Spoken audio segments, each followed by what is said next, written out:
by L. Frank Baum. The Enchanted Island of Yew. I am going to tell a story. One of those tales of astonishing adventures that happened years and years and years ago. Perhaps you wonder why it is that so many stories are told of once on a time, and so few of these days in which we live. But that is easily explained. In the old days, when the world was young, there were no automobiles, nor flying machines to make one wonder.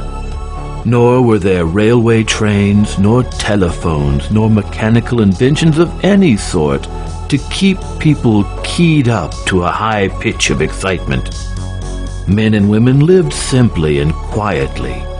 They were nature's children, and breathed fresh air into their lungs instead of smoke and coal gas, and tramped through green meadows and deep forests instead of riding in streetcars, and went to bed when it grew dark, and rose with the sun, which is vastly different from the present custom.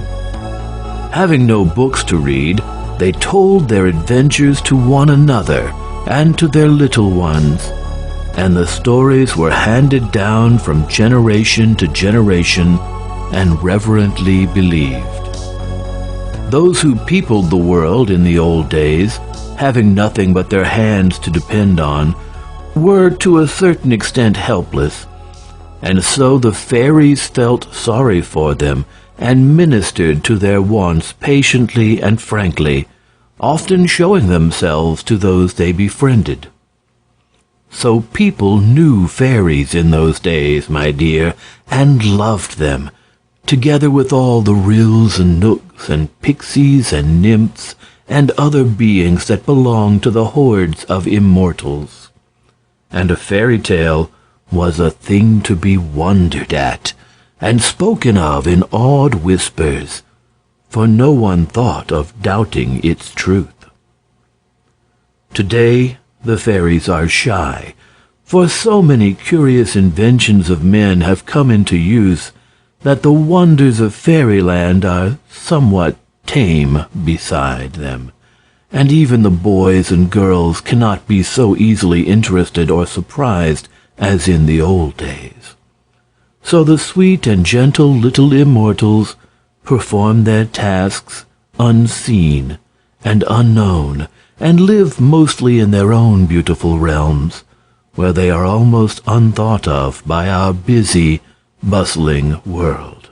Yet when we come to storytelling, the marvels of our own age shrink into insignificance beside the brave deeds and absorbing experiences of the days when fairies were better known.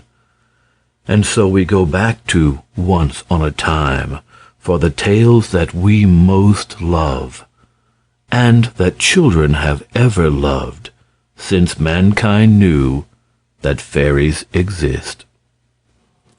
Once there was an enchanted island in the middle of the sea. It was called the Isle of Yew, and in it were 5 important kingdoms ruled by men, and many woodland dells and forest glades, and pleasant meadows, and grim mountains, inhabited by fairies. From the fairies, some of the men had learned wonderful secrets, and had become magicians and sorcerers with powers so great that the entire island was reputed to be one of enchantments. Who these men were, the common people did not always know, for while some were kings and rulers, others lived quietly hidden away in forests or mountains, and seldom or never showed themselves. Indeed, there were not so many of these magicians as people thought, only it was so hard to tell them from common folk that every stranger was regarded with a certain amount of curiosity and fear.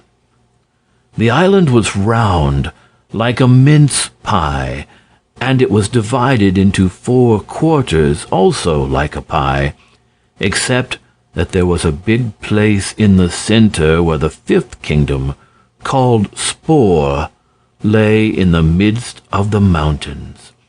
Spore was ruled by King Terribus, whom no one but his own subjects had ever seen, and not many of them.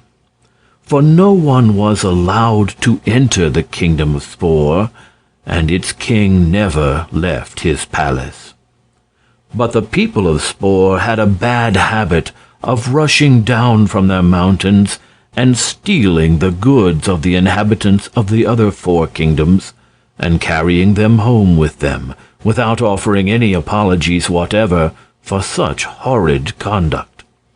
Sometimes those they robbed tried to fight them, but they were a terrible people, consisting of giants with huge clubs, and dwarves who threw flaming darts, and the stern gray men of Spore, who were most frightful of all.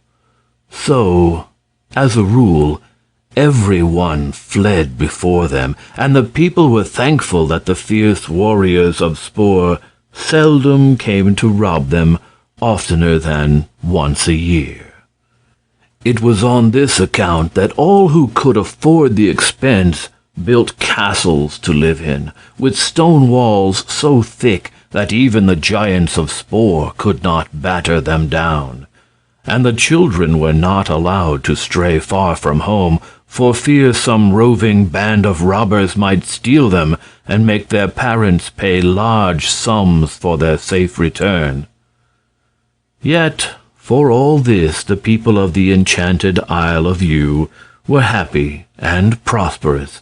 No grass was greener, no forests more cool and delightful, no skies more sunny, no sea more blue and rippling than theirs. And the nations of the world envied them, but dared not attempt to conquer an island abounding in enchantments. That part of the enchanted isle which was kissed by the rising sun was called Dawna. The kingdom that was tinted rose and purple by the setting sun was known as Oriel, and the southland where fruits and flowers abounded was the kingdom of Plenta. Up at the north lay Heg, the home of the great barons who feared not even the men of Spore. And in the kingdom of Heg our story opens. Upon a beautiful plain stood the castle of the great Baron Merd, renowned alike in war and peace, and second in importance only to the king of Heg. It was a castle of vast extent, built with thick walls and protected by strong gates. In front of it sloped a pretty stretch of land, with the sea glistening far beyond, and back of it, but a short distance away, was the edge of the forest of Lurla. One fair summer day, the custodian of the castle gates opened a wicket and let down a drawbridge, when out trooped 3 pretty girls with baskets dangling on their arms. One of the maids walked in front of her companions, as became the only daughter of the mighty Baron Merd. She was named Cecily, and had yellow hair and red cheeks and big blue eyes. Behind her, merry and laughing, yet with a distinct deference to the high station of their young lady, walked Berna and Helda, dark brunettes with mischievous eyes and slender, lithe limbs. Berna was the daughter of the chief archer, and Helda the niece of the captain of the guard, and they were appointed playfellows and comrades of the fair Cecily. Up the hill to the forest's edge ran the 3, and then without hesitation plunged into the shade of the ancient trees. There was no sunlight now, but the air was cool and fragrant of nuts and mosses, and the children skipped along the paths joyously and without fear. To be sure, the forest of Lurla was well known as the home of fairies, but Cecily and her comrades feared nothing from such gentle creatures, and only longed for an interview with the powerful immortals whom they had been taught to love as the tender guardians of mankind. Nymphs there were in Lurla as well, and crooked knooks, it was said. Yet for many years past no person could boast the favor of meeting any one of the fairy creatures face to face. So, gathering a few nuts here and a sweet forest flower there, the three maidens walked farther and farther into the forest until they came upon a clearing, formed like a circle, with mosses and ferns for its carpet, and great overhanging branches for its roof. "How pretty!" cried Cecily gaily.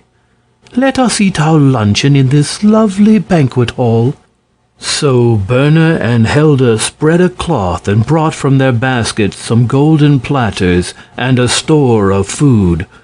Yet there was little ceremony over the meal, you may be sure, and within a short space all the children had satisfied their appetites and were laughing and chatting as merrily as if they were at home in the great castle. Indeed, it is certain they were happier in their forest glade than when facing grim walls of stone, and the three were in such gay spirits that, whatever one chanced to say, the others promptly joined in, laughing over. Soon, however, they were startled to hear a silvery peal of laughter answering their own, and turning to see whence the sound proceeded, they found seated near them a creature so beautiful that at once the three pairs of eyes opened to their widest extent, and three hearts beat much faster than before. "Well, I must say you do stare," exclaimed the newcomer, who was clothed in soft floating robes of rose and pearl color, and whose eyes shone upon them like two stars. "Forgive our impertinence," answered little Lady Cecily, trying to appear dignified and unmoved, "but you must acknowledge that you came among us uninvited, and you are certainly rather odd in appearance." Again the silvery laughter rang through the glade. "Uninvited?" echoed the creature, clapping her hands together delightedly. "Uninvited to my own forest home? Why, my dear girls, you are the uninvited ones. Indeed you are, to thus come romping into our fairy bower." The children did not open their eyes any wider on hearing this speech, for they could not, but their faces expressed their amazement fully, while Helda gasped the words, "A fairy bower! We are in a fairy bower!" "Most certainly," was the reply. "And as for being odd in appearance, let me ask how you could reasonably expect a fairy to appear as mortal maidens do." "A fairy?" exclaimed Cecily. "Are you then a real fairy?" "I regret to say I am," returned the other, more soberly, as she patted a moss bank with a silver-tipped wand. Then for a moment there was silence while the three girls sat very still and stared at their immortal companion with evident curiosity. Finally, Cecily asked, "Why do you regret being a fairy? I have always thought them the happiest creatures in the world." "Perhaps we ought to be happy," answered the fairy gravely, "for we have wonderful powers and do much to assist you helpless mortals, and I suppose some of us really are happy, but for my part I am so utterly tired of a fairy life that I would do anything to change it." That is strange, declared Berna. You seem very young to be already discontented with your lot. Now at this the fairy burst into laughter again, and presently asked, How old do you think me? About our own age, said Berna, after a glance at her and a moment's reflection.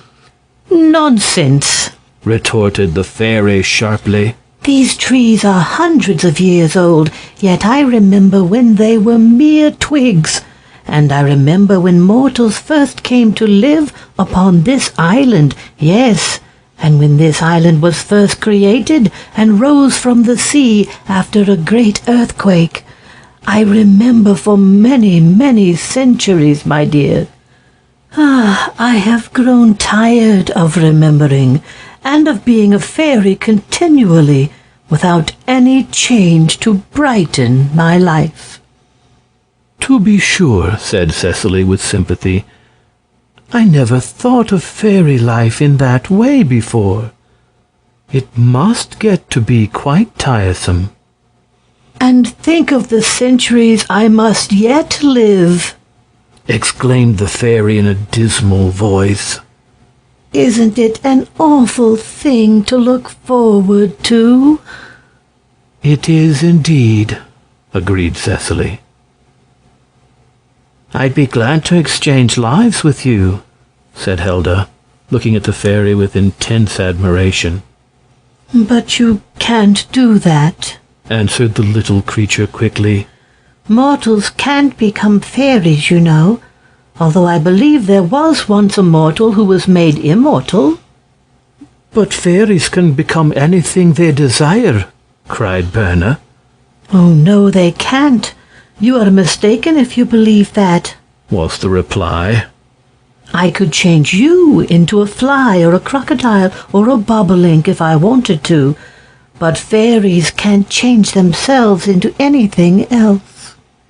How strange, murmured Cecily, much impressed.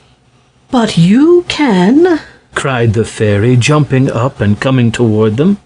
You are mortals, and, by the laws that govern us, a mortal can change a fairy into anything she pleases. Oh, said Cecily, filled with amazement at the idea. The fairy fell on her knees before the Baron's daughter. Please, please, dear Cecily, she pleaded, change me into a mortal. It is easy to imagine the astonishment of the three girls at hearing this strange request. They gazed in a bewildered fashion upon the kneeling fairy, and were at first unable to answer one word. Then Cecily said, sadly, for she grieved to disappoint the pretty creature, We are but mortal children, and have no powers of enchantment at all. That is true, so far as concerns yourselves, replied the fairy eagerly. Yet mortals may easily transform fairies into anything they wish. If that is so, why have we never heard of this power before? Asked Cecily. Because fairies as a rule are content with their lot, and do not wish to appear in any form but their own, and, knowing that evil or mischievous mortals can transform them at will, the fairies take great care to remain invisible, so they cannot be interfered with. Have you ever, she asked suddenly, seen a fairy before? Never, replied Cecily. Nor would you have seen me today, had I not known you were kind and pure-hearted, or had I not resolved to ask you to exercise your powers upon me. I must say, remarked Helda boldly, that you are foolish to wish to become anything different from what you are. For you are very beautiful now, added Berna admiringly. Beautiful, retorted the fairy with a little frown. What does beauty amount to if one is to remain invisible? Not much, that is true, agreed Berna, smoothing her own dark locks. And as for being foolish, continued the fairy, I ought to be allowed to act foolishly if I want to. For centuries past I have not had a chance to do a single foolish thing." "Poor dear," said Hilda softly. Cecily had listened silently to this conversation. Now she inquired, "What do you wish to become?" "A mortal," answered the fairy promptly. "A girl like ourselves?" questioned the Baron's daughter. "Perhaps," said the fairy, as if undecided. "Then you would be likely to endure many privations," said Cecily gently, "for you would have neither father nor mother to befriend you, nor any house to live in. And if you hired your services to some baron, you would be obliged to wash dishes all day, or mend clothing, or herd cattle," said Berna. "But I should travel all over the island," said the fairy brightly. "and that is what I long to do. I do not care to work." "I fear a girl would not be allowed to travel alone," Cecily remarked after some further thought. "At least," she added, "I have never heard of such a thing." "No," said the fairy rather bitterly. "your men are the ones that roam abroad and have adventures of all kinds. Your women are poor, weak creatures, I remember." There was no denying this, so the three girls sat silent until Cecily asked, "Why do you wish to become a mortal?" "To gain exciting experiences," answered the fairy. "I'm tired of being a humdrum fairy, year in and year out. Of course, I do not wish to become a mortal for all time, for that would get monotonous too.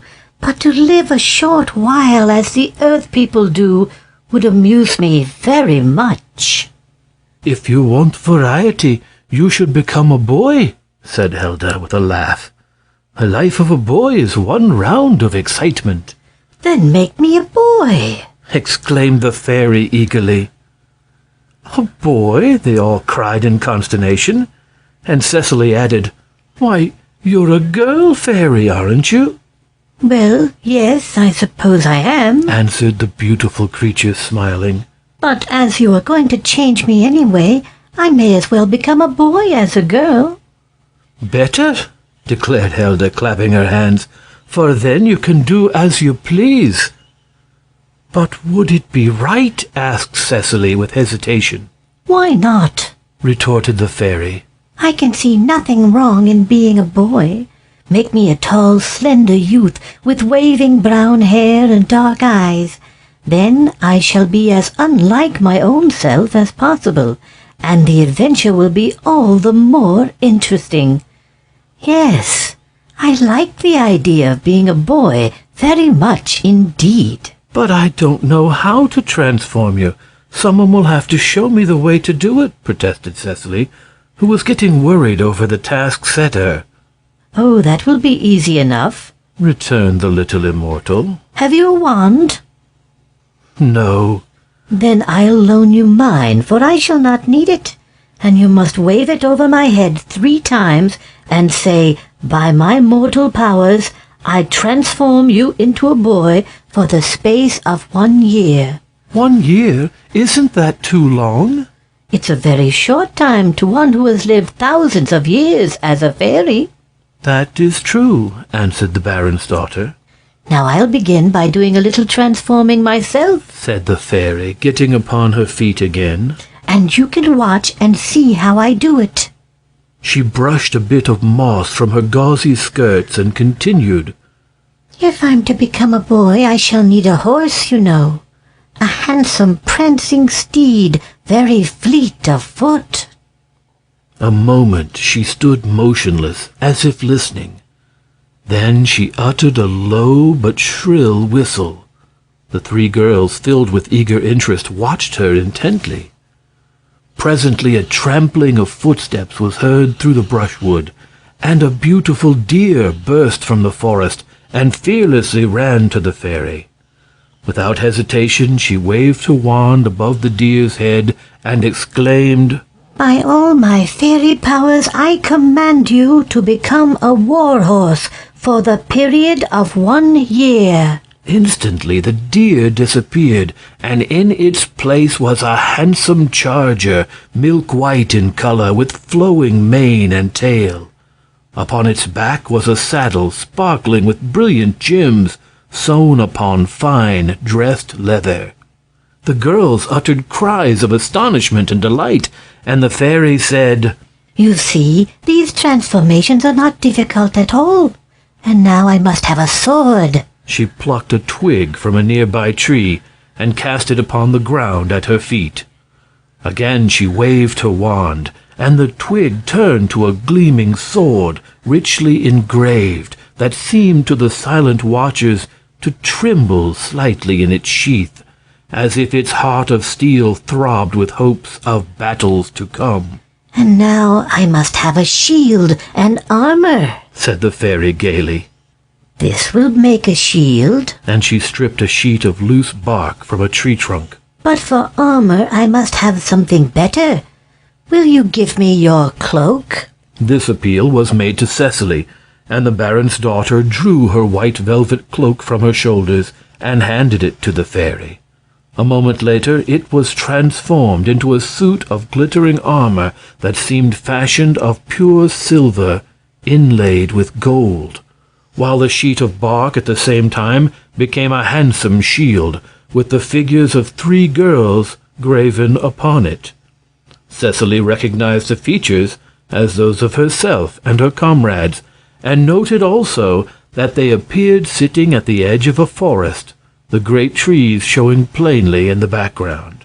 "I shall be your champion, you see," laughed the fairy gleefully. "and maybe I shall be able to repay you for the loss of your cloak." "I do not mind the cloak," returned the child, who had been greatly interested in these strange transformations. "But it seems impossible that a dainty little girl like you can ride this horse and carry these heavy arms." "I'll not be a girl much longer," said the little creature. "Here, take my wand and transform me into a noble youth." Again the pretty fairy kneeled before Cecily, her dainty rounded limbs of white and rose showing plainly through her gauzy attire. And the baron's daughter was suddenly inspired to be brave, not wishing to disappoint the venturous immortal. So she rose and took the magic wand in her hand, waving it 3 times above the head of the fairy. "By my powers as a mortal," she said, marveling even then at the strange speech, "I command you to become a brave and gallant youth, handsome, strong, fearless, and such shall you remain for the space of 1 year."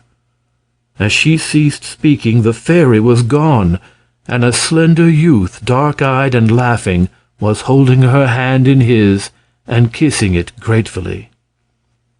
"I thank you, most lovely maiden," he said in a pleasant voice, "for giving me a place in the world of mortals. I shall ride at once in search of adventure, but my good sword is ever at your service." With this he gracefully arose and began to buckle on his magnificent armor and to fasten the sword to his belt.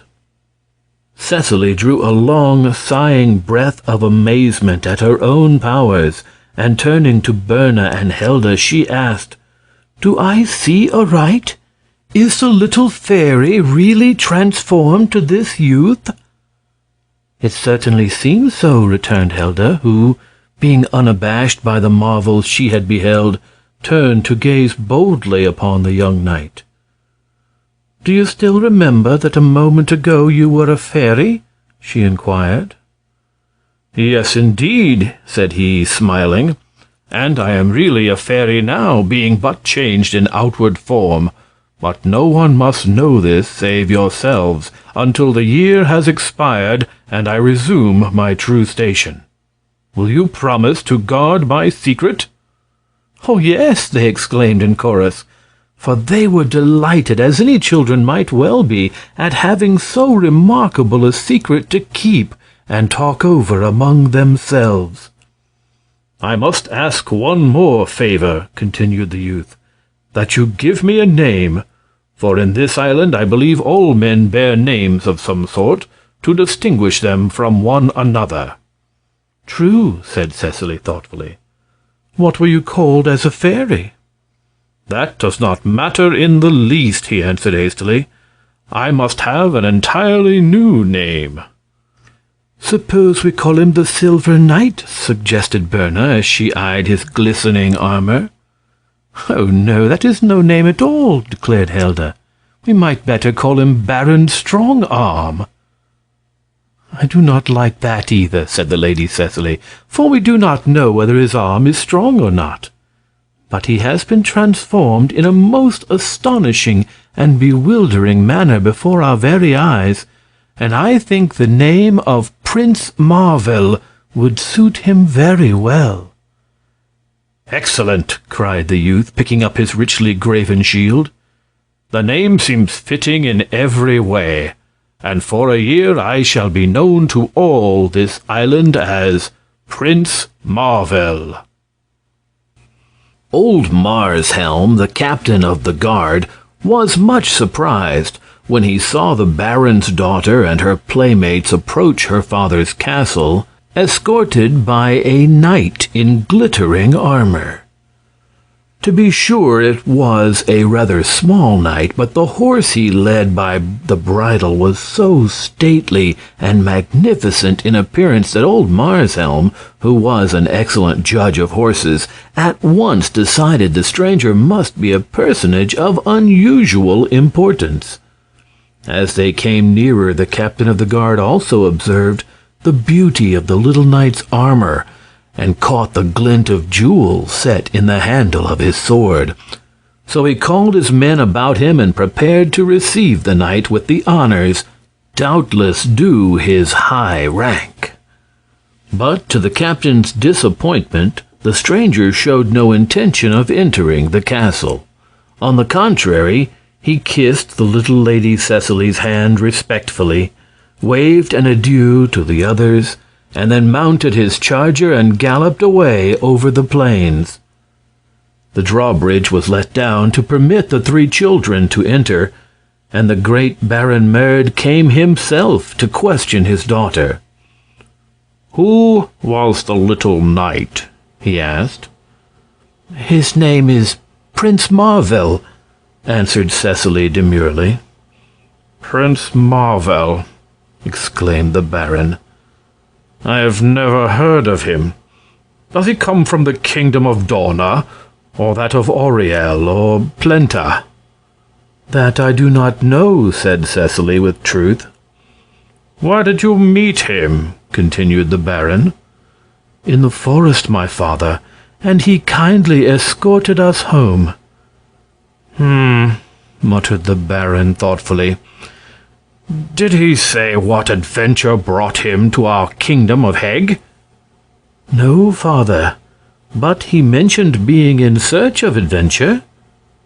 "Oh, he'll find enough to busy him in this wild island, where every man he meets would rather draw his sword than eat," returned the old warrior, smiling. "How old may this Prince Marvel be?" "He looks not over 15 years of age," said Cecily, uneasy at so much questioning, for she did not wish to be forced to tell an untruth. "But it is possible he is much older," she added, beginning to get confused. Well, I am sorry he did not pay my castle a visit," declared the Baron. "He is very small and slight to be traveling this dangerous country alone, and I might have advised him as to his welfare." Cecily thought that Prince Marvel would need no advice from anyone as to his conduct, but she wisely refrained from speaking this thought, and the old Baron walked away to glance through a slit in the stone wall at the figure of the now distant knight. Prince Marvel was riding swiftly toward the brow of the hill, and shortly his great war horse mounted the ascent and disappeared on its farther slope.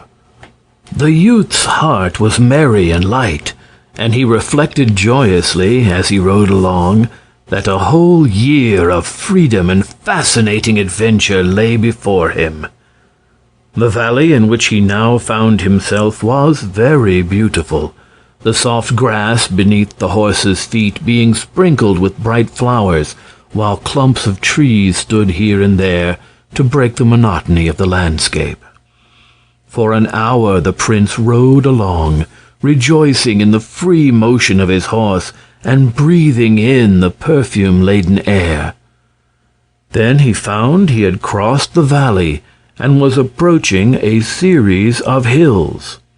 These were broken by huge rocks, the ground being cluttered with boulders of rough stone. His horse speedily found a pathway leading through these rocks, but was obliged to proceed at a walk, turning first one way and then another, as the path zigzagged up the hill. Presently, being engaged in deep thought and little noting the way, Prince Marvel rode between two high walls of rock, standing so close together that horse and rider could scarcely pass between the sides. Having traversed this narrow space some distance, the wall opened suddenly upon a level plat of ground, where grass and trees grew. It was not a very big place, but was surely the end of the path, as all around it stood bare walls, so high and steep that neither horse nor man could climb them. In the side of the rocky wall facing the entrance, the traveler noticed a hollow like the mouth of a cave, across which was placed an iron gate, and above the gateway was painted in red letters on the gray stone the following words: Wool take him, King of Thieves, his treasure house. Keep out. Prince Marvel laughed on reading this, and after getting down from his saddle, he advanced to the iron gate and peered through its heavy bars. "I have no idea who this Wool-Takem is," he said, "for I know nothing at all of the ways of men outside the forest in which I have always dwelt. But thieves are bad people, I am quite sure. And since Wool-Takem is the king of thieves, he must be by far the worst man on this island." Then he saw through the bars of the gate that a great cavern lay beyond, in which were stacked treasures of all sorts, rich cloths, golden dishes and ornaments, gemmed coronets and bracelets, cleverly forged armor, shields and battle-axes. Also there were casks and bales of merchandise of every sort. The gate appeared to have no lock, so Prince Marvel opened it and walked in. Then he perceived, perched on the very top of a pyramid of casks, the form of a boy, who sat very still and watched him with a look of astonishment on his face. "What are you doing up there?" asked the prince. "Nothing," said the boy. "If I moved the least little bit, this pile of casks would topple over, and I should be thrown to the ground." "Well," returned the prince, "what of it?" But just then he glanced at the ground and saw why the boy did not care to tumble down, for in the earth were planted many swords with their sharp blades pointing upward, and to fall upon these meant serious wounds and perhaps death. "Ho, ho!" cried Marvel. "I begin to understand. You are a prisoner." "Yes, as you will also be shortly," answered the boy. "And then you will understand another thing, that you were very reckless to ever enter this cave." "Why?" inquired the prince, who really knew little of the world and was interested in everything he saw and heard. "Because it is the stronghold of the Robber King, and when you opened that gate, you caused a bell to ring far down on the hillside, so the robbers are now warned that an enemy is in their cave, and they will soon arrive to make you a prisoner even as I am." "Ah, I see," said the prince with a laugh. "It is a rather clever contrivance. But, having been warned in time, I should indeed be foolish to be caught in such a trap." With this he half drew his sword, but thinking that robbers were not worthy to be slain with its untarnished steel, he pushed it back into the jeweled scabbard and looked around for another weapon. A stout oaken staff lay upon the ground, and this he caught up and ran with it from the cave, placing himself just beside the narrow opening that led into this rock-encompassed plain. For he quickly saw that this was the only way anyone could enter or leave the place, and therefore knew the robbers were coming up the narrow gorge, even as he himself had done. Soon they were heard stumbling along at a rapid pace, crying to one another to make haste and catch the intruder. The first that came through the opening received so sharp a blow upon the head from Prince Marvel's oak staff that he fell to the ground and lay still, while the next was treated in a like manner and fell beside his comrade. Perhaps the thieves had not expected so sturdy an enemy, for they continued to rush through the opening in the rocks and to fall beneath the steady blows of the prince's staff, until every one of them lay senseless before the victor. At first they had piled themselves upon one another very neatly, but the pile got so high at last that the prince was obliged to assist the last thieves to leap to the top of the heap before they completely lost their senses. I have no doubt our prince, feeling himself yet strange in the new form he had acquired, and freshly transported from the forest glades in which he had always lived, was fully as much astonished at his deed of valor as were the robbers themselves, and if he shuddered a little when looking upon the heap of senseless thieves, you must forgive him this weakness, for he straightway resolved to steel his heart to such sights, and to be every bit as stern and severe as a mortal knight would have been. Throwing down his staff, he ran to the cave again, and stepping between the sword points, he approached the pile of casks and held out his arms to the boy who was perched upon the top. "The thieves are conquered," he cried. "Jump down." "I won't," said the boy.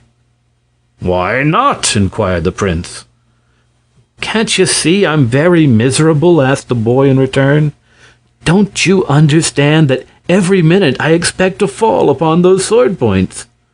"But I will catch you," cried the prince. "I don't want you to catch me," said the boy. "I want to be miserable. It's the first chance I've ever had, and I'm enjoying my misery very much." This speech so astonished Prince Marvel that for a moment he stood motionless. Then he retorted angrily, "You're a fool!" "If I wasn't so miserable up here, I'd come down and thrash you for that," said the boy with a sigh. This answer so greatly annoyed Prince Marvel that he gave the central cask of the pyramid a sudden push, and the next moment the casks were all tumbling in every direction, while the boy fell headlong in their midst. But Marvel caught him deftly in his arms, and so saved him from the sword points. "There," he said, standing the boy upon his feet. "Now you are released from your misery." "And I should be glad to punish you for your interference," declared the boy, gloomily eyeing his preserver, "had you not saved my life by catching me. According to the code of honor of knighthood, I cannot harm one who has saved my life until I have returned the obligation. Therefore, for the present, I shall pardon your insulting speeches and actions."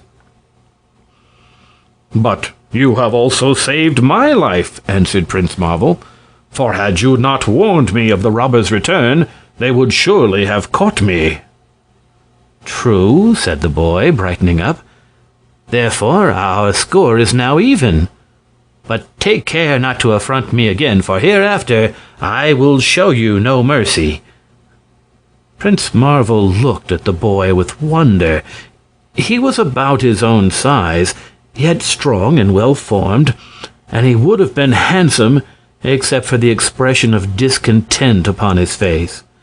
Yet his manner and words were so absurd and unnatural that the prince was more amused than angered by his new acquaintance, and presently laughed in his face. "If all the people in this island are like you," he said, "I shall have lots of fun with them. And you are only a boy, after all." "I'm bigger than you," declared the other, glaring fiercely at the prince.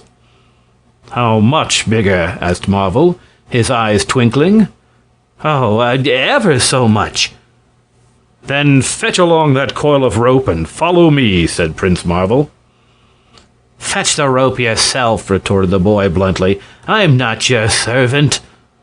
Then he put his hands in his pockets and coolly walked out of the cave to look at the pile of senseless robbers.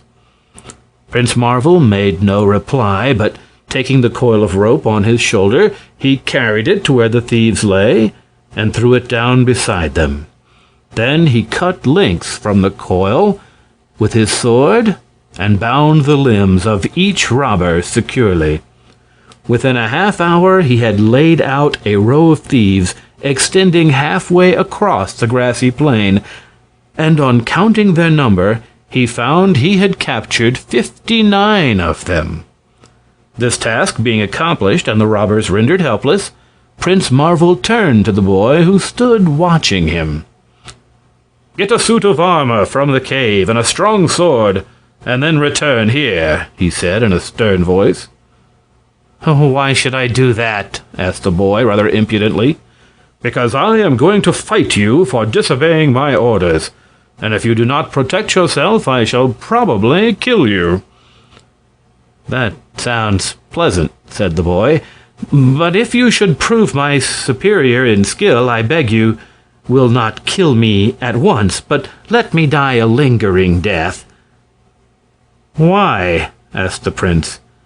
"Because I shall suffer more, and that will be delightful." "I am not anxious to kill you, nor to make you suffer," said Marvel. "All that I ask is that you acknowledge me your master." "I won't," answered the boy. "I acknowledge no master in all the world." "Then you must fight," declared the prince gravely. "If you win, I will promise to serve you faithfully, and if I conquer you, then you must acknowledge me your master and obey my commands." "Agreed," cried the boy, with sudden energy, and he rushed into the cave and soon returned clad in armor and bearing a sword and shield. On the shield was pictured a bolt of lightning. "Lightning will soon strike those 3 girls whose champion you seem to be," he said tauntingly. "The 3 girls defy your lightning," returned the prince with a smile. "I see you are brave enough." "Brave? Why should I not be?" answered the boy proudly. "I am the Lord Nerl, the son of Negar, the chief baron of Heg." The other bowed low. "I am pleased to know your station," he said. "I am called Prince Marvel, and this is my first adventure." "And likely to be your last," exclaimed the boy sneeringly, "for I am stronger than you, and I have fought many times with full-grown men." "Are you ready?" asked Prince Marvel for answer. "Yes." Then the swords clashed and sparks flew from the blades, but it was not for long. Suddenly Nerl's sword went flying through the air and shattered its blade against a wall of rock. He scowled at Prince Marvel a moment, who smiled back at him. Then the boy rushed into the cave and returned with another sword. Scarcely had the weapons crossed again when, with a sudden blow, Prince Marvel snapped Nerl's blade in 2, and followed this up with a sharp slap upon his ear with the flat of his own sword that fairly bewildered the boy and made him sit down on the grass to think what had happened to him. Then Prince Marvel's merry laugh rang far across the hills, and so delighted was he at the astonished expression upon Nerle's face that it was many minutes before he could control his merriment and ask his foeman if he had had enough fight. "I suppose I have," replied the boy, rubbing his ear tenderly. "That blow stings most deliciously, but it is a hard thought that the son of Baron Negar should serve Prince Marvel." "Do not worry about that," said the prince, "for I assure you my rank is so far above your own that it is no degradation for any son of Negar to serve me. But come, we must dispose of these thieves. What is the proper fate for such men?" "They are always hanged," answered Nerle, getting upon his feet. "Well, there are trees handy," remarked the prince, although his girlish heart insisted on making him shiver in spite of his resolve to be manly and stern. "Let us get to work and hang them as soon as possible, and then we can proceed upon our journey." Nerle now willingly lent his assistance to his new master, and soon they had placed a rope around the neck of each thief and were ready to dangle them all from the limbs of the trees. But at this juncture, the thieves began to regain consciousness, and now Wool-Take-Him, the big red-bearded king of the thieves, sat up and asked, "Who is our conqueror?" "Prince Marvel," answered Nerle. "And what army assisted him?" inquired Wool-Take-Him, curiously gazing upon the prince. "He conquered you alone and single-handed," said Nerle. Hearing this, the big king began to weep bitterly, and the teardrops ran down his face in such a stream that Prince Marvel ordered Nerle to wipe them away with his handkerchief, as the thief's hands were tied behind his back. "To think," sobbed Wool-Take-Him miserably, "only to think that after all my terrible deeds and untold wickedness, I have been captured by a mere boy." "Oh, it is a terrible disgrace." "You will not have to bear it long," said the prince soothingly. "I am going to hang you in a few minutes." "Thanks. Thank you very much," answered the king, ceasing to weep.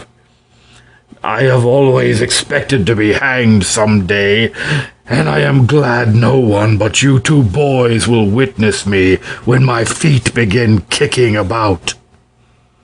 "I shall not kick," declared another of the thieves, who had also regained his senses. "I shall sing while I am being hanged." "But you cannot, my good Gunda," protested the king, "for the rope will cut off your breath, and no man can sing without breath." "Then I shall whistle," said Gunda composedly. The king cast at him a look of reproach, and turning to Prince Marvel, he said, "It will be a great task to string up so many thieves. You look tired. Permit me to assist you to hang the others, and then I will climb into a tree and hang myself from a strong branch with as little bother as possible." "Oh, I won't think of troubling you," exclaimed Marvel with a laugh. "Having conquered you alone, I feel it my duty to hang you without assistance, save that of my esquire." "Oh, it's no trouble, I assure you. But suit your own convenience," said the thief carelessly. Then he cast his eye toward the cave and asked, "What will you do with all our treasure?" "Give it to the poor," said Prince Marvel promptly. "What poor?" "Oh, the poorest people I can find." "Will you permit me to advise you in this matter?" asked the King of Thieves politely. "Yes, indeed, for I am a stranger in this land," returned the prince. "Well, I know a lot of people who are so poor that they have no possessions whatever. neither food to eat, houses to live in, nor any clothing but that which covers their bodies. They can call no man friend, nor will any lift a hand to help them. Indeed, good sir, I verily believe they will soon perish miserably unless you come to their assistance." "Poor creatures!" exclaimed Prince Marvel with ready sympathy. "Tell me who they are, and I will divide amongst them all your ill-gotten gains." "They are ourselves," replied the King of Thieves with a sigh.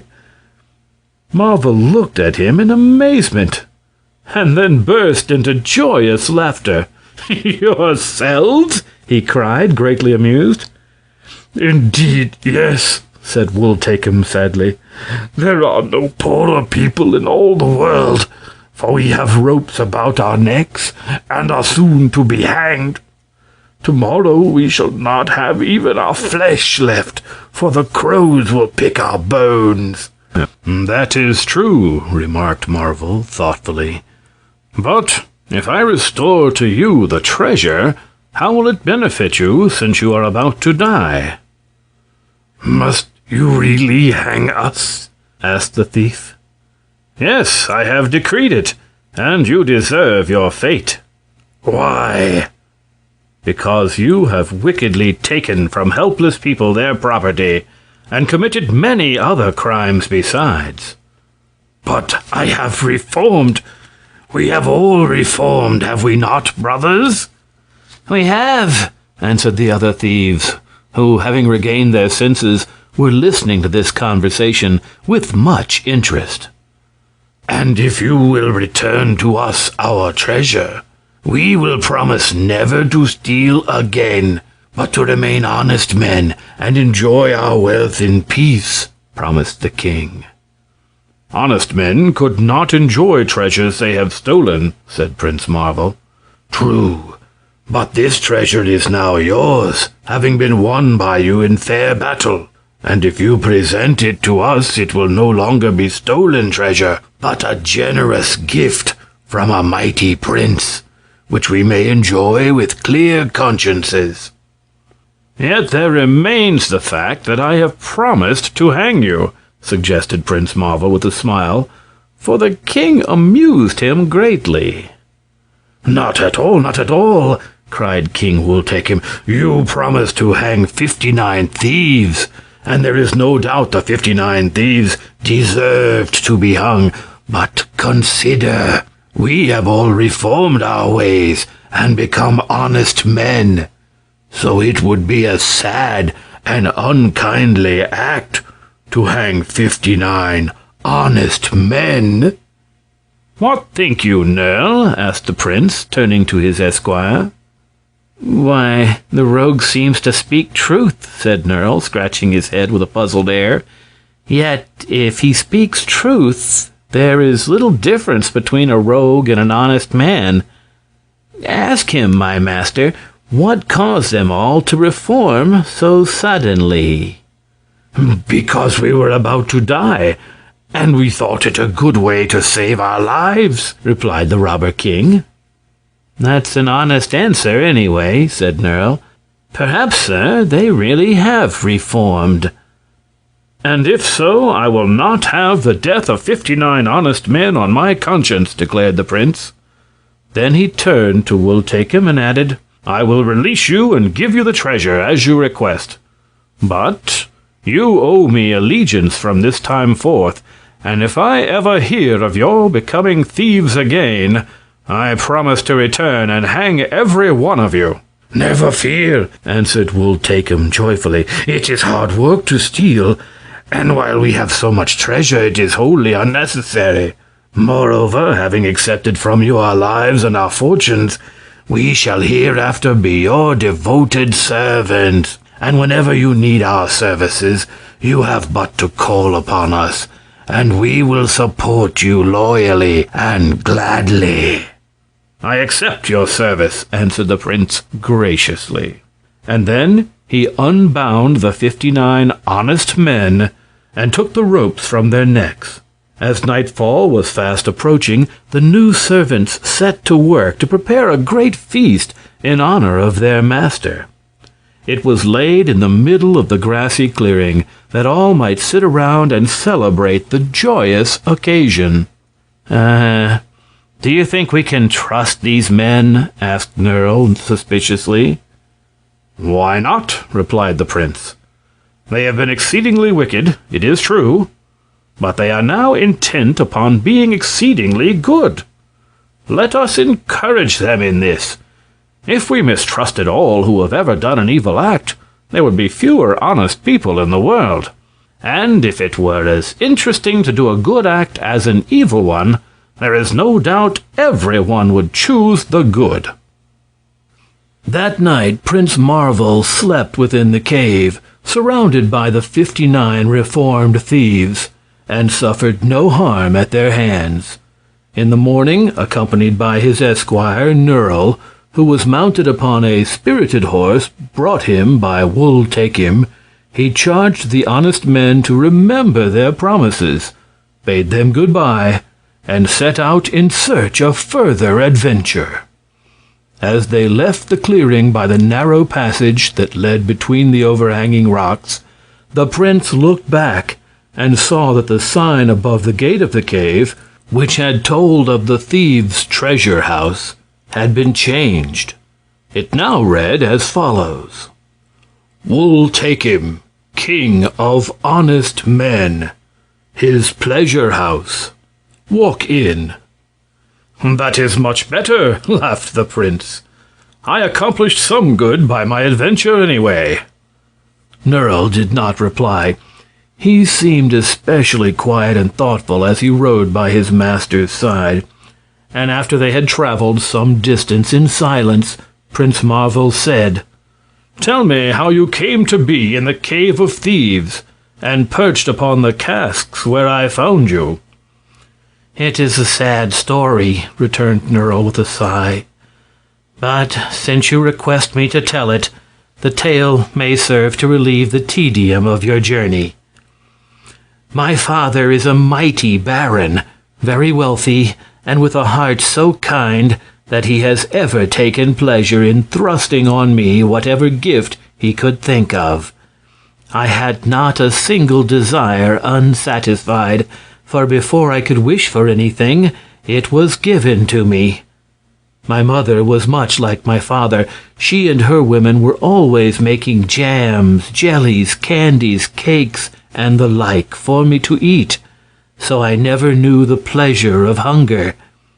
My clothes were the gayest satins and velvets, richly made and sewn with gold and silver braid, so it was impossible to wish for more in the way of apparel. They let me study my lessons whenever I felt like it, and go fishing or hunting as I pleased, so I could not complain that I was unable to do just as I wanted to. All the servants obeyed my slightest wish. If I wanted to sit up late at night, no one objected. If I wished to lie in bed until noon, they kept the house quiet so as not to disturb me. This condition of affairs, as you may imagine, grew more and more tedious and exasperating the older I became. Try as I might, I could find nothing to complain of. I once saw the son of one of our servants receive a flogging, and my heart grew light. I immediately begged my father to flog me, by way of variety, and he, who could refuse me nothing, at once consented. For this reason there was less satisfaction in the operation than I had expected, although for the time being it was a distinct novelty. Now, no one could expect a high-spirited boy to put up with such a life as mine.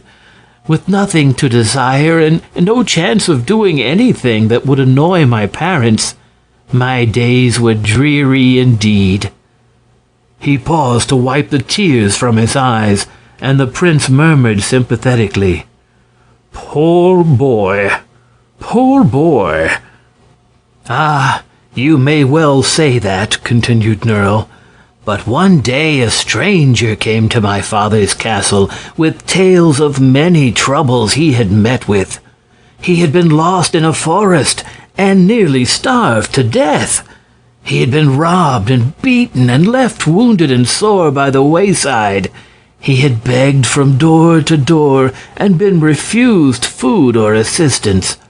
In short, his story was so delightful that it made me envy him, and I yearned to suffer as he had done. When I could speak with him alone, I said, "Pray, tell me how I can manage to acquire the misfortunes you have undergone. Here I have everything that I desire, and it makes me very unhappy." The stranger laughed at me at first, and I found some pleasure in the humiliation I then felt. But it did not last long, for presently he grew sober, and advised me to run away from home and seek adventure.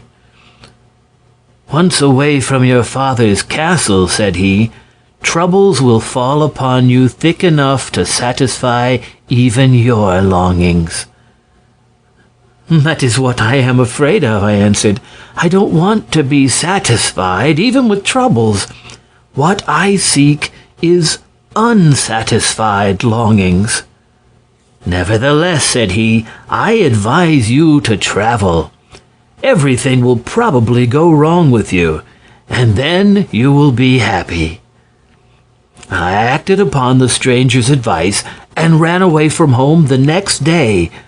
After journeying a long time, I commenced to feel the pangs of hunger, and was just beginning to enjoy myself when a knight rode by and gave me a supply of food.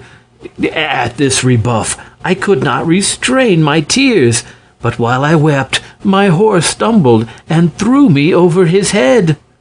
I hoped at first I had broken my neck, and was just congratulating myself upon the misfortune, when a witch woman came along and rubbed some ointment upon my bruises, in spite of my protests.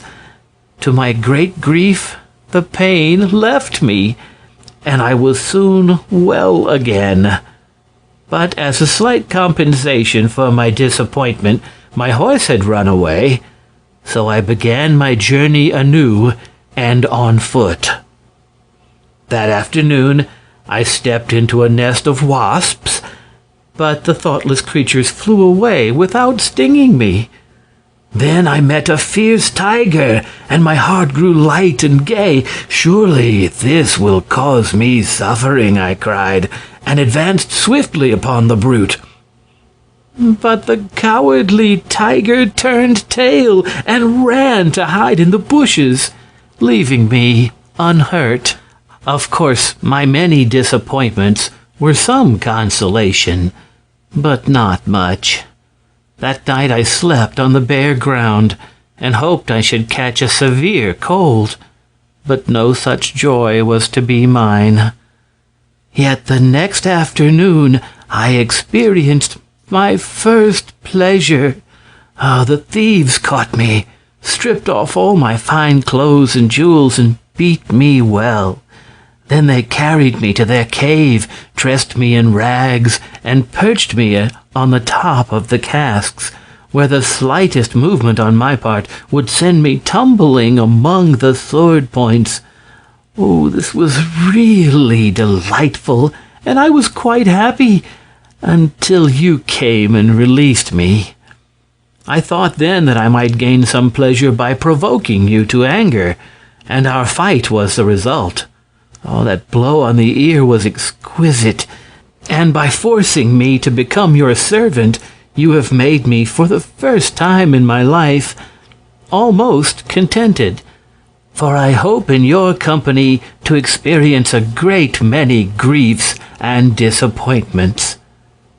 As Nerl concluded his story, Prince Marvel turned to him and grasped his hand.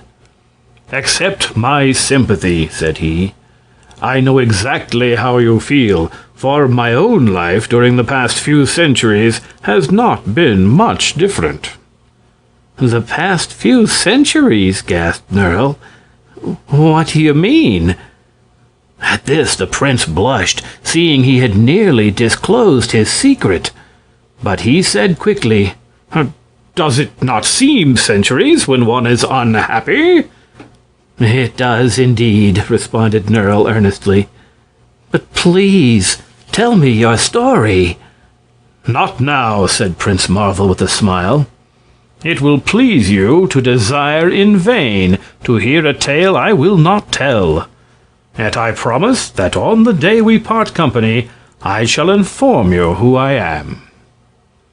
The adventurers gave no heed to the path they followed after leaving the cave of the reformed thieves, but their horses accidentally took the direction of the foothills that led into the wild interior kingdom of Spore. Therefore, the travelers, when they had finished their conversation and begun to look about them, found themselves in a rugged, mountainous country that was wholly unlike the green plains of Heg they had left behind. Now, as I have before said, the most curious and fearful of the island people dwelt in this kingdom of Spore. They held no friendly communication with their neighbors, and only left their own mountains to plunder and rob, and so sullen and fierce were they on these occasions that everyone took good care to keep out of their way until they had gone back home again. There was much gossip about the unknown king of Spore, who had never yet been seen by anyone except his subjects, and some thought he must be one of the huge giants of Spore, and others claimed that he was a dwarf, like his tiny but ferocious dart-slingers, and still others imagined him one of the barbarian tribe, or a fellow to the terrible Gray Men. But of course no one knew positively, and all these guesses were very wide of the mark. The only certainty about this king was that his giants, dwarfs, barbarians, and Gray Men meekly acknowledged his rule and obeyed his slightest wish. For though they might be terrible to others, their king was still more terrible to them. Into this kingdom of Spore, Prince Marvel and Nerl had now penetrated, and, neither knowing nor caring where they were, continued along the faintly defined paths the horses had found.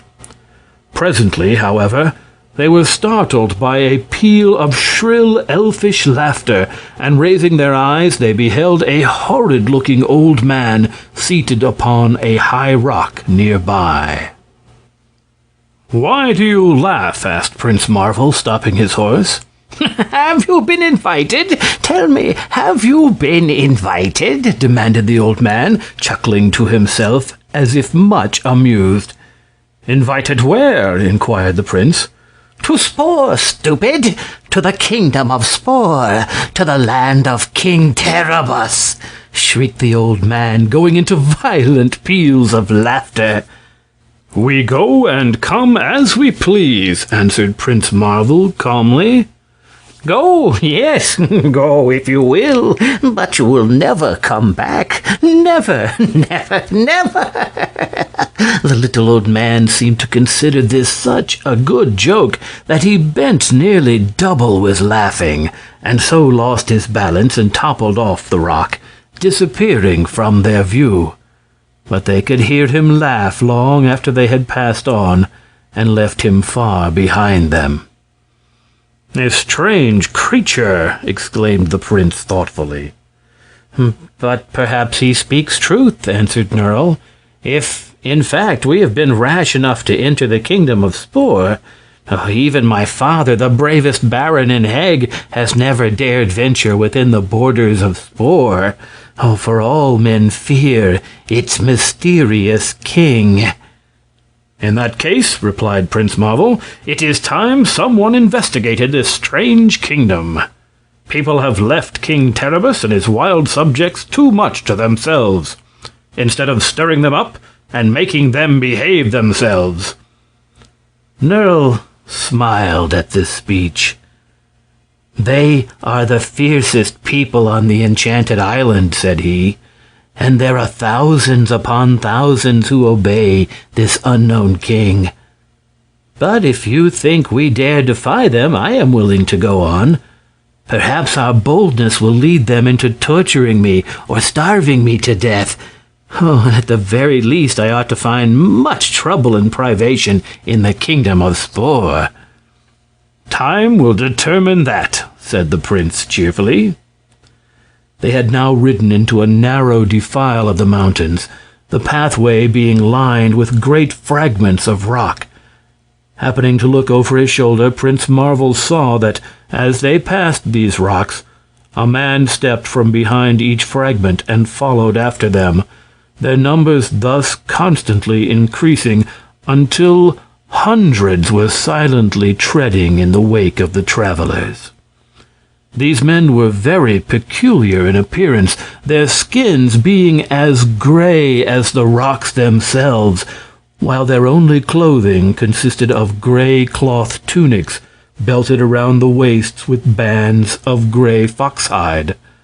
They bore no weapons, except that each was armed with a fork, having 3 sharp tines 6 inches in length, which the gray men carried stuck through their foxhide belts. Nerl also looked back and saw the silent throng following them, and the sight sent such a cold shiver creeping up his spine that he smiled with pleasure. There was no way to avoid the gray men, for the path was so narrow that the horsemen could not turn aside. But Prince Marvel was not disturbed, and seemed not to mind being followed, so long as no one hindered his advance. He rode steadily on, Nerl following, and after climbing upward for a long way, the path began to descend, presently leading them into a valley of wide extent, in the center of which stood an immense castle with tall domes that glittered as if covered with pure gold.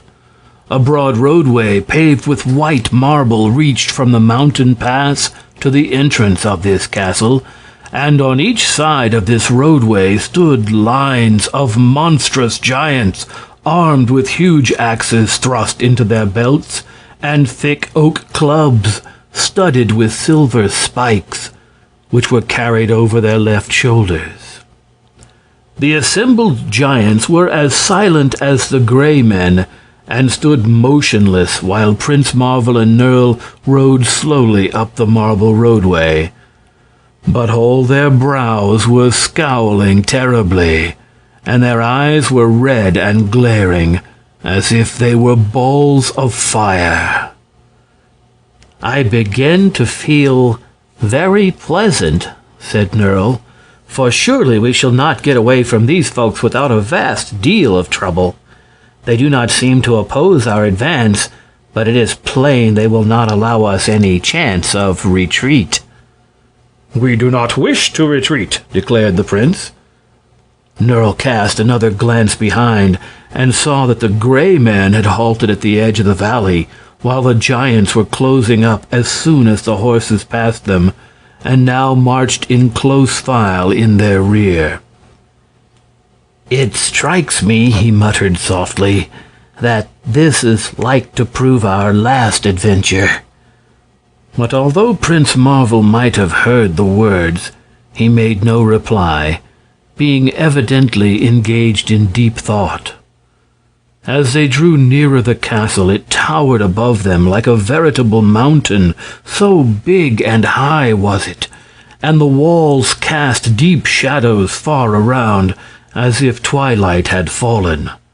They heard the loud blare of a trumpet sounding far up on the battlements. The portals of the castle suddenly opened wide, and they entered a vast courtyard paved with plates of gold. Tiny dwarves, so crooked that they resembled crabs, rushed forward and seized the bridles of the horses, while the strangers slowly dismounted and looked around them. While the steeds were being led to the stables, an old man clothed in a flowing robe, as white in color as his beard, bowed before Prince Marvel, and said in a soft voice, "Follow me." The prince stretched his arms. yawned as if tired with his ride, and then glared upon the old man with an expression of haughty surprise. "I follow no one," said he proudly. "I am Prince Marvel, sirrah, and if the owner of this castle wishes to see me, I shall receive him here as befits my rank and station." The man looked surprised, but only bowed lower than before. "It is the king's command," he answered. "The king?" "Yes, you are in the castle of King Terribus, the lord and ruler of Spore." "That is different," remarked the prince lightly. "Still, I will follow no man. Point out the way, and I will go to meet his majesty." The old man extended a lean and trembling finger toward an archway. Prince Marvel strode forward, followed by Nerl, and passing under the arch, he threw open a door at the far end and boldly entered the throne room of King Terribus. The room was round, with a dome at the top. The bare walls were of gray stone, with square open windows set full 20 feet from the floor. Rough gray stone also composed the floor, and in the center of the room stood one great rock, with a seat hollowed in its middle. This was the throne, and round about it stood a swarm of men and women dressed in rich satins, velvets, and brocades, brilliantly ornamented with gold and precious stones. The men were of many shapes and sizes, giants and dwarves being among them. The women all seemed young and beautiful. Prince Marvel cast but a passing glance at this assemblage, for his eye quickly sought the rude throne on which was seated King Terribus. The personal appearance of this monster was doubtless the most hideous known in that age of the world. His head was large and shaped like an egg. It was bright scarlet in color, and no hair whatever grew upon it. It had 3 eyes, one in the center of his face, one on the top of his head, and one in the back. Thus he was always able to see in every direction at the same time. His nose was shaped like an elephant's trunk, and swayed constantly from side to side. His mouth was very wide, and had no lips at all. 2 rows of sharp and white teeth being always plainly visible beneath the swaying nose. King Terribus, although surrounded by so splendid a court, wore a simple robe of gray cloth, with no ornament or other finery, and his strange and fearful appearance was strongly contrasted with the glittering raiment of his courtiers and the beauty of his ladies-in-waiting. When Prince Marvel, with Nerl marching close behind, entered the great room, Terribus looked at him sharply a moment, and then bowed. And when he bowed, the eye upon the top of his head also looked sharply at the intruders. Then the king spoke, his voice sounding so sweet and agreeable that it almost shocked Nerl, who had expected to hear a roar like that from a wild beast. "Why are you here?" asked Terribus. "Partly by chance and partly from curiosity," answered Prince Marvel.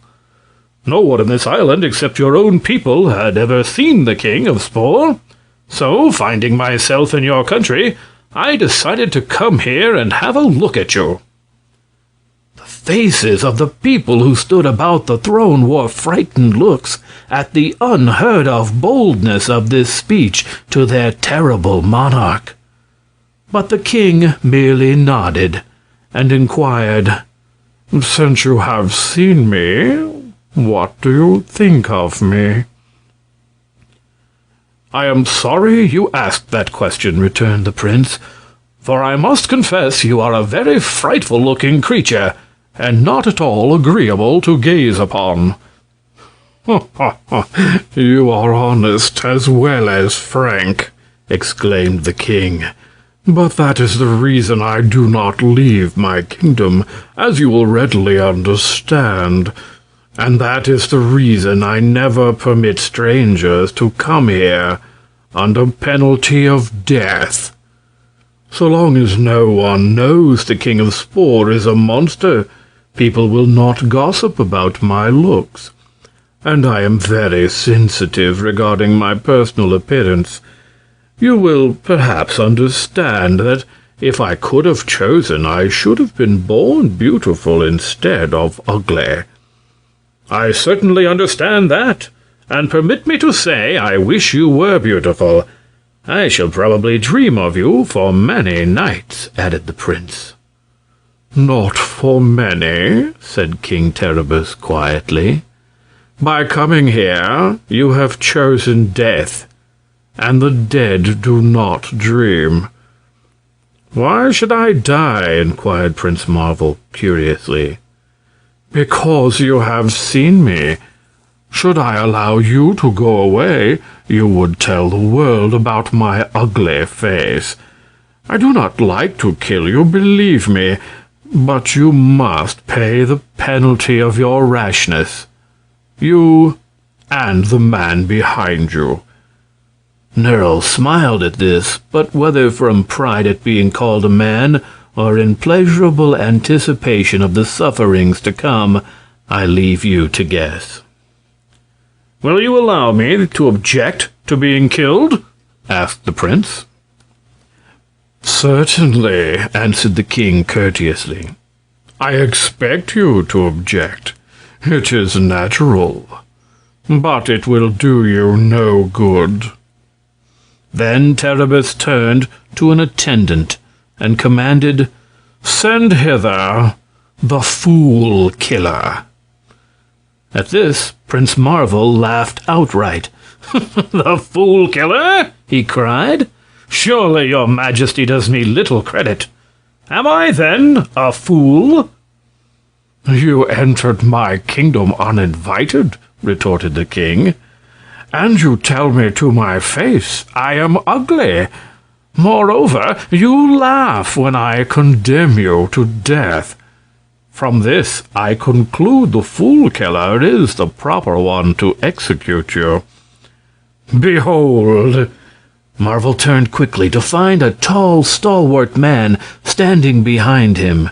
His features were strong but very grave, and the prince caught a look of compassion in his eye as their gaze met. His skin was fair and without blemish. A robe of silver cloth fell from his shoulders, and in his right hand he bore a gleaming sword. Well met, cried Marvel heartily, as he bowed to the Fool Killer. I have often heard your name mentioned, but 'tis said in the world that you are a laggard in your duty. Had I my way, answered the Fool Killer, my blade would always drip. It is my master yonder who thwarts my duty. And he nodded toward King Terribus. Then you should exercise your right on him and cleave the ugly head from his shoulders, declared the prince. Nay, unless I interfered with the Fool Killer, said the king, I should soon have no subjects left to rule. For at one time or another they all deserve the blade. Why, that must be true enough, replied Prince Marvel. But I think, under such circumstances, your Fool Killer is a needless servant, so I will rid you of him in a few moments. With that he whipped out his sword and stood calmly confronting the Fool Killer, whose grave face never changed in expression as he advanced menacingly upon his intended victim. The blades clashed together, and that of the Fool Killer broke short off at the hilt. He took a step backward, stumbled, and fell prone upon the rocky floor, while Prince Marvel sprang forward and pressed the point of his sword against his opponent's breast. "Hold!" cried the king, starting to his feet. "Would you slay my fool-killer? Think of the harm you would do to the world." "But he is laggard and unfaithful to his calling," answered the prince sternly. "Nevertheless, if he remove but one fool a year, he is benefit to mankind," declared the king. "Release him, I pray you." Then the victor withdrew his sword and stood aside, while the fool-killer slowly got upon his feet and bowed humbly before the king. "Go!" shouted Terribus, his eye flashing angrily. "You have humiliated me before my enemy. As an atonement, see that you kill me a fool a day for 60 days. Hearing this command, many of the people about the throne began to tremble, but the king paid no attention to their fears, and the fool-killer bowed again before his master and withdrew from the chamber.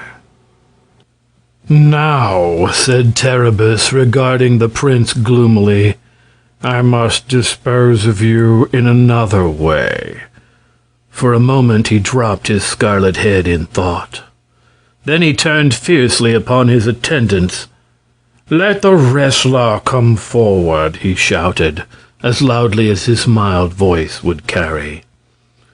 Instantly a tall blackamoor advanced from the throng and cast off his flowing robe, showing a strong figure clad only in a silver loincloth. "Crack me this fellow's bones," commanded Terribus. "I beg your majesty will not compel me to touch him," said Prince Marvel with a slight shudder, "for his skin is greasy and will soil my hands. Here, Nerl," he continued, turning to his esquire, "dispose of this black man and save me the trouble." Nerl laughed pleasantly. The black was a powerfully built man, and compared with Nerl and the prince, who had but the stature of boys, he towered like a very giant in size. Nevertheless, Nerl did not hesitate to spring upon the wrestler, who with a quick movement sent the boy crashing against the stone pavement. Nerl was much bruised by the fall, and as he painfully raised himself to his feet, a great lump was swelling behind his left ear, where his head had struck the floor, and he was so dizzy that the room seemed swimming around him in a circle. But he gave a happy little laugh and said to the prince gratefully, "Thank you very much, my master. The fall is hurting me delightfully. I almost feel as if I could cry, and that would be joy indeed." "Well," answered the prince with a sigh, "I see I must get my hands greased after all," for the black's body had really been greased to enable him to elude the grasp of his opponents. But Marvel made a quick leap and seized the wrestler firmly around the waist. The next moment, to the astonishment of all, the black man flew swiftly into the air, plunged through one of the open windows high up in the wall, and disappeared from view. When the king and his people again turned their wondering eyes upon the prince, he was wiping his hands carefully upon a silk handkerchief. At this sight, a pretty young girl who stood near the throne laughed aloud, and the sound of her laughter made King Terribus very angry. "Come here," he commanded sternly. The girl stepped forward, her face now pale and frightened, while teardrops trembled upon the lashes that fringed her downcast eyes. "You have dared to laugh at the humiliation of your king," said Terribus, his horrid face more crimson than ever. "And as atonement, I command that you drink of the poisoned cup." Instantly a dwarf came near, bearing a beautiful golden goblet in his crooked hands. "Drink," he said, an evil leer upon his face. The girl well knew this goblet contained a vile poison, one drop of which on her tongue would cause death. So she hesitated, trembling and shrinking from the ordeal. Prince Marvel looked into her sweet face with pitying eyes, and stepped quickly to her side, took her hand in his. "Now drink," he said, smiling upon her. "The poison will not hurt you." She drank obediently, while the dwarf chuckled with awful glee, and the king looked on eagerly, expecting her to fall dead at his feet. But instead the girl stood upright and pressed Marvel's hand, looking gratefully into his face. "You are a fairy," she whispered, so low that no one else heard her voice. "I knew that you would save me." "Keep my secret," whispered the prince in return, and still holding her hand he led her back to her former place. King Terribus was almost wild with rage and disappointment, and his elephant nose twisted and squirmed horribly. "So you dare to thwart my commands, do you?" he cried excitedly.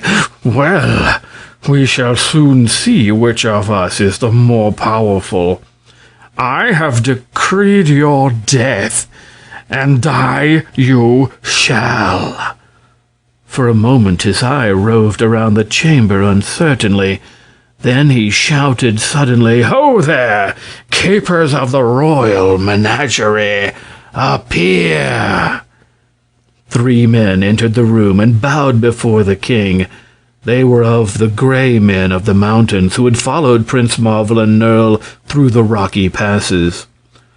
"Bring hither the royal dragon," cried the king, "and let him consume these strangers before my very eyes." The men withdrew, and presently was heard a distant shouting, followed by a low rumbling sound, with groans, snorts, roars, and a hissing like steam from the spout of a tea kettle. The noise and shouting drew nearer, while the people huddled together like frightened sheep. And then suddenly the doors flew open, and the royal dragon advanced to the center of the room. This creature was at once the pride and terror of the kingdom of Spore. It was more than 30 feet in length, and covered everywhere with large green scales set with diamonds, making the dragon, when it moved, a very glittering spectacle. Its eyes were as big as pie plates, and its mouth, when wide opened, fully as large as a bathtub. Its tail was very long and ended in a golden ball, such as you see on the top of flagstaffs. Its legs, which were as thick as those of an elephant, had scales which were set with rubies and emeralds.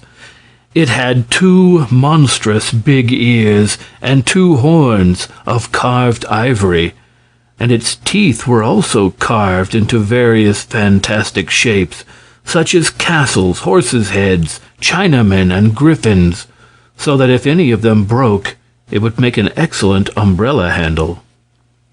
The royal dragon of Spore came crawling into the throne room rather clumsily, groaning and moaning with every step and waving its ears like 2 blankets flying from a clothesline. The king looked on it and frowned. "Why are you not breathing fire and brimstone?" he demanded angrily. "Why, I was caught out in a gale the other night," returned the dragon, rubbing the back of its ear with its left front paw, as it paused and looked at the king, "and the wind put out my fire." "Then why didn't you light it again?" asked Terribus, turning on the keepers. We were out of matches, your majesty," stammered the trembling gray men. "So ho!" yelled the king, and was about to order the keepers beheaded. But just then Nerl pulled out his matchbox, lit one of the matches, and held it in front of the dragon's mouth. Instantly the creature's breath caught fire, and it began to breathe flames a yard in length.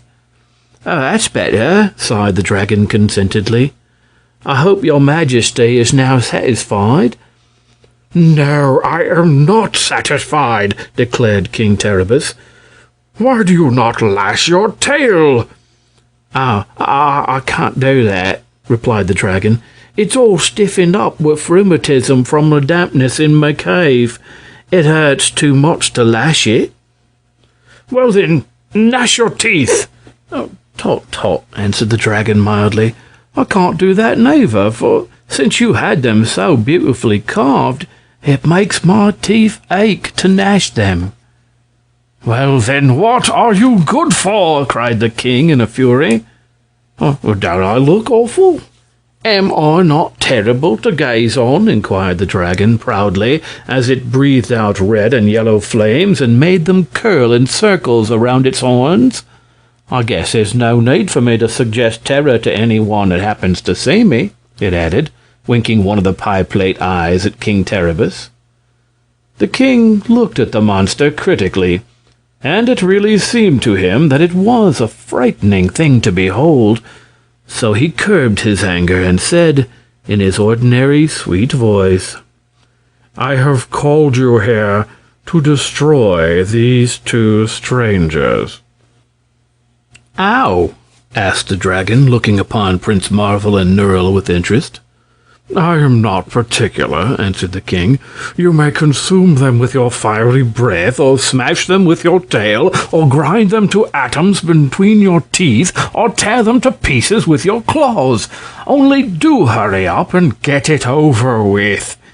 Said the dragon thoughtfully, as if it didn't relish the job. "This one isn't St. George, is it?" "No, no," exclaimed the king irritably. "It's Prince Marvel. Do get to work as soon as possible." "Prince Marvel. Prince Marvel," repeated the dragon. "Why, there isn't a prince in the whole world named Marvel. I'm pretty well posted on the history of royal families, you know. I'm afraid he's St. George in disguise." "Isn't your name Prince Marvel?" inquired the king, turning to the boyish-looking stranger. "It is," answered Marvel. "Well, it's mighty strange. I've never heard of you," persisted the dragon. "But tell me, please, how would you prefer to be killed?" "Oh, I'm not going to be killed at all," replied the prince, laughing. "Did you hear that, Terribus?" asked the dragon, turning to the king. "He says he isn't going to be killed." "But I say he is," cried Terribus. "I have decreed his death." "But do you suppose I'm going to kill a man against his will?" inquired the dragon in a reproachful voice. "And such a small man, too. Do you take me for a common assassin? Or a murderer?" "Do you intend to obey my orders?" roared the king. "No, I don't, and that's flat," returned the dragon sharply. "It's time for me to take my cough medicine, so if you've nothing more to say, I'll go back to my cave." "Go, go, go!" shrieked the king, stamping his foot in passion. "You've outlived your usefulness.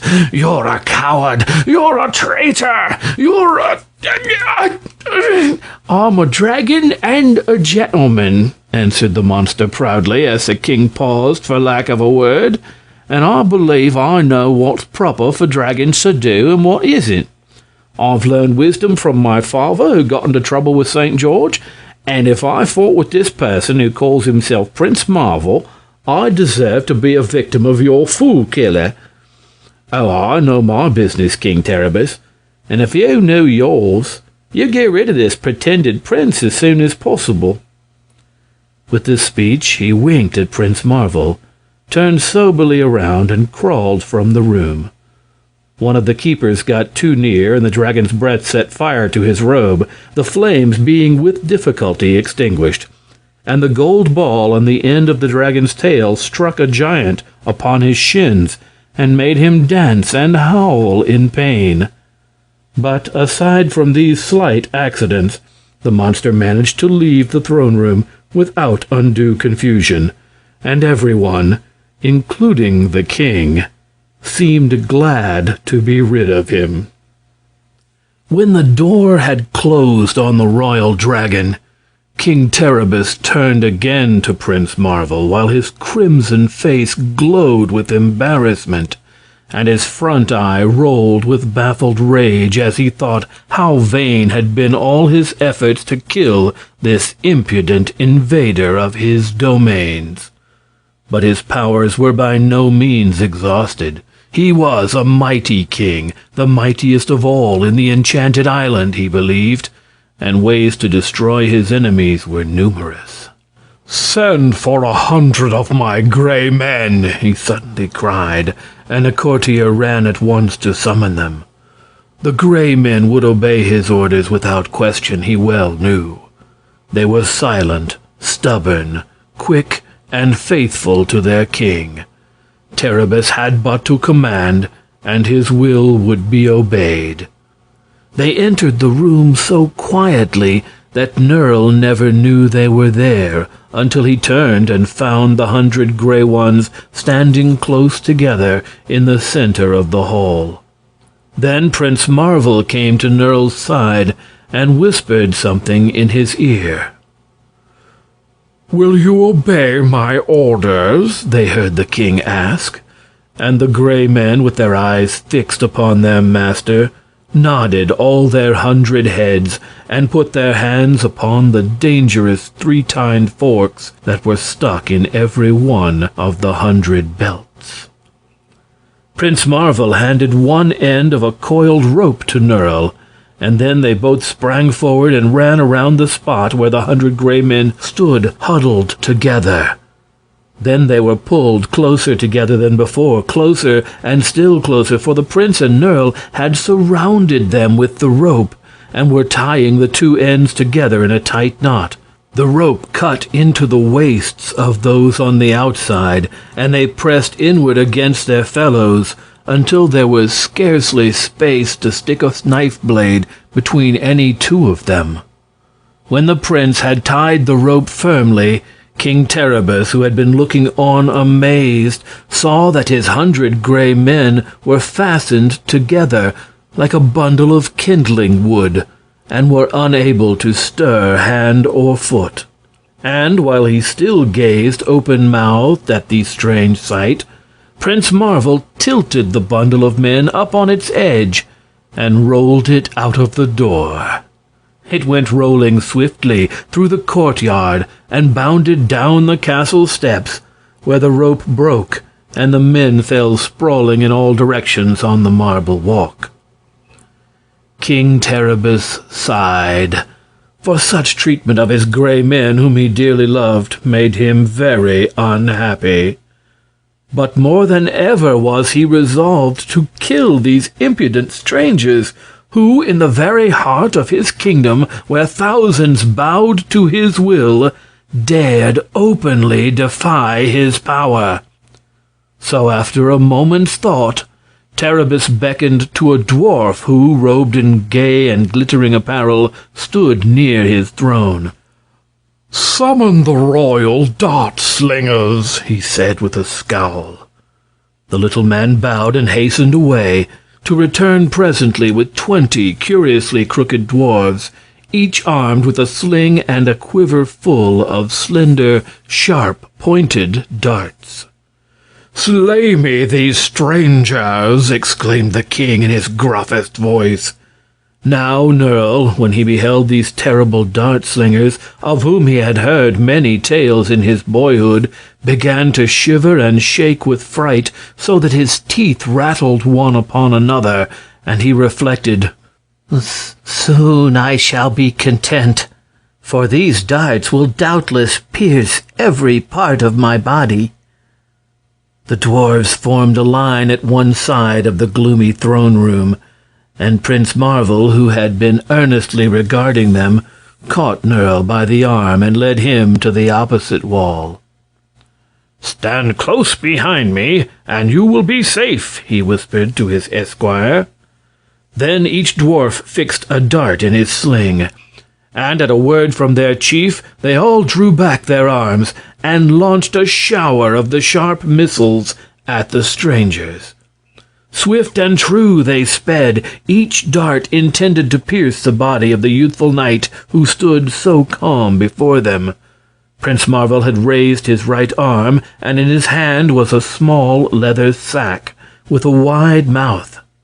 As the darts flew near him, a strange thing happened. They each and all swerved from their true course and fell rattling into the leathern sack. to the wonder of the royal slingers and the dismay of King Terribus himself. "Again!" cried the king, his usually mild voice hoarse with anger.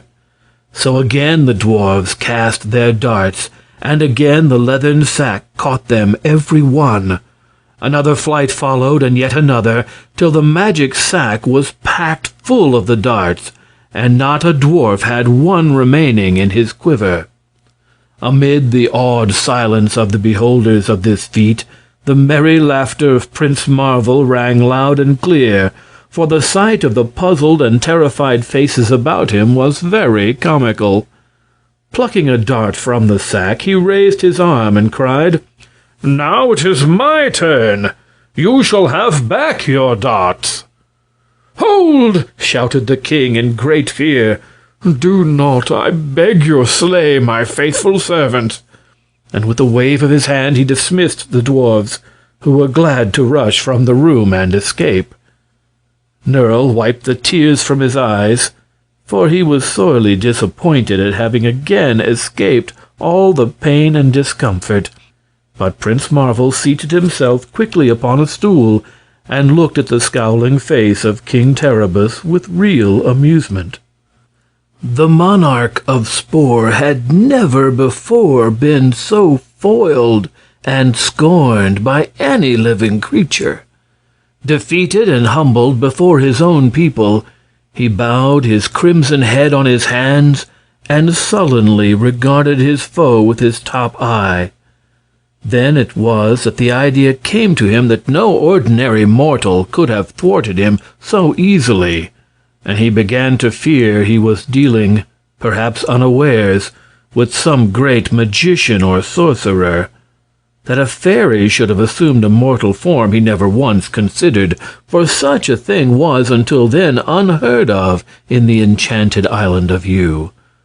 But with the knowledge that he had met his master, whoever he might prove to be, and that further attempts upon the stranger's life might lead to his own undoing, King Terribus decided to adopt a new line of conduct, hoping to accomplish by stratagem what he could not do by force.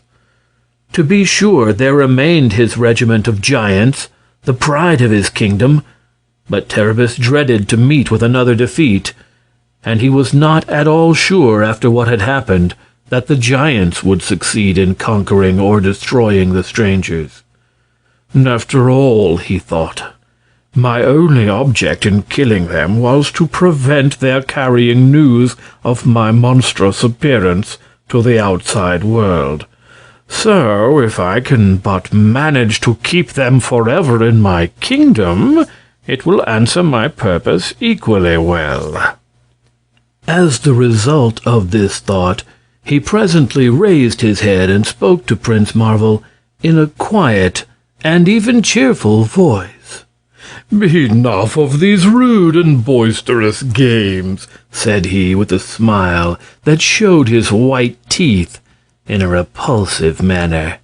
"They may have seemed to my people an ill welcome to my good friend Prince Marvel, yet they were only designed to show the powers of the mighty magician who has become my guest. Oh, nay, do not deny it, Prince. From the first I guessed your secret, and to prove myself right, I called my servants to oppose you, being sure they could not do you an injury. But no more of such fooling, and pray forgive my merry game at your expense. Henceforth we shall be friends, and you are heartily welcome to the best my kingdom affords." With this speech, Terribus stepped down from his throne and approached Prince Marvel with outstretched hand. The prince was not at all deceived, but he was pleased to see how cunningly the king excused his attempts to kill him.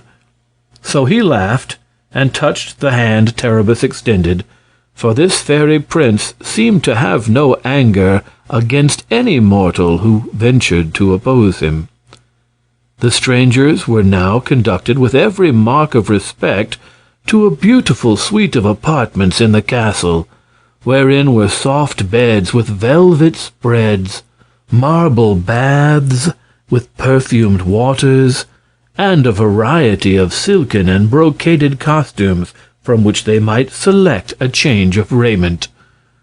No sooner had they bathed and adorned themselves fittingly than they were summoned to the king's banquet hall, being escorted thither by 12 young maidens bearing torches with lavender-colored flames.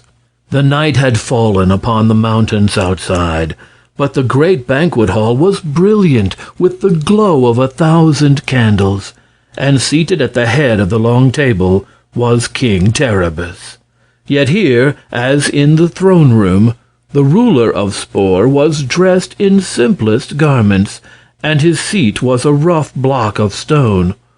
All about him were lords and ladies in gorgeous array. The walls were hung with rare embroideries. The table was weighted with gold platters and richly carved goblets filled with sweet nectars.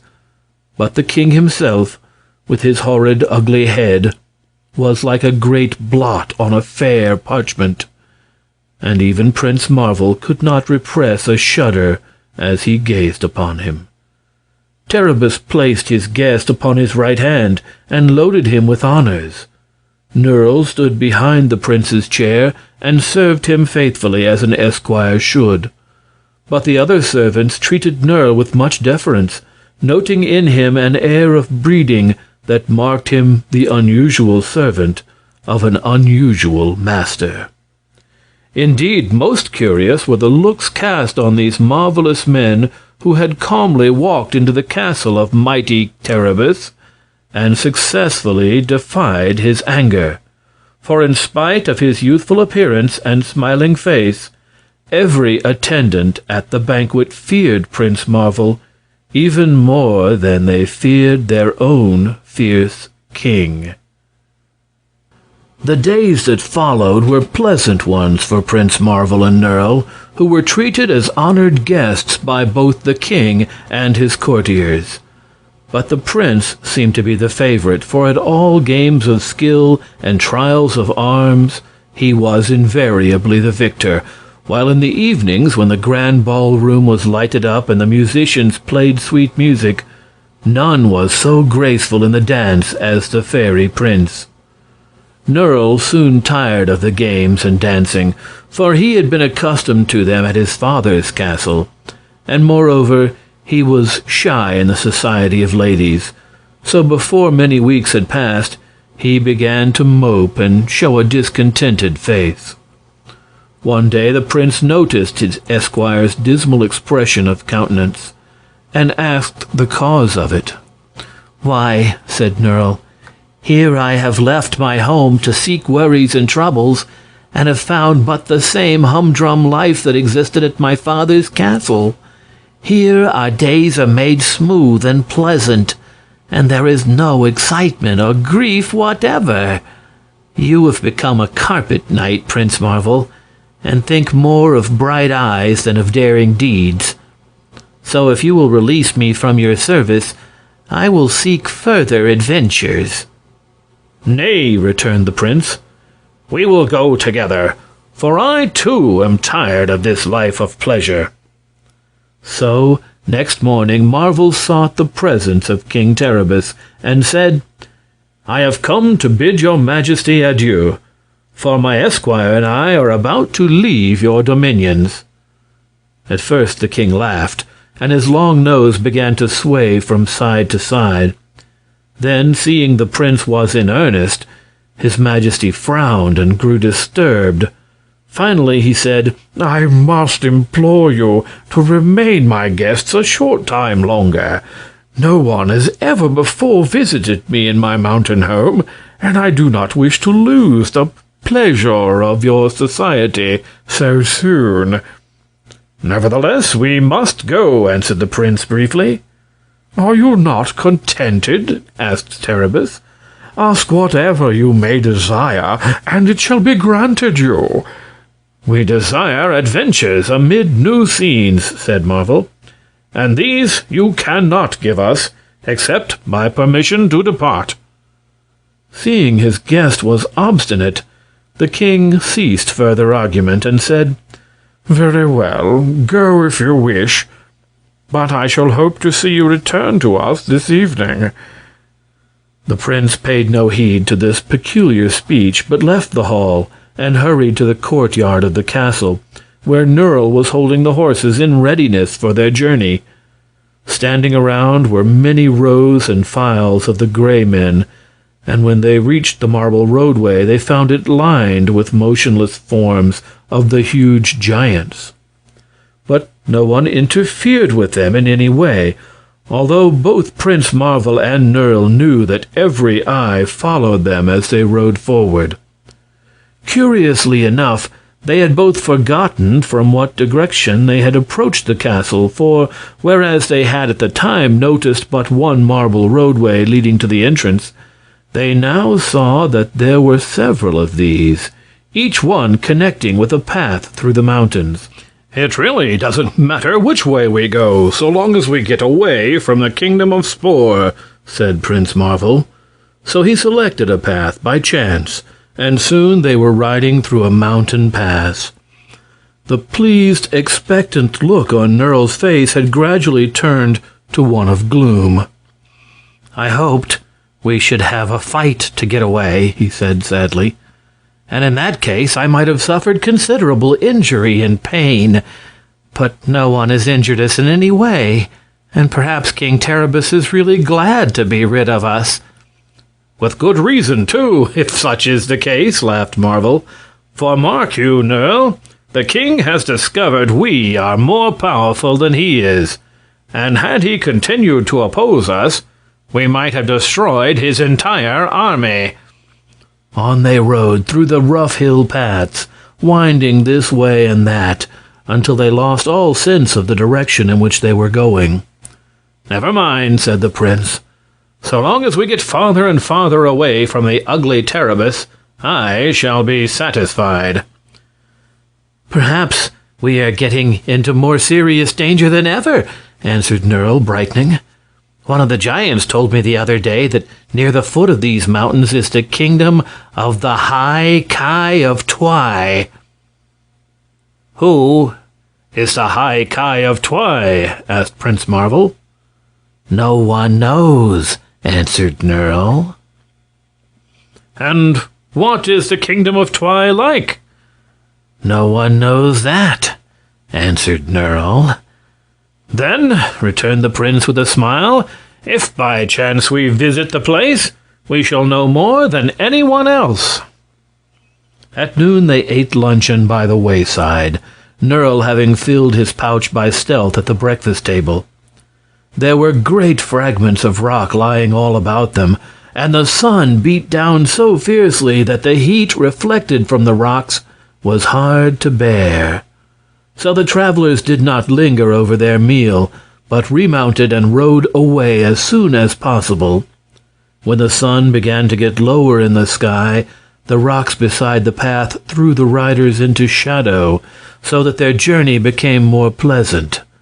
They rode along, paying little attention to the way, but talking and laughing merrily together until it began to grow dark. "Does this path never end?" asked Prince Marvel suddenly. "We ought to reach some place where men dwell before long, else we shall be obliged to spend the night among these rocks." "And then, perhaps, the wolves will attack us," said Nerl cheerfully, "and tear us into pieces with their sharp teeth and claws." But even as he spoke, they rode around a turn in the path and saw a sight that made them pause in astonishment, for just before them rose the castle of King Terribus, and along both sides of the marble walk leading up to it were ranged the lines of giants, exactly as they had stood in the morning. Nerl turned around in his saddle. Sure enough, there were the gray men in the rear, stepping from behind every boulder and completely filling the rocky pathway. "Well, what shall we do?" asked the esquire. "Fight?" "No, indeed," returned Prince Marvel, laughing at his friend's eager face. "It appears the path we chose winds around in a circle, and so has brought us back to our starting point. So we must make the best of a bad blunder and spend another night with our ugly friend, King Terribus." They rode forward through the rows of giants to the castle, where the ever-courteous servants took their horses and escorted them to their former handsome apartments with every mark of respect. No one seemed in the least surprised at their speedy return, and this fact at first puzzled Nerl, and then made him suspicious. After bathing and dusting their clothing, they descended to the banquet hall, where King Terribus sat upon his gray stone throne and welcomed them with quiet courtesy. The sight of the king's crimson skin and deformed face sent a thrill of repugnance through Prince Marvel, and under the impulse of a sudden thought he extended his hand towards Terribus and whispered a magic word which was unheard by any around him. Nerl did not notice the prince's swift gesture, nor the whispered word, but he was staring straight at Terribus at the time, and he saw with surprise the eye on the top of the king's head move down toward his forehead, and the eye in the center of his forehead slide slightly toward the left, and the elephant-like nose shrink and shorten at the same time. Also, it seemed to him that the king's skin was not so crimson in color as before, and that a thin growth of hair had covered his head. However, no one else appeared to notice any change, least of all Terribus, so Nerl seated himself at the table and began to eat. "It was very kind of you to return so soon to my poor castle," said the king to Prince Marvel in his sweet voice. "We could not help it," laughed the prince in reply, "for the road wound right and left until we knew not which way we traveled, and then it finally circled around again to your castle. But tomorrow we shall seek a new path, and bid you farewell forever." "Still," remarked the king gravely, "should you again miss your way, I shall be glad to welcome your return." The prince bowed politely by way of reply, and turned to address the little maiden he had once saved from death by poison. And so, in feasting and dancing and laughter, the evening passed pleasantly enough to the prince, and it was late when he called Nerl to attend him to their apartment. The following morning, Marvel and Nerl once more set out to leave the kingdom of Spore and its ugly king.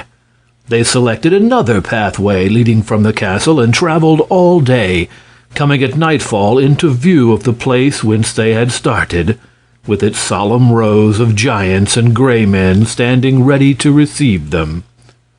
This repetition of their former experience somewhat annoyed the prince, while Nerl's usually despondent face wore a smile. "I see trouble ahead," murmured the esquire almost cheerfully. "Since the king cannot conquer us by force, he intends to do it by sorcery."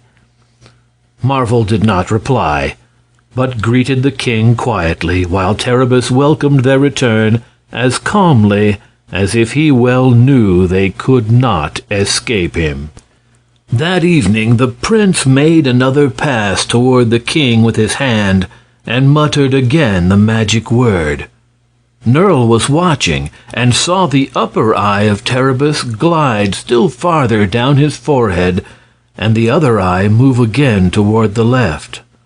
The swaying nose shrank to a few inches in length, and the skin that had once been so brilliantly crimson turned to a dull red color.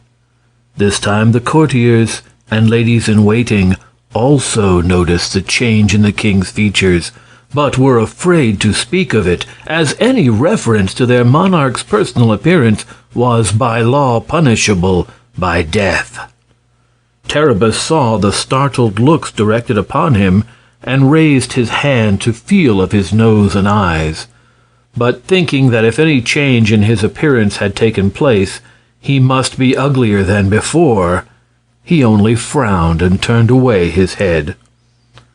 The next day the king's guests made a third attempt to leave his dominions, but met with no better success than before, for a long and tedious ride only brought them back to their starting place in the evening. This time Prince Marvel was really angry, and striding into the king's presence, he reproached him bitterly, saying, "Why do you prevent us from leaving your kingdom? We have not injured you in any way." "You have seen me," returned Terribus calmly, "and I do not intend you shall go back to the world and tell people how ugly I am." The prince looked at him and could not repress a smile. The two eyes of the king, having been twice removed from their first position, were now both in his forehead instead of below it, and one was much higher than the other. And the nose, although small when compared to what it had been, still resembled an elephant's trunk. Other changes had been made for the better, but Terribus was still exceedingly repulsive to look upon. Seeing the prince look at him and smile, the king flew into a fury of anger and declared that the stranger should never, while they lived, be permitted to leave his castle again. Prince Marvel became thoughtful at this, reflecting that the king's enmity all arose from his sensitiveness about his ugly appearance, and this filled the youthful knight with pity rather than resentment. When they had all assembled at the evening banquet, the prince for a third time made a mystic pass at the king and whispered a magic word, and behold, this time the charm was complete, for the two front eyes of Terribus fell into their proper places. His nose became straight and well-formed, and his skin took on a natural, healthy color. Moreover, he now had a fine head of soft brown hair, with eyebrows and eyelashes to match, and his head was shapely and in proportion to his body. As for the eye that had formerly been in the back of his head, it had disappeared completely. So amazed were the subjects of the transformed king, who was now quite handsome to look upon, that they began to murmur together excitedly, and something in the new sensations he experienced gave to the king's face likewise an expression of surprise. Knowing from their pleased looks that he must have improved in appearance, he found the courage to raise his hand to his nose, and found it well formed. Then he touched his eyes and realized they were looking straight out from his face, like those of other people. For some moments after making these discoveries, the king remained motionless, a smile of joy gradually spreading over his features. Then he said aloud, "What has happened? Why do you all look so startled?"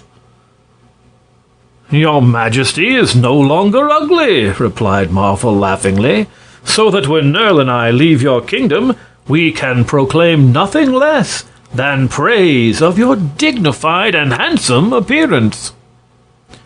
"Is my face indeed pleasing?" demanded the king eagerly. "It is!" cried the assembled courtiers and ladies, as with one voice. "Bring me a mirror," said the king. "I shall look at my reflection for the first time in many years." The mirror being brought, King Terribus regarded himself for a long time with pleased astonishment, and then, his sensitive nature being overcome by the shock of his good fortune, he burst into a flood of tears and rushed from the room. The courtiers and ladies now bestowed many grateful thanks upon Prince Marvel for his kind deed, for they realized that thereafter their lives would be safer from the king's anger, and much pleasanter in every way. "Terribus is not bad by nature," said one, "but he brooded upon his ugliness so much that the least thing served to throw him into a violent passion, and our lives were never safe from one day to another." By and by, 2 giants entered the hall and carried away the throne of gray stone where Terribus had been accustomed to sit. And other slaves brought a gorgeous throne of gold studded with precious jewels, which they put in its place. And after a time, the king himself returned to the room, his simple gray gown replaced by flowing robes of purple, with rich embroideries, such as he had not worn for many years. "My people," said he, addressing those present with kindness and dignity, "it seems to me fitting that a handsome king should be handsomely attired, and an ugly one clothed simply. For years I have been so terrible in feature that I dared not even look at my own image in a mirror. But now, thanks to the gracious magic of my guest, I have become like other men, and hereafter you will find my rule as kind as it was formerly cruel.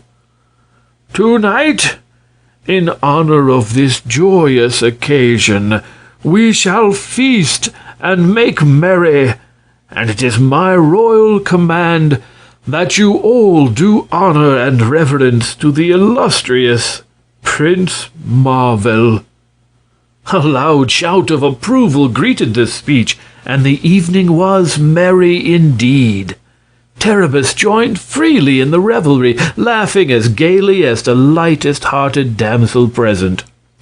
It was nearly morning before they all retired, and as they sought their beds, Nerle asked the prince in a voice that sounded like an ill-natured growl, "Why did you give the king beauty after his treatment of us?" Marvel looked at the reproachful face of his esquire and smiled. "When you are older," said he, "you will find that often there are many ways to accomplish a single purpose. The king's ugliness was the bar to our leaving his country, for he feared our gossip. So the easiest way for us to compass our escape was to take away his reason for detaining us. Thus I conquered the king in my own way, and at the same time gained his gratitude and friendship." "Will he allow us to depart in the morning?" inquired Nerle. "I think so," said Marvel. It was late when they rose from their slumbers, but having breakfasted, the prince's first act was to seek the king. "We wish to leave your kingdom," said he. "Will you let us go?" Terribus grasped the hand of his guest and pressed it with fervor, while tears of gratitude stood in his eyes.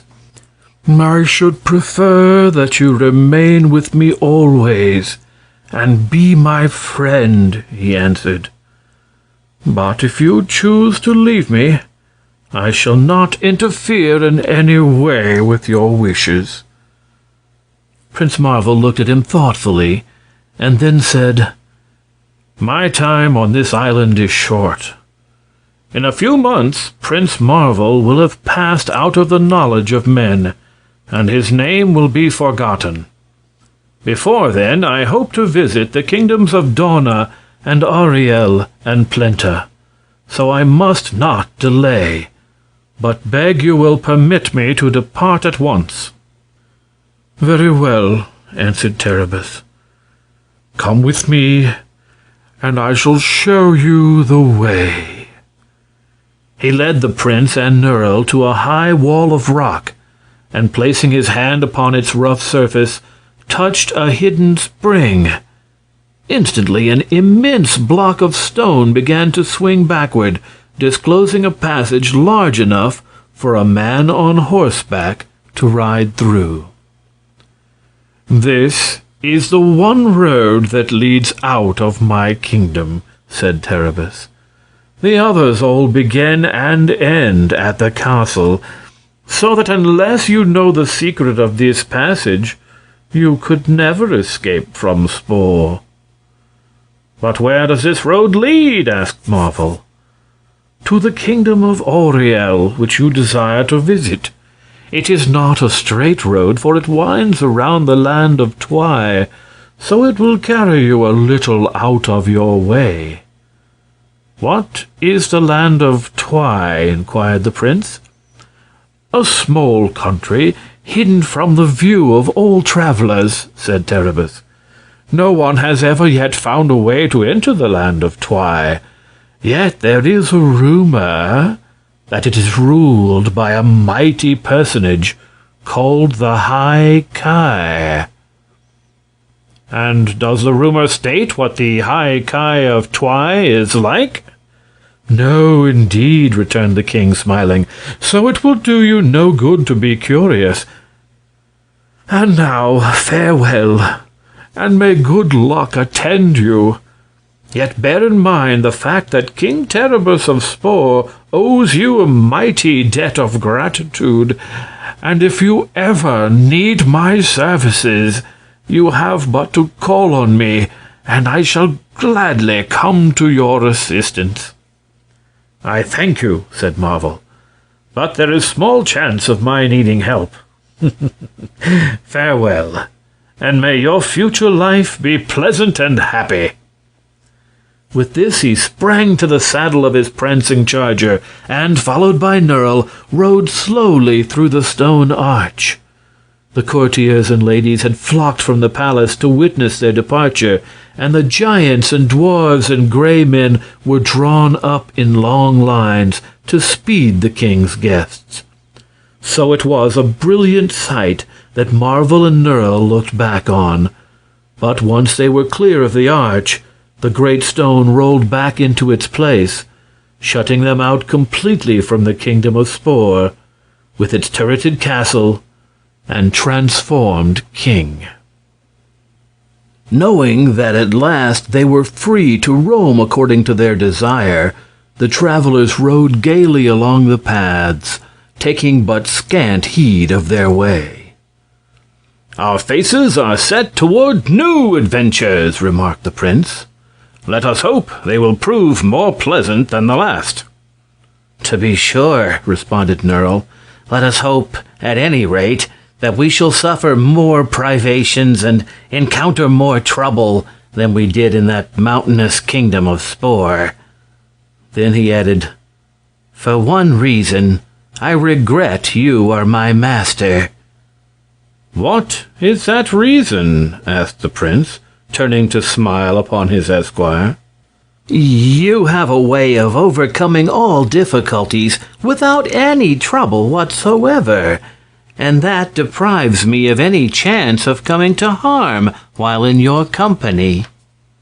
"Cheer up, my boy," cried Marvel. "Did I not say there are new adventures before us? We may not come through them so easily as we came through the others." "That is true," replied Nerle. "It is always best to hope." And then he inquired, "Why do you stop here, in the middle of the path?" "Because the path has ended rather suddenly," answered Marvel. "Here is a thick hedge of prickly briars barring our way." Nerle looked over his master's shoulder and saw that a great hedge, high and exceedingly thick, cut off all prospect of their advancing. "This is pleasant," said he, "but I might try to force our way through the hedge. The briars would probably prick me severely, and that would be delightful." "Try it," the prince returned with twinkling eyes. Nerle sprang from his horse to obey, but at the first contact with the briars, he uttered a howl of pain and held up his hands, which were bleeding in a dozen places from the wounds of the thorns. "Ah, "That will content you for a time, I trust," said Marvel. "Now follow me, and we will ride along beside the hedge until we find an opening. For either it will come to an end, or there will prove to be a way through it to the other side." So they rode alongside the hedge for hour after hour, yet it did not end, nor could they espy any way to get through the thickly matted briars. By and by night fell, and they tethered their horses to some shrubs where there were a few scanty blades of grass for them to crop, and then laid themselves down upon the ground with bare rocks for pillows, where they managed to sleep soundly until morning. They had brought a supply of food in their pouches, and on this they breakfasted, afterward continuing their journey beside the hedge. At noon, Prince Marvel uttered an exclamation of surprise and stopped his horse. "What is it?" asked Nerle.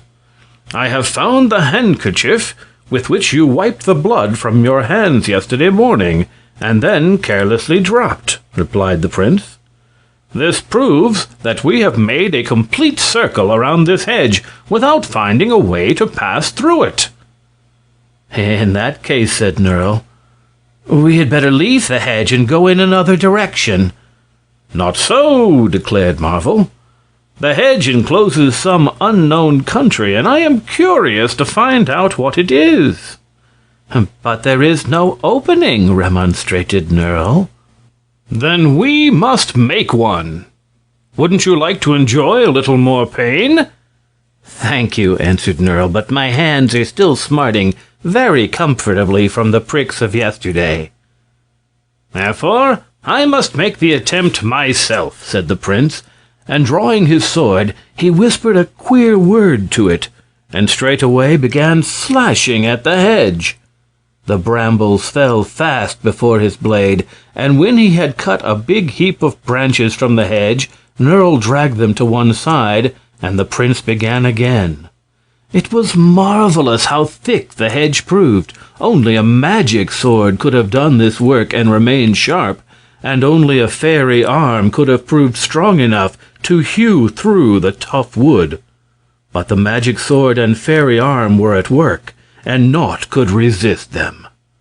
After a time, the last branches were severed and dragged from the path, and then the travelers rode their horses through the gap into the unknown country beyond.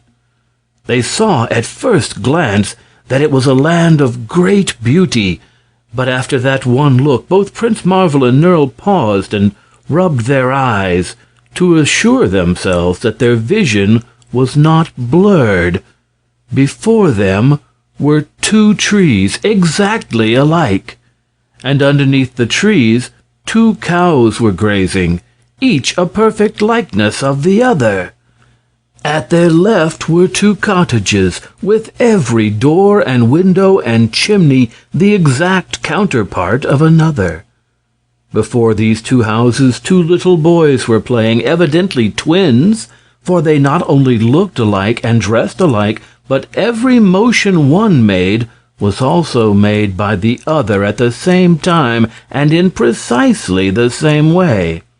When one laughed, the other laughed, and when one stubbed his toe and fell down, the other did likewise. And then they both sat up and cried lustily at the same time.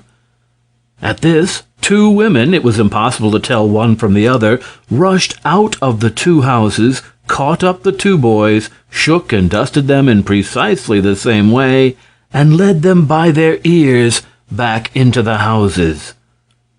Again the astonished travelers rubbed their eyes, and then Prince Marvel looked at Nerle and said, "I thought at first I saw everything double, but there seems to be only one of you." "And of you," answered the boy. "But see, there are 2 hills ahead of us, and 2 paths lead from the houses over the hills. How strange it all is." Just then 2 birds flew by, close together and perfect mates, and the cows raised their heads and mooed at the same time, and 2 men, also twins, came over the 2 hills along the 2 paths with 2 dinner pails in their hands and entered the 2 houses.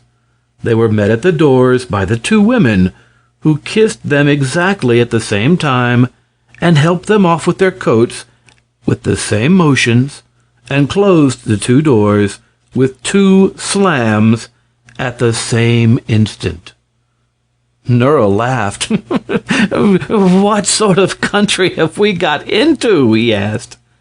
"Let us find out," replied the prince, and riding up to one of the houses, he knocked on the door with the hilt of his sword. Instantly the doors of both houses flew open, and both men appeared in the doorways. Both started back in amazement at the sight of the strangers, and both women shrieked, and both little boys began to cry. Both mothers boxed the children's ears, and both men gasped out, Who are you?" Their voices were exactly alike, and their words were spoken in unison. Prince Marvel replied courteously, "We are 2 strangers who have strayed into your country, but I do not understand why our appearance should so terrify you." "Why, you are singular. There is only half of each of you," exclaimed the 2 men together. "Not so," said the prince, trying hard not to laugh in their faces. "We may be single, while you appear to be double, but each of us is perfect, nevertheless." "Perfect? And only half of you?" cried the men. And again the 2 women who were looking over their husbands' shoulders screamed at the sight of the strangers, and again the 2 boys who were clinging to their mothers' dresses in the same positions began to cry. "We did not know such strange people existed," said the 2 men, both staring at the strangers and then wiping the beads of perspiration from their 2 brows with 2 faded yellow handkerchiefs. "Nor did we," retorted the prince. "I assure you we are as much surprised as you are." Nurl laughed again at this, and to hear only one of the strangers speak and the other only laugh seemed to terrify the double people anew.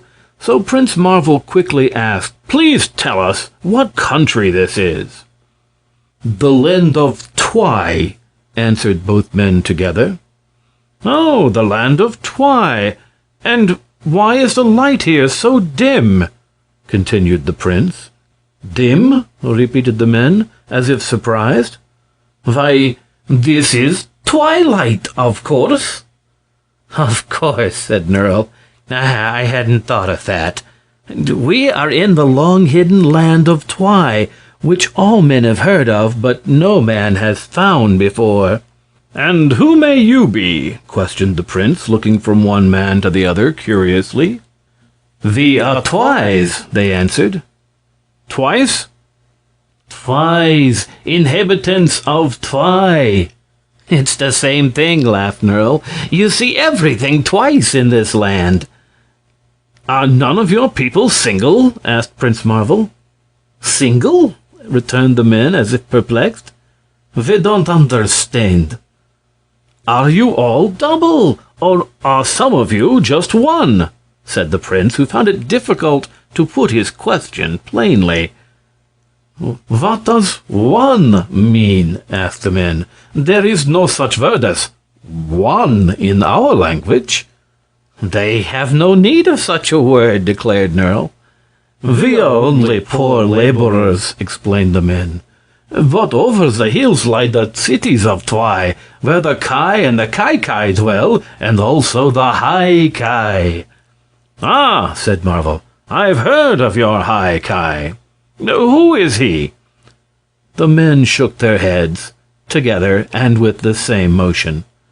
"We have never seen this glorious High Kai," they answered. "The sight of their faces is forbidden. None but the Kai and the Kai has seen the supreme rulers and High Kai." "I'm getting mixed," said Nurl. "All this about the Kai and the Kai and the High Kai makes me dizzy. Let's go on to the city and explore it." "That is a good suggestion," replied the prince. "Goodbye, my friends," he added, addressing the men. They both bowed, and although they still seemed somewhat frightened, they answered him civilly, and in the same words, and closed their doors at the same time. So Prince Marvel and Nerl rode up the double path to the hills, and the two cows became frightened and ran away with the same swinging step, keeping an exact space apart. And when they were a safe distance, they both stopped, looked over their right shoulders, and mooed at the same instant. From the tops of the hills, the travelers caught their first glimpse of the wonderful cities of Twy. Two walls surrounded the cities, and in the walls were two gates just alike. Within the enclosures stood many houses, but all were built in pairs, from the poorest huts to the most splendid palaces. Every street was double, the pavements running side by side. There were 2 lampposts on every corner, and in the dim twilight that existed, these lampposts were quite necessary. If there were trees or bushes anywhere, they invariably grew in pairs, and if a branch was broken on one, it was sure to be broken on the other, and dead leaves fell from both trees at identically the same moment. Much of this Marvel and Nerl learned after they had entered the cities, but the view from the hills showed plainly enough that the double plan existed everywhere and in every way in this strange land. They followed the paths down to the gates of the walls, where 2 pairs of soldiers rushed out and seized their horses by the bridles. These soldiers all seemed to be twins, or at least mates, and each one of each pair was as like the other as are 2 peas growing in the same pod. If one had a red nose, the other's was red in the same degree, and the soldiers that held the bridles of Nerl's horse both had their left eyes bruised and blackened, as if from a blow of the same force. These soldiers, as they looked upon Nerl and the prince, seemed fully as much astonished and certainly more frightened than their prisoners. They were dressed in bright yellow uniforms with green buttons, and the soldiers who had arrested the prince had both torn their left coat sleeves and had patches of the same shape upon the seats of their trousers.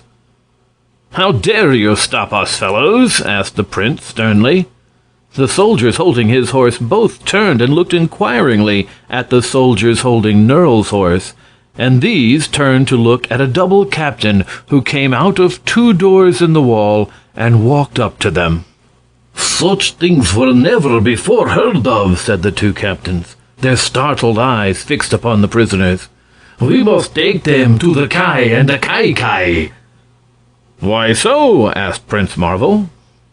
"Because," replied the officers, "they are our rulers under grace of the High Kai, and all unusual happenings must be brought to their notice. It is our law, you know, the law of the Kingdom of Twy." "Very well," said Marvel quietly. "Take us where you will, but if any harm is intended us, you will be made to regret it." "The Kai and the Kai will decide," returned the captains gravely, their words sounding at the same instant.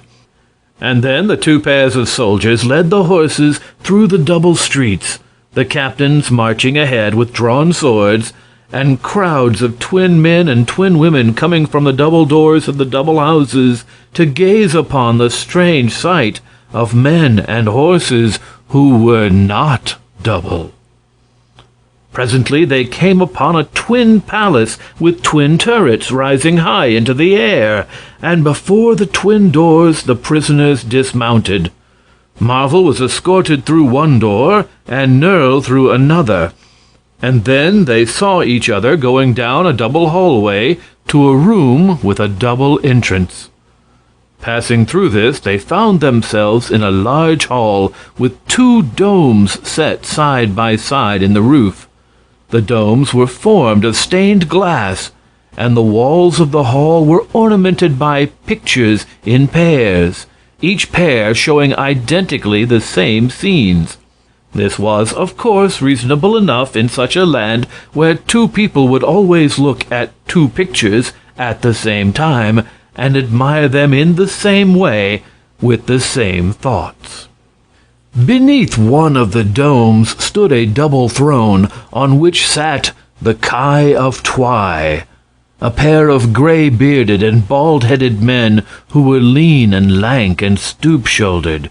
They had small eyes, black and flashing, long hooked noses, great pointed ears, and they were smoking two pipes, from which the smoke curled in exactly the same circles and clouds.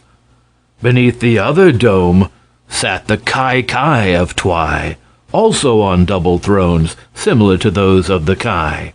The Kai were two young men, and had golden hair combed over their brows and banged straight across, and their eyes were blue and mild in expression, and their cheeks pink and soft. The Kai were playing softly upon a pair of musical instruments that resembled mandolins, and they were evidently trying to learn a new piece of music, for when one Kai struck a false note, the other Kai struck the same false note at the same time, and the same expression of annoyance came over the two faces at the same moment. When the prisoners entered, the pair of captains and soldiers bowed low to the two pairs of rulers, and the Kai exclaimed, both in the same voice of surprise, "Great Kikaku, what have we here?" "Most wonderful prisoners, your highness," answered the captains. "We found them at your city's gates and brought them to you at once. They are, as your highness will see, each singular, and but half of what he should be." "'Tis so!" cried the double Kai in loud voices, and slapping their right thighs with their right palms at the same time. "Most remarkable, most remarkable." "I don't see anything remarkable about it," returned Prince Marvel calmly. "It is you who are not singular, but double, that seems strange and outlandish." Perhaps, said the two old men thoughtfully. "It is what we are not accustomed to that seems to us remarkable. Eh, Kai?" they added, turning to the other rulers. The Kai, who had not spoken a word but continued to play softly, simply nodded their blond heads carelessly. So the Kai looked again at the prisoners and asked, "How did you get here?" "We cut a hole through the prickly hedge," replied Prince Marvel. "A hole through the hedge? Great Kikaku!" cried the gray-bearded Kai. "Is there, then, anything or any place on the other side of the hedge?" "Why, of course! The world is there," returned the prince, laughing. The old men looked puzzled and glanced sharply from their little black eyes at the prisoners. "We thought nothing existed outside the hedge of Twy," they answered simply. "But your presence here proves we were wrong. Eh, Kai?" This last was again directed toward the pair of musicians, who continued to play and only nodded quietly as before. "Now that you are here," said the twin Kai, stroking their two gray beards with their two left hands in a nervous way, "it must be evident to you that you do not belong here. Therefore, you must go back through the hedge again and stay on the other side. Eh, Kai?" The Kai still continued playing, but now spoke the first words the prisoners had heard from them. "I must die," said the Kai in soft, agreeable voices. "Die?" echoed the twin Kai. "Die? Great Kikaku! And why so?" "Because if there is a world on the other side of the hedge, they would tell on their return all about the land of Twy, and others of their kind would come through the hedge from curiosity and annoy us. We cannot be annoyed. We are busy." Having delivered this speech, both the Kai went on playing the new tune, as if the matter was settled. "Nonsense," retorted the old Kai angrily. You are getting more and more bloodthirsty every day, our sweet and gentle Kai. But we are the Kai, and we say the prisoners shall not die."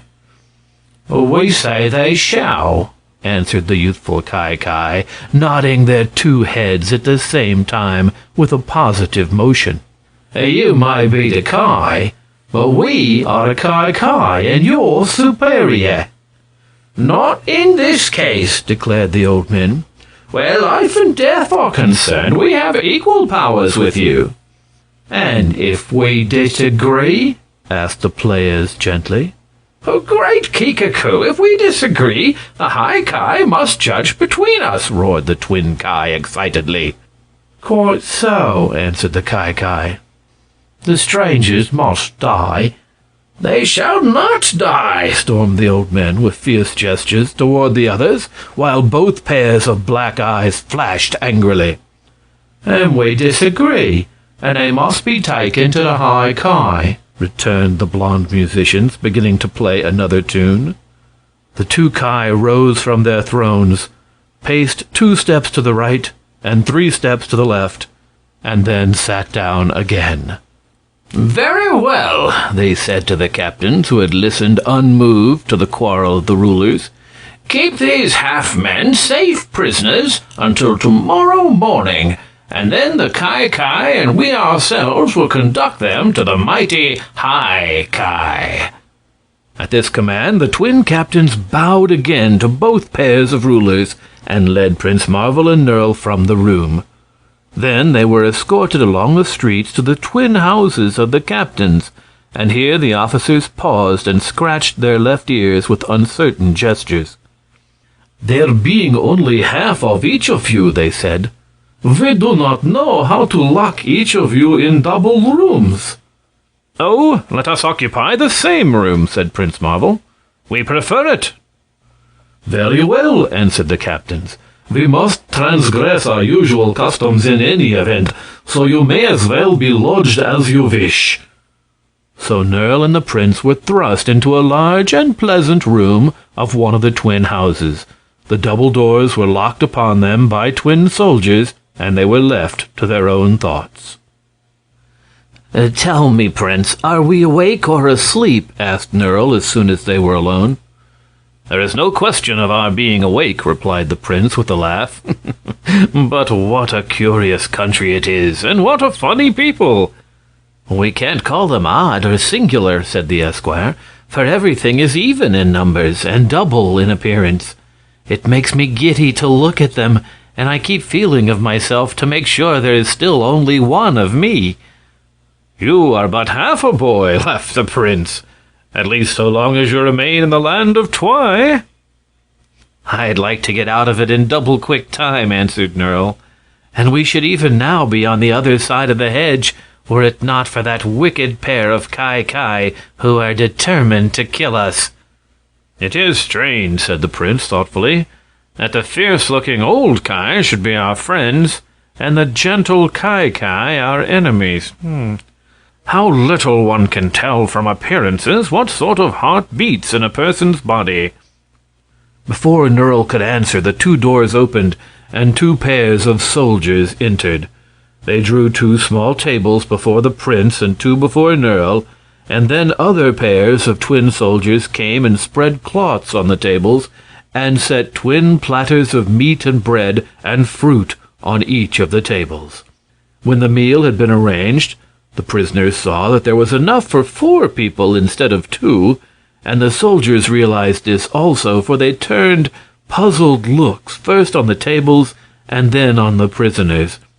Then they shook all their twin heads gravely and went away, locking the twin doors behind them.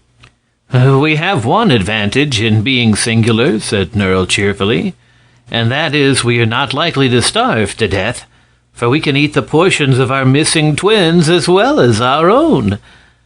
"I should think you would enjoy starving," remarked the prince. "No, I believe I have more exquisite suffering in store for me, since I have met that gentle pair of Kai, said Nerl. While they were eating, the 2 captains came in and sat down in 2 chairs. These captains seemed friendly fellows, and after watching the strangers for a while, they remarked, "We are glad to see you able to eat so heartily, for tomorrow you will probably die." "That is by no means certain," replied Marvel, cutting a piece from one of the twin birds on a platter before him, to the extreme surprise of the captains, who had always before seen both birds carved alike at the same time. "Your gray-bearded old Kai say we shall not die." "True," answered the captains, "but the Kai have declared you shall." "Their powers seem to be equal," said Nerl, "and we are to be taken before the High Kai for judgment." "Therein lies your danger," returned the captain, speaking in the same tones and with the same accents on their words. "For it is well known the Kai has more influence with the High Kai than the Kai has." "Hold on," cried Nerl. "You are making me dizzy again. I can't keep track of all these Kais." "What is the High Kai like?" asked Prince Marvel, who was much interested in the conversation of the captains. But this question the officers seemed unable to answer. They shook their heads slowly and said, "The High Kai are not visible to the people of Twy. Only in cases of the greatest importance are the High Kai ever bothered or even approached by the Kai and the Kai, who are supposed to rule the land according to their own judgment. But if they chance to disagree, then the matter is carried before the High Kai, who live in a palace surrounded by high walls in which there are no gates. Only these rulers have ever seen the other side of the walls, or know what the High Kai are like." "That is strange," said the prince. "But we ourselves, it seems, are to see the High Kai tomorrow, and whoever they may chance to be, we hope to remain alive after the interview." "That is a vain hope," answered the captains, "for it is well known that the High Kai usually decide in favor of the Kai against the wishes of the old Kai." "That is certainly encouraging," said Nerl. When the captains had gone and left them to themselves, the esquire confided to his master his expectations in the following speech. "This High Kai sounds something terrible and fierce in my ears, and as they are doubtless a pair, they will be twice terrible and fierce. Perhaps his royal doublets will torture me most exquisitely before putting me to death, and then I shall feel that I have not lived in vain." They slept in comfortable beds that night, although an empty twin bed stood beside each one they occupied. And in the morning they were served another excellent meal, after which the captains escorted them again to the twin palaces of the Kai and the Kai. There the two pairs of rulers met them and headed the long procession of soldiers toward the palace of the High Kai.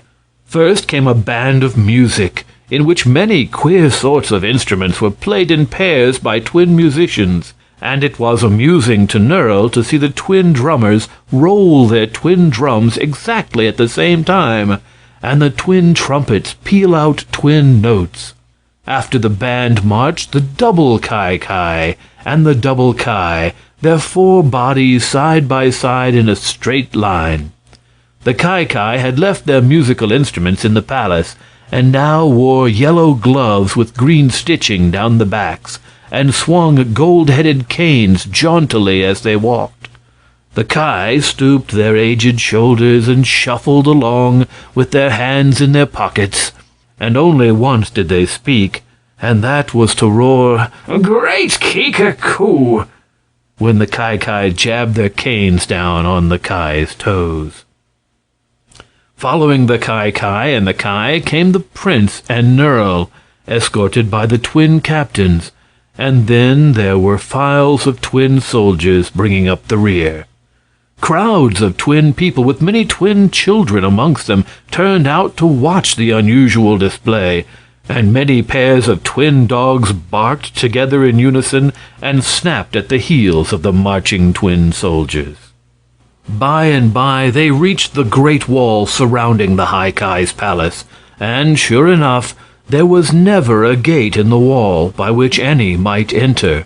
But when the Ki and the Ki had blown a shrill signal upon 2 pairs of whistles, they all beheld 2 flights of silver steps begin to descend from the top of the wall, and these came nearer and nearer the ground until at last they rested at the feet of the Ki. Then the old men began ascending the steps carefully and slowly, and the captains motioned to the prisoners to follow. So Prince Marvel followed one of the Ki up the steps, and Nerl the other Ki, while the 2 Ki came behind them so they could not escape. So to the top of the wall they climbed, where a pair of twin servants in yellow and green, which seemed to be the royal colors, welcomed them and drew up the pair of silver steps, afterward letting them down on the other side of the wall, side by side. They descended in the same order as they had mounted to the top of the wall, and now Prince Marvel and Nerl found themselves in a most beautiful garden, filled with twin beds of twin flowers with many pairs of rare shrubs. Also, there were several double statuettes on pedestals, and double fountains, sending exactly the same sprays of water the same distance into the air. Double walks ran in every direction through the garden, and in the center of the enclosure stood a magnificent twin palace, built of blocks of white marble exquisitely carved. The Ki and the Ki at once led their prisoners toward the palace, and entered at its large arched double doors, where several pairs of servants met them. These servants, they found, were all dumb, so that should they escape from the palace walls, they could tell no tales of the High Ki. The prisoners now proceeded through several pairs of halls, winding this way and that, and at last came to a pair of golden double doors leading into the throne room of the mighty High Ki. Here they all paused, and the Ki both turned to the prince and Nerl and said, "You are the only persons, excepting ourselves and the palace servants, who have ever been permitted to see the High Ki of Twi. As you are about to die, that does not matter. But should you by any chance be permitted to live, you must never breathe a word of what you are about to see, under penalty of a sure and horrible death." The prisoners made no reply to this speech, and after the 2 Ki had given them another mild look from their gentle blue eyes, these officials clapped their twin hands together, and the doors of gold flew open. A perfect silence greeted them, during which the double Ki and the double Ki bent their 4 bodies low and advanced into the throne room, followed by Prince Marvel and Nerl. In the center of the room stood 2 thrones of dainty filigree work in solid gold, and over them were canopies of yellow velvet, the folds of which were caught up and draped with bands of green ribbon. And on the throne were seated 2 of the sweetest and fairest little maidens that mortal man had ever beheld. Their lovely hair was fine as a spider's web. Their eyes were kind and smiling, their cheeks soft and dimpled, their mouths shapely as a cupid's bow, and tinted like the petals of a rose. Upon their heads were set 2 crowns of fine spun gold, worked into fantastic shapes, and set with glittering gems. Their robes were soft silks of pale yellow, with strings of sparkling emeralds for ornaments. Anything so lovely and fascinating as these little maids, who were precisely alike in every particular, neither Prince Marvel nor Nerl had ever dreamed could exist. They stood for a time spellbound and filled with admiration, while the 2 pairs of rulers bowed again and again before the dainty and lovable persons of their High Ki.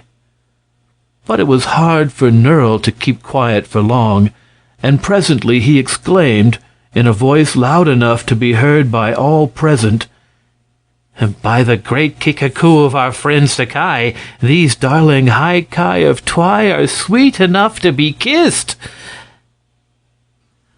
The bold speech of Nurl's made the two damsels laugh at the same time, and their sweet laughter sounded like rippling strains of harmonious music. But the two Kai frowned angrily, and the two Kai looked at the boy in surprise, as if wondering at his temerity.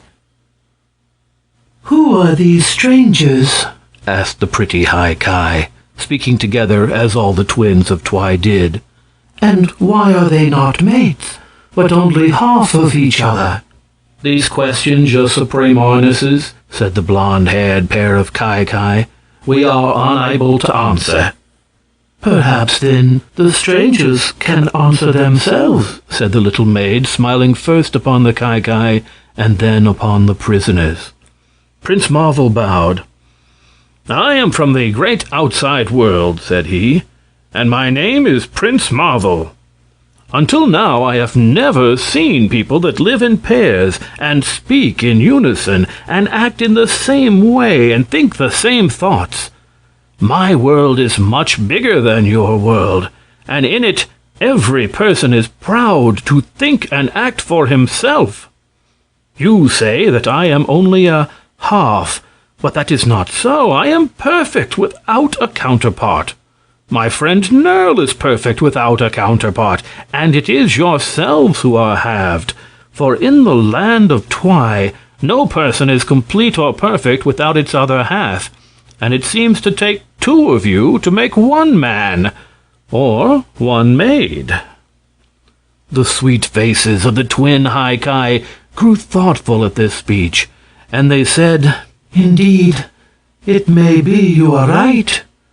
But it is our custom in Twi to do everything double, and to live double. And then, turning to the Kai, they asked, Why have you brought these strangers here? To ask your highnesses to permit them to return again to the world from whence they came, answered the Kai, both of them regarding their supreme rulers earnestly. But here the Kai spoke up quickly in their mild voices, saying, That is not our idea, your highness. We, the Kai of Twi, think it is best the strangers shall be put to death, and we pray your supreme highnesses to favor our wish. The two little maids looked from the Kai to the Kai, and frowned and pouted their rosy lips in evident perplexity. But Nurl whispered to Prince Marvel, It's all up with us. I know very well why her royal doublets always favors the Kai. It is because they are young and handsome, while the Kai are old and ugly. Both of her will condemn us to death. You see if she don't. This seemed somewhat mixed, but Nurl was in earnest, and Prince Marvel, who had not forgotten his fairy lore, began to weave a silent spell over the head of the nearest twin Haikai. But just as it was completed, and before he had time to work the spell on the other twin, the Kai grew impatient and exclaimed, We beg your highnesses not to keep us waiting. Let us have your decision at once. And the twin maidens raised their fair heads and replied. But the reply was of such a nature that both the old Kai and both the young Kai staggered backwards in amazement. For one of the twin Haikai said, They shall die.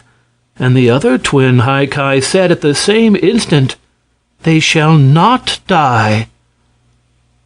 Had twin thunderbolts fallen through the twin roofs of the twin palaces and struck the twin Kai and the twin Kai upon their twin heads, it would have created no more stupendous a sensation than did this remark. Never before had any two halves of a twin of the land of Twi thought differently or spoken differently. Indeed, it startled the two maidens themselves as much as it did their hearers, for each one turned her head toward the other and, for the first time in her life, looked into the other's face. This act was fully as strange as their speech, and a sudden horrible thought came into the startled heads of the twin Kai and the twin Kai. The High Kai of Twi was no longer one, but two, and these two were thinking and acting, each independent of the other. It is no wonder the shock rendered them speechless for a time, and they stood swaying their 4 bodies with their 8 eyes bulging out like those of fishes, and their 4 mouths wide open, as if the 2 pairs had become one quartet. The faces of the 2 maids flushed as they gazed upon each other. "How dare you contradict me?" asked one. "How dare you contradict me?" demanded the other. And not only were these questions asked separately, but the accent on the words was different, and their twin minds seemed to get farther apart every moment.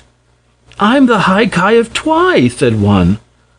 "You're not. I'm the High Kai," retorted the other. "The stranger shall die," snapped one. "They shall live," cried the other. "My will is supreme." "It's not. My will is supreme," returned the other twin. The bald heads of the ancient Kai were bobbing in amazement, first to one maid and then toward the other. The blonde hairs of the 2 Kai were standing almost on end, and their eyes stared straight before them as if stupefied with astonishment. Nerl was bellowing with rude laughter and holding his sides to keep from getting a stitch in them, while Prince Marvel stood quietly attentive and smiling with genuine amusement, for he alone understood what had happened to separate the twin High Kai. The girls did not seem to know how to act under their altered conditions. After a time, one of them said, "We will leave our dispute to be settled by the Kai and the Kai." "Very well," agreed the other. "Then I say your half is right," declared the Kai, both their right forefingers pointing to the maiden who had condemned the strangers to death. "And I decide that your half is right," exclaimed the Kai, both their trembling forefingers pointing to the maiden who had said the strangers should live. "Well," said one girl. "Well," said the other. "The powers of the Kai and the Kai are equal," said the first.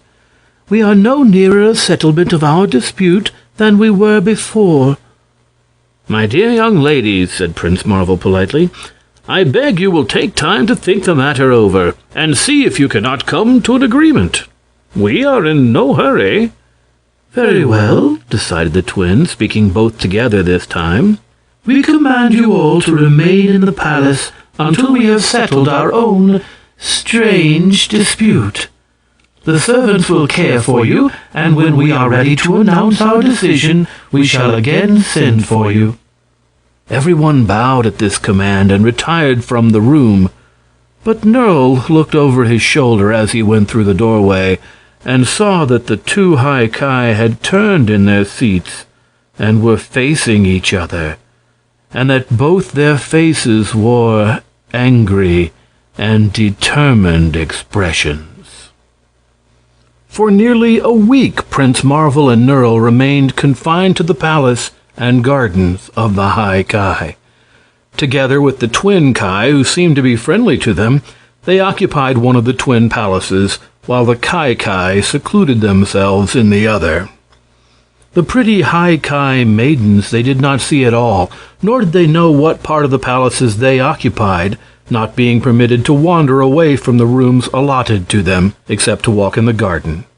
There was no way for them to escape, had they felt inclined to, for the silver steps had disappeared. From the garden walks they sometimes caught sight of the solemn heads of the handsome Kai looking at them through the twin windows of the other palace, and although the expression of their faces was always mild and gentle, Nerl and Marvel well knew the Kai were only waiting in the hope of having them killed. "Are you nervous about the decision of the pretty High Kai?" asked Nerl one day. "No, indeed," said the prince, laughing, "for I do not expect them to kill me in any event."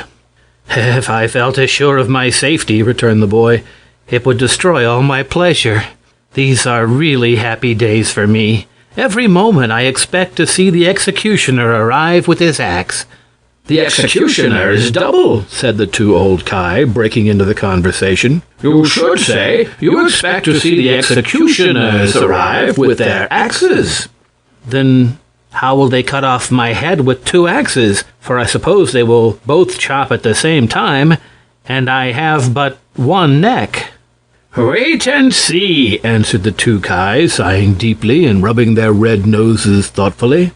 "Oh, I'll wait," answered the boy. "But as for seeing them cut off my head, I refuse, for I intend to shut my eyes."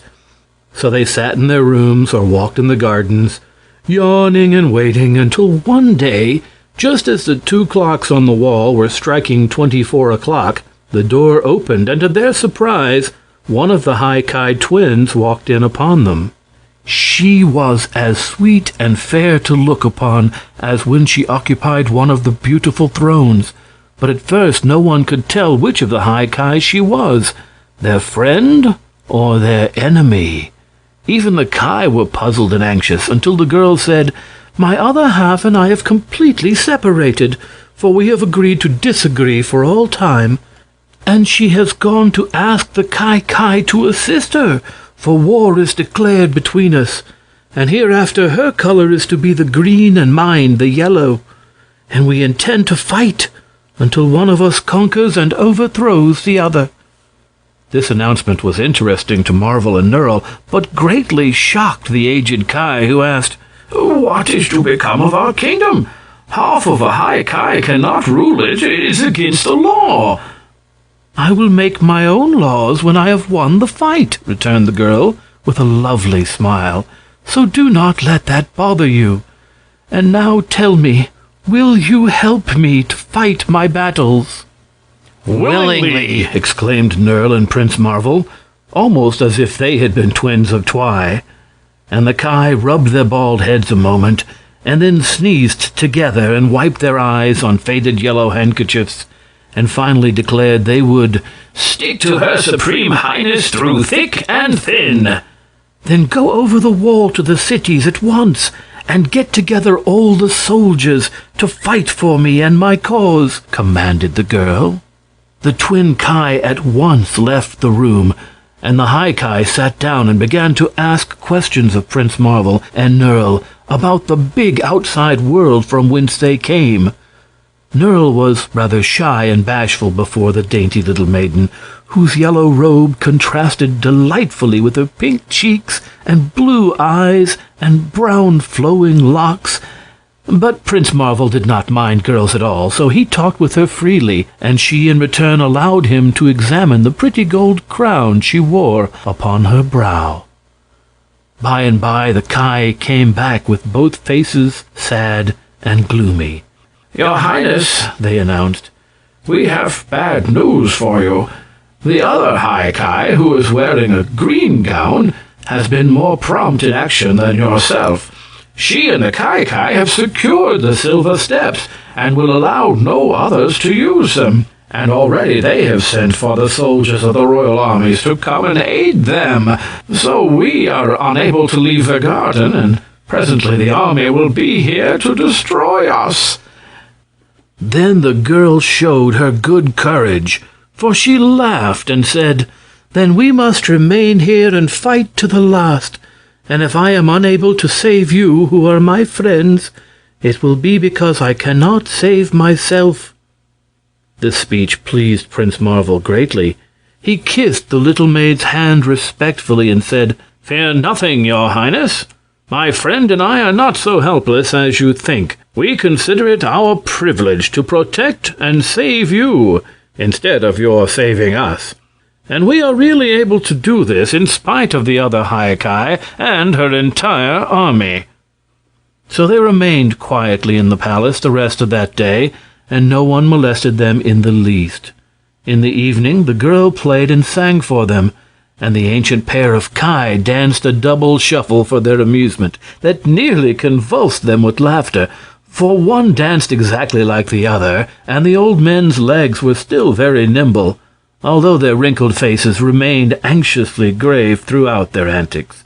Nerl also sang a song about the king of thieves whom Prince Marvel had conquered, and another about the red rogue of Dawna, so that altogether the evening passed pleasantly enough, and they managed to forget all their uneasy doubts of the morrow. When at last they separated for the night, Prince Marvel alone did not seek his bed, for there was still some business he wished to transact.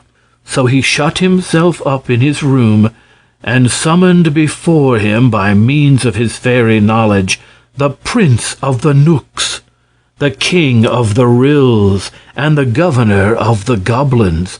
These were all three his especial friends, and he soon told them the story of the quarrel and separation of the twin High Ki, and claimed their assistance.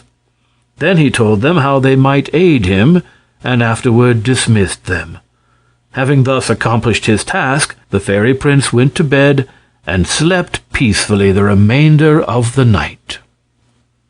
The next morning the blonde Ki and all the army of Twi, which had been won to their cause, came climbing up the silver steps and over the wall to the palace of the green High Ki.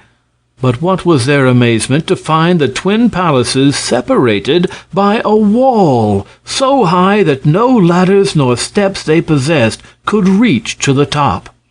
It had been built in a single night, and only Prince Marvel and his fairy friends knew how the work had been done so quickly. The yellow High Ki, coming downstairs to breakfast with her friends, found herself securely shut in from her enemies, and the bald-headed old Ki were so pleased to escape that they danced another jig from pure joy. Over the wall could be heard the shouts and threats of the army of Twi, who were seeking a way to get at the fugitives. But for the present our friends knew themselves to be perfectly safe, and they could afford to laugh at the fury of the entire population of Twi. After several days of siege, Prince Marvel began to feel less confident of the safety of his little party. The frantic Ki had built double battering rams and were trying to batter down the high wall, and they had built several pairs of long ladders with which to climb over the wall, and their soldiers were digging 2 tunnels in the ground in order to crawl under the wall. Not at once could they succeed, for the wall was strong, and it would take long to batter it down. And Nerl stood on top of the wall and kicked over the ladders as fast as the soldiers of Twi set them up. And the gray-bearded Ki stood in the garden, holding 2 big flat boards with which to whack the heads of any who might come through the tunnels. But Prince Marvel realized that the perseverance of his foes might win in the end, unless he took measures to defeat them effectually.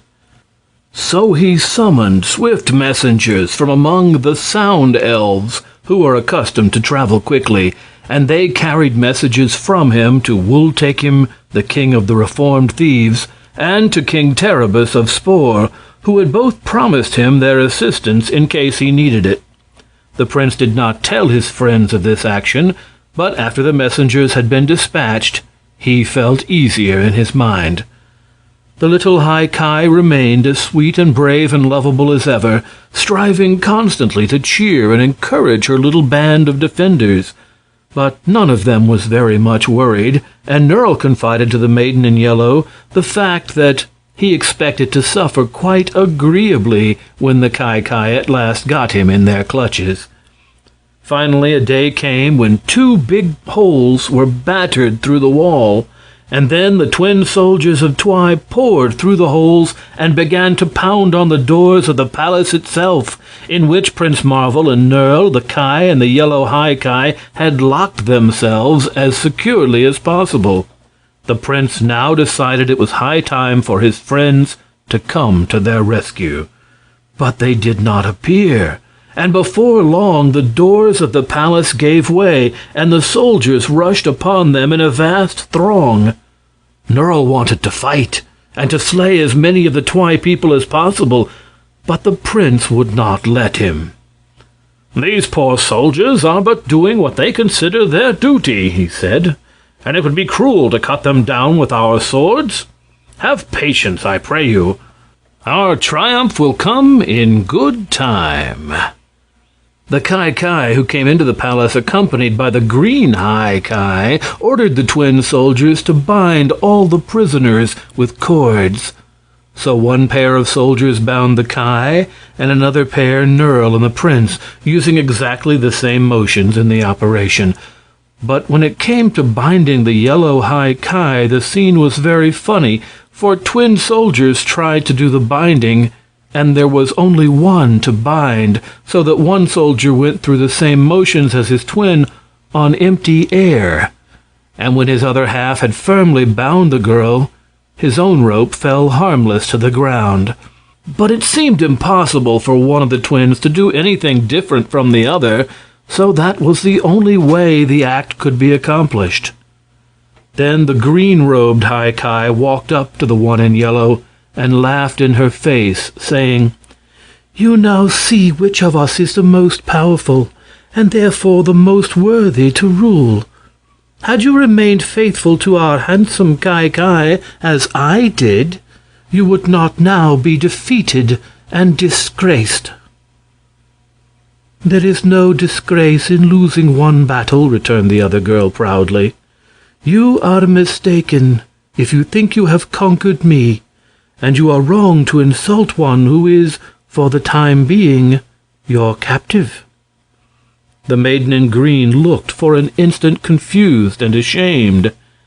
Then she tossed her pretty head and walked away.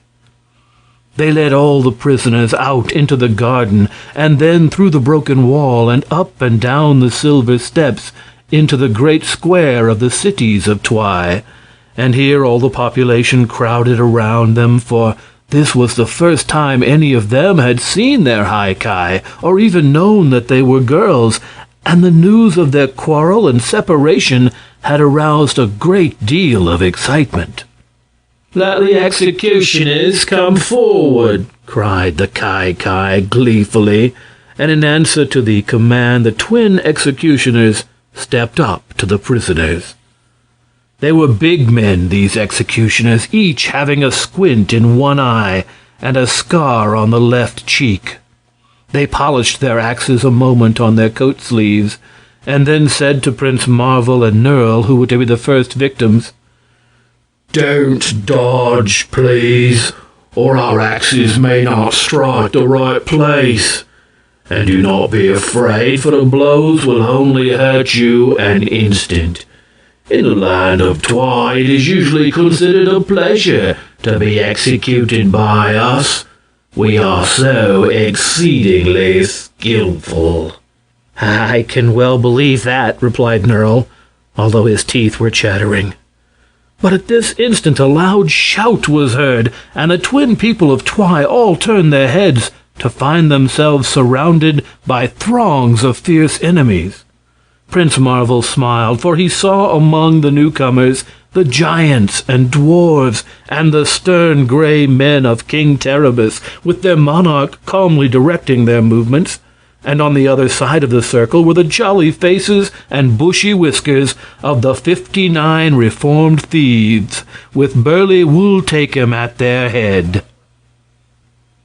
The twins of Twy were too startled and amazed to offer to fight with the odd people surrounding them. Even the executioners allowed their axes to fall harmlessly to the ground, and the double people, soldiers and citizens alike, turned to stare at the strangers in wonder.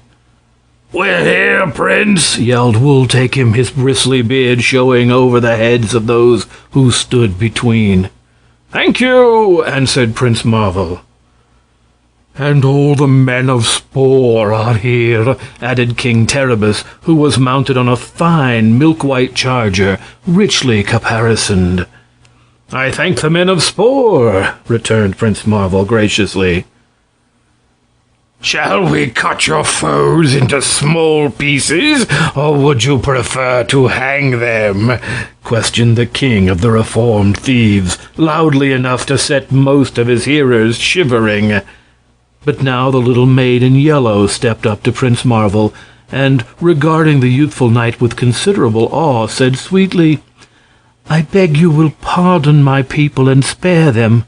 They are usually good and loyal subjects, and if they fought against me, their lawful high Ki, it was only because they were misled by my separation from my other half."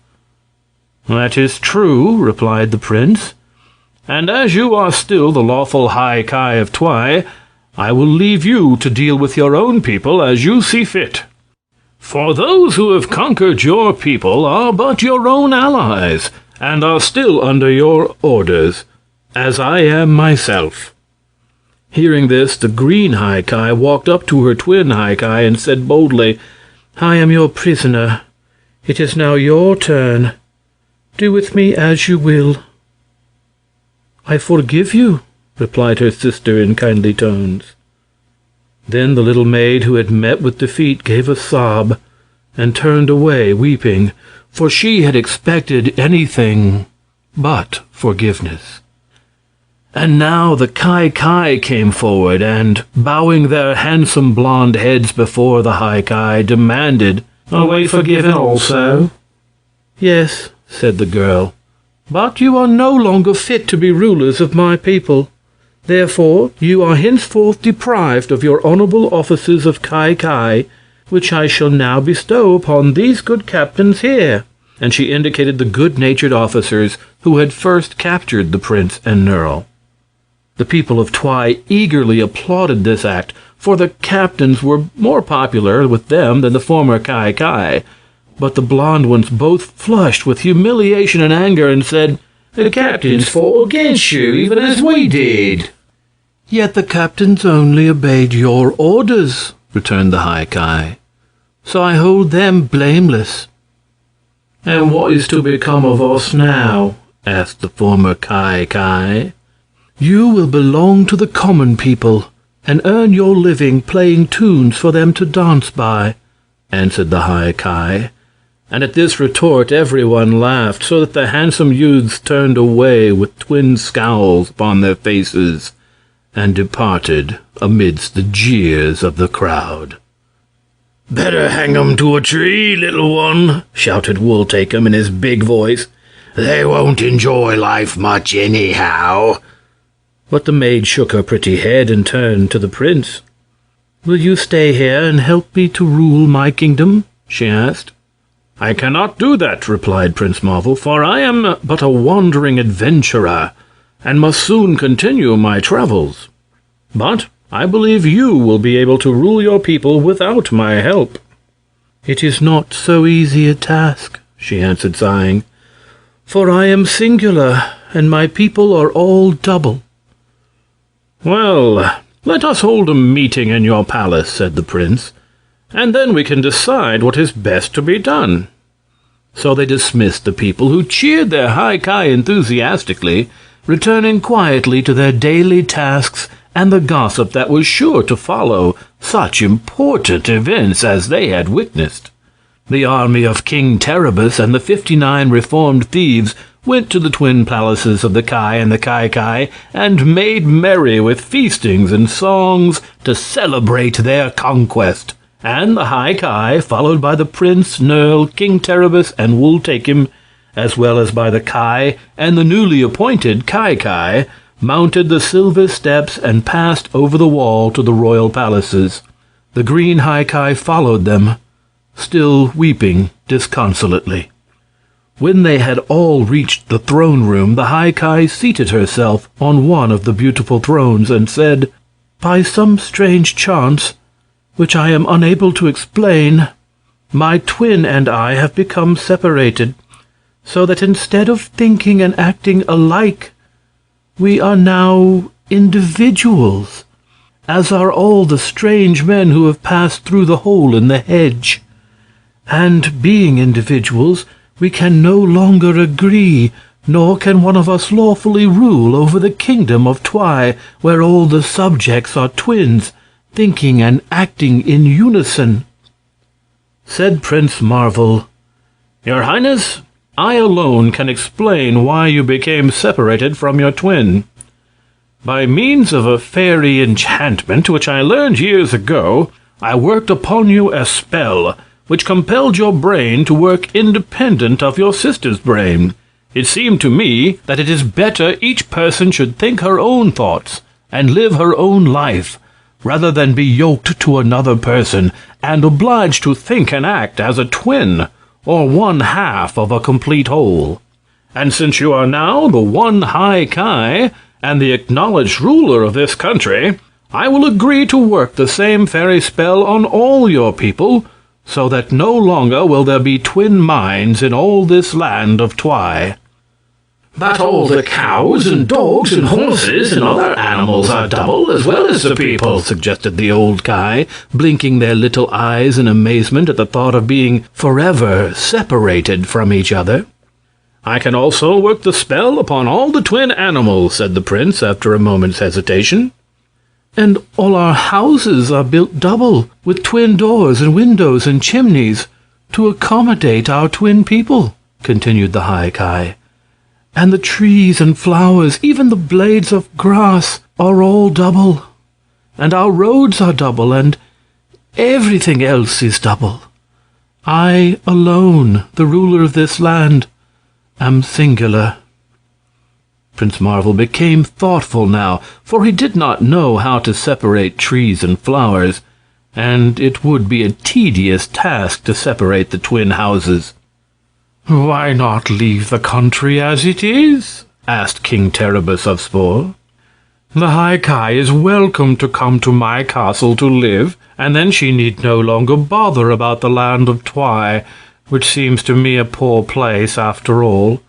"And your sister may come with me to my cave, and be the queen of the reformed thieves, which is a much more important office than being the High Ki of Twy," added Big Wool-Take-Him, who had placed the maiden in green upon a cushion at his feet, and was striving to comfort her by gently stroking her silken hair with his rough hand. "But I love my country, and do not wish to leave it," answered the yellow High Ki. "And I love my twin sister, and regret that our minds have become separated," she continued sadly. "I have it!" exclaimed Nerl. "Let the prince reunite you, making you regular twins of Twy again, and then you can continue to rule the country as the double High Ki, and everything will be as it was before." The yellow High Ki clapped her pink hands with delight and looked eagerly at the prince. "Will you?" she asked. "Will you please reunite us? And then all our troubles will be ended." This really seemed to Marvel the best thing to be done, so he led the maid in green to the other throne, where she had once sat, and after replacing the golden crown upon her brow, he whispered a fairy spell of much mystical power.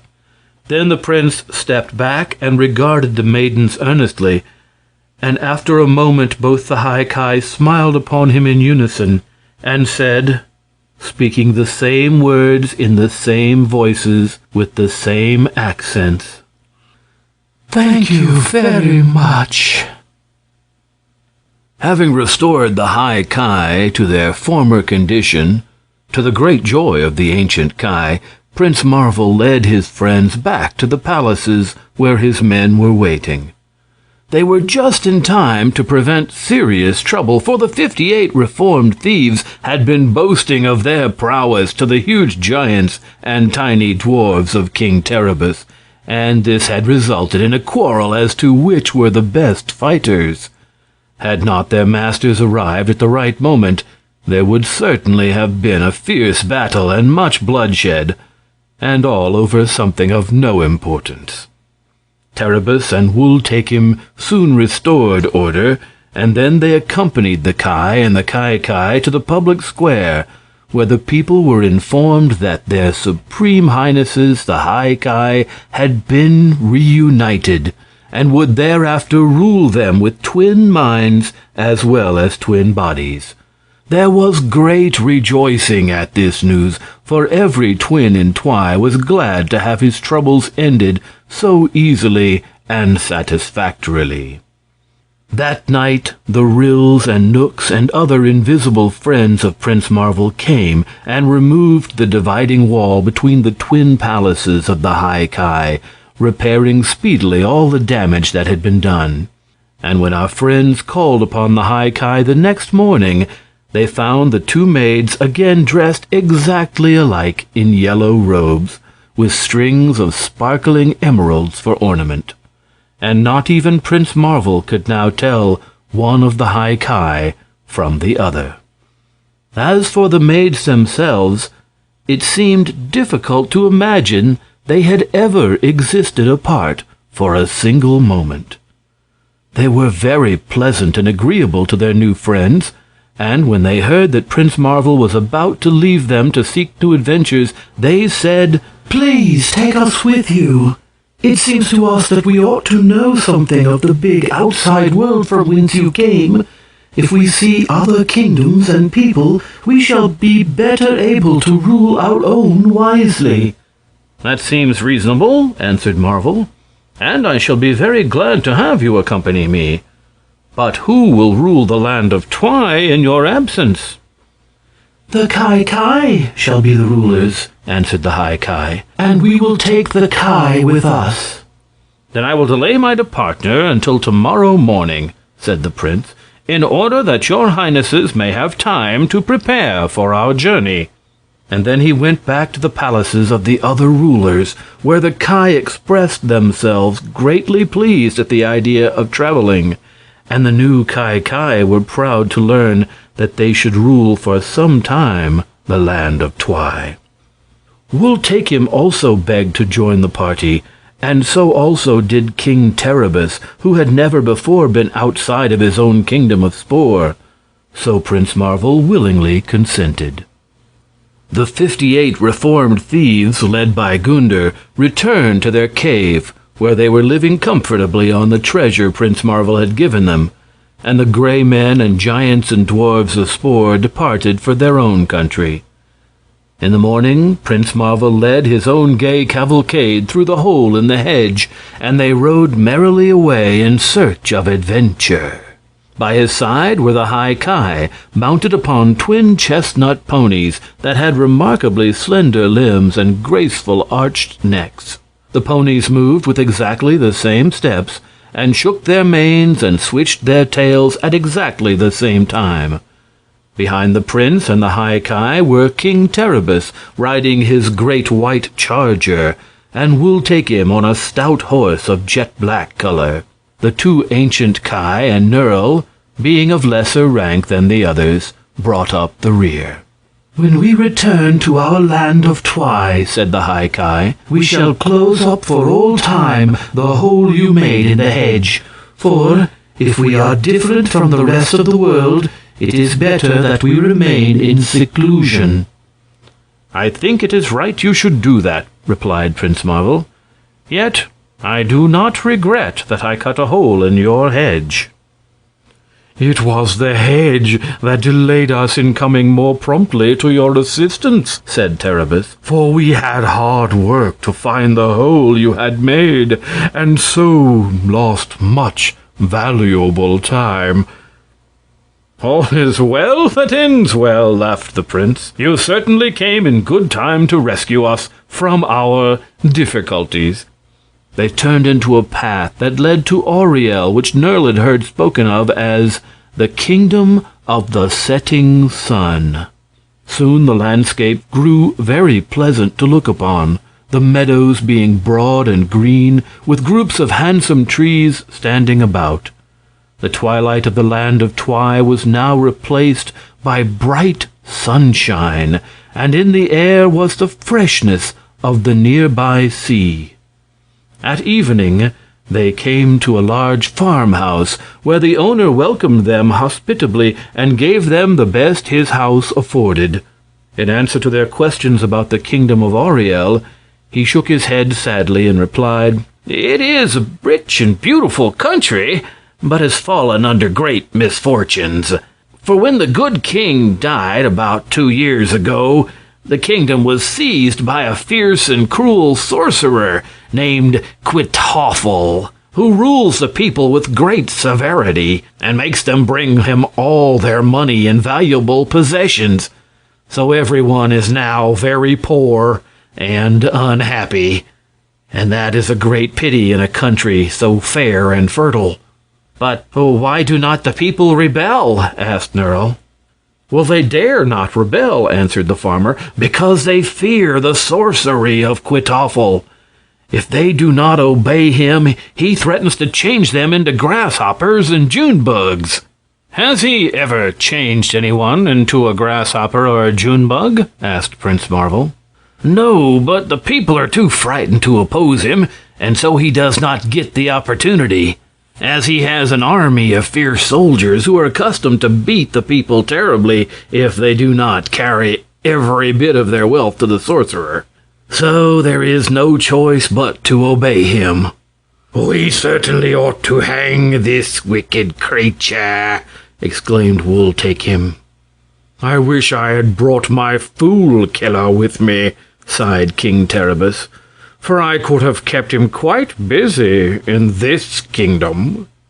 Cannot something be done to rescue those poor people from their sad fate? Asked the lovely High-Kai anxiously. We will make a call upon this Quitoffel tomorrow, answered Prince Marvel, and see what the fellow is like. Alas, alas, wailed the good farmer, you will all become grasshoppers and June bugs, every one of you.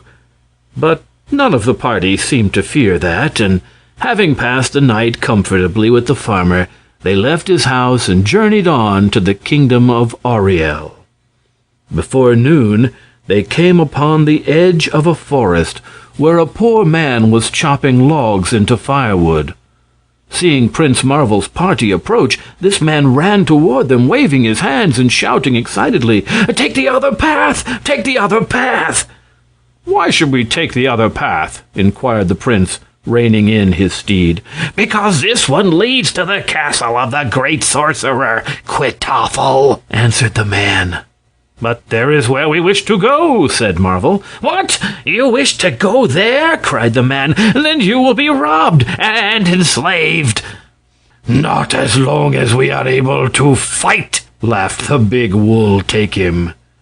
"If you resist the sorcerer, you will be turned into grasshoppers and June bugs," declared the man, staring at them in wonder. "How do you know that?" asked Marvel. "Quitoffel says so. He promises to enchant everyone who dares defy his power." "Has anyone ever yet dared defy him?" asked Nerl. "Certainly not," said the man. "No one wishes to become a June bug or a grasshopper. No one dares defy him." "I am anxious to see this sorcerer," exclaimed King Terribus. "He ought to prove an interesting person, for he is able to accomplish his purposes by threats alone." "And let us ride on," said Marvel. Dear us, remonstrated the bald-headed Kai. "Are we to become grasshoppers, then?"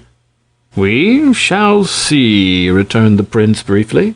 "With your long legs," added the pretty pair of High-Kai laughingly, "you ought to be able to jump farther than any grasshopper in the kingdom." "Great Kika-Coo!" cried the Kai nervously. "What a fate! What a terrible fate! And your highnesses, I suppose, will become June bugs, and flutter your wings with noises like buzzsaws." Whatever their fears might be, none of Prince Marvel's party hesitated to follow him along the path through the forest in search of the sorcerer, and by they came upon a large clearing. In the middle of this open space was a big building in such bad repair that its walls were tumbling down in several places, and all around it the ground was uncared for and littered with rubbish. A man was walking up and down in front of this building with his head bowed low, but when he heard the sound of the approaching horses' hooves, he looked up and stared for a moment in amazement. Then, with a shout of rage, he rushed toward them and caught Prince Marvel's horse by the bridle. "How dare you!" he cried. "How dare you enter my forest?" Marvel jerked his bridle from the man's grasp and said in return, "Who are you?" "Me? Who am I? Why, I am the great and powerful Kwytoffle, so beware, beware my sorcery."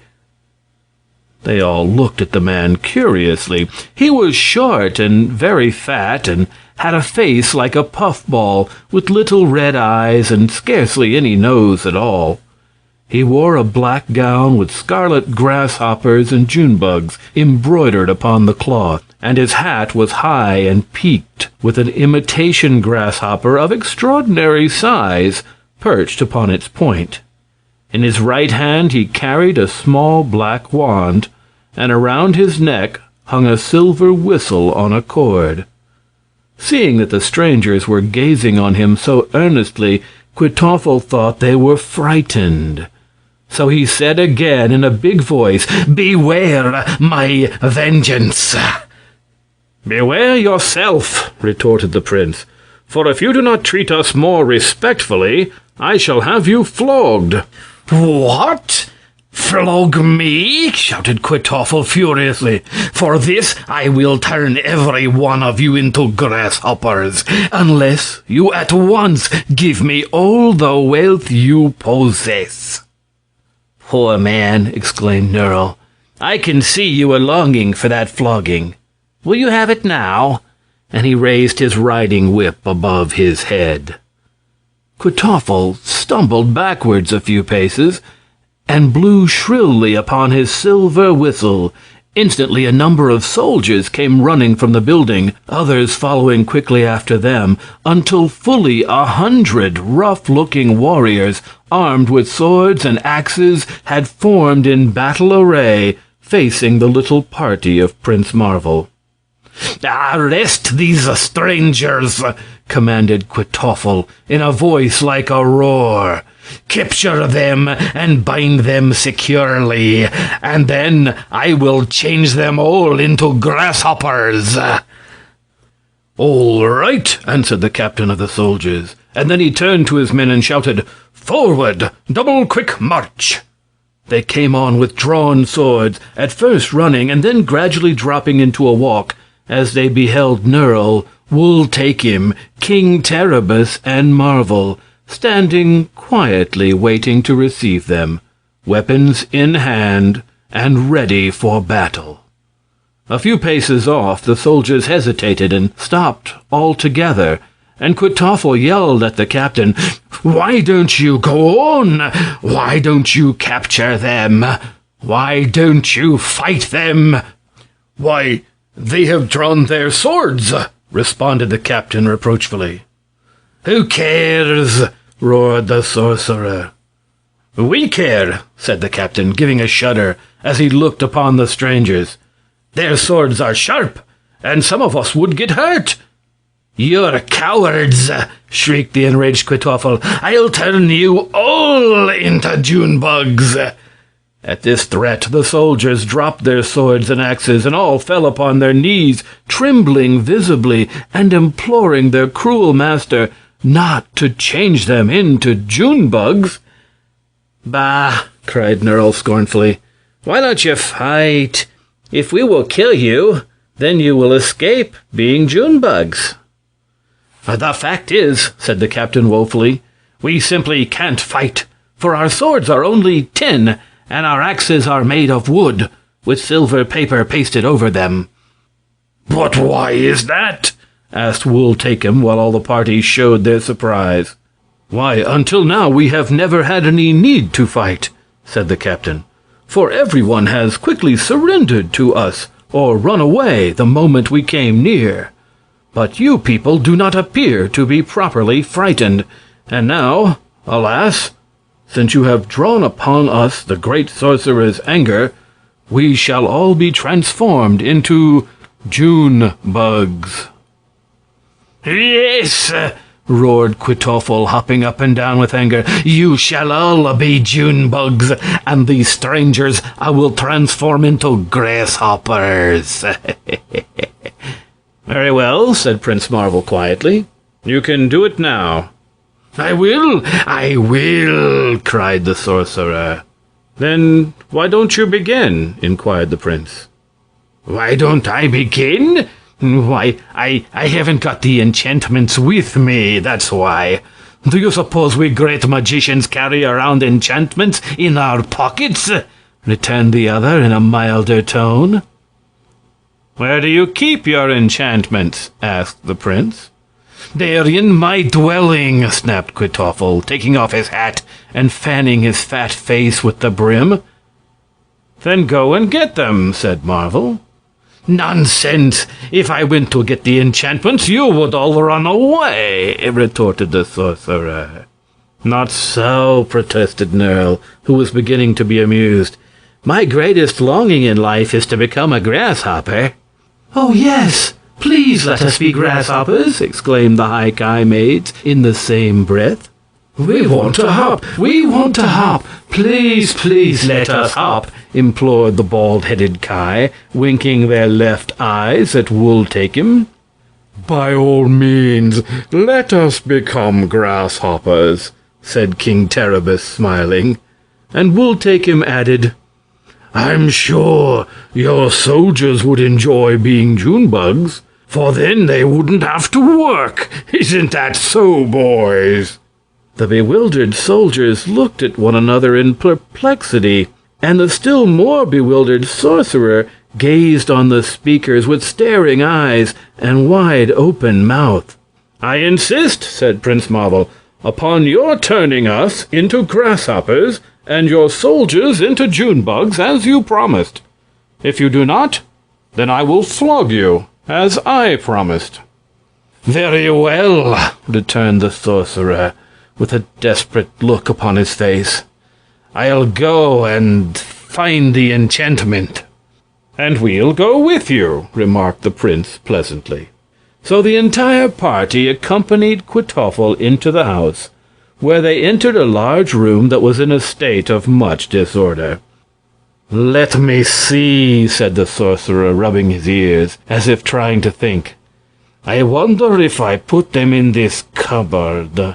You see," he explained, "no one has ever before dared me to transform him into a June bug or a grasshopper, so I have almost forgotten where I keep my book of enchantments." "No, it's not in the cupboard," he continued, looking there. "But surely it must be in the chest." It was not in the chest either, and so the sorcerer continued to look in all sorts of queer places for his book of enchantments, without finding it. Whenever he paused in his search, Prince Marvel would say sternly, "Go on, find the book, hunt it up. We are all anxious to become grasshoppers." And then Kwytoffle would set to work again, although big drops of perspiration were now streaming down his face. Finally, he pulled an old book from underneath a pillow of his bed, and crying, "Here it is," carried it to the window.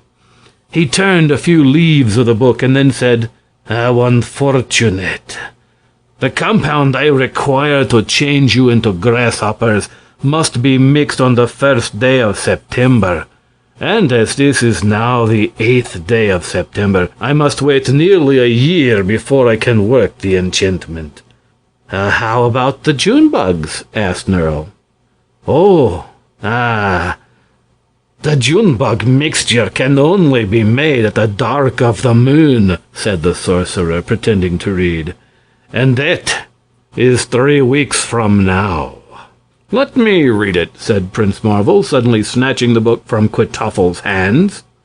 Then he turned to the title page and read, "Lives of Famous Thieves and Impostors." "Why, this is not a book of enchantments." "That is what I suspected," said Terribus. "No one but a sorcerer can read the enchantments in this book," declared Kwytoffle. But he hung his head with a sheepish look. for he knew his deception had been well understood. "Is your own history written in this volume?" inquired Marvel. "No," answered the sorcerer. "Then it ought to be," said the prince, "for you are no sorcerer at all, but merely a thief and an impostor." The soldiers of Kwytoffle wanted to hang their old master at once, for he had won their enmity by abusing them in many ways, but Prince Marvel would not let them do this.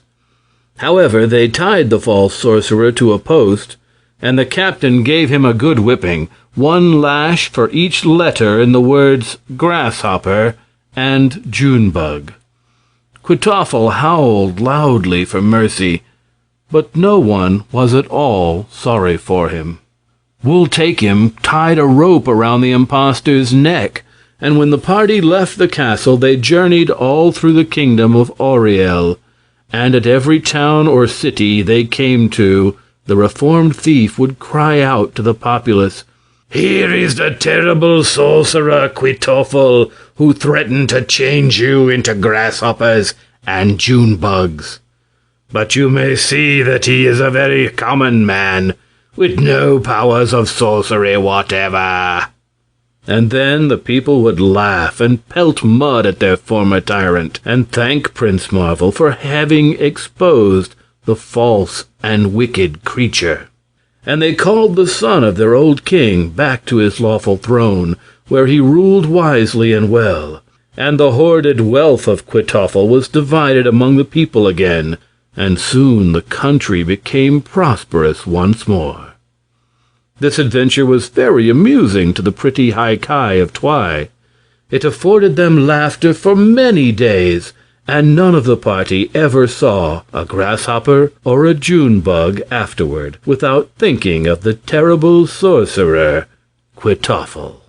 They left that disgraced person grooming horses for his board in the stables of the new king, and proceeded upon their journey. Without further event they reached the splendid southern kingdom of Plenta, which was the most delightfully situated of any dominion in the Enchanted Island of Yew. It was ruled by a good and generous queen who welcomed the strangers to her palace and gave a series of gay entertainments in their honor. King Terribus was especially an object of interest, for everyone had heard his name and feared him and his fierce people. But when they beheld his pleasant countenance and listened to his gentle voice, they began to regard him with much love and respect. And really Terribus was worthy of their friendship, since he had changed from a deformed monster into an ordinary man who had forbidden his people ever again to rob and plunder their weaker neighbors. But the most popular personages visiting at the court of the Queen of Plenta were the lovely High-Ki of Twy.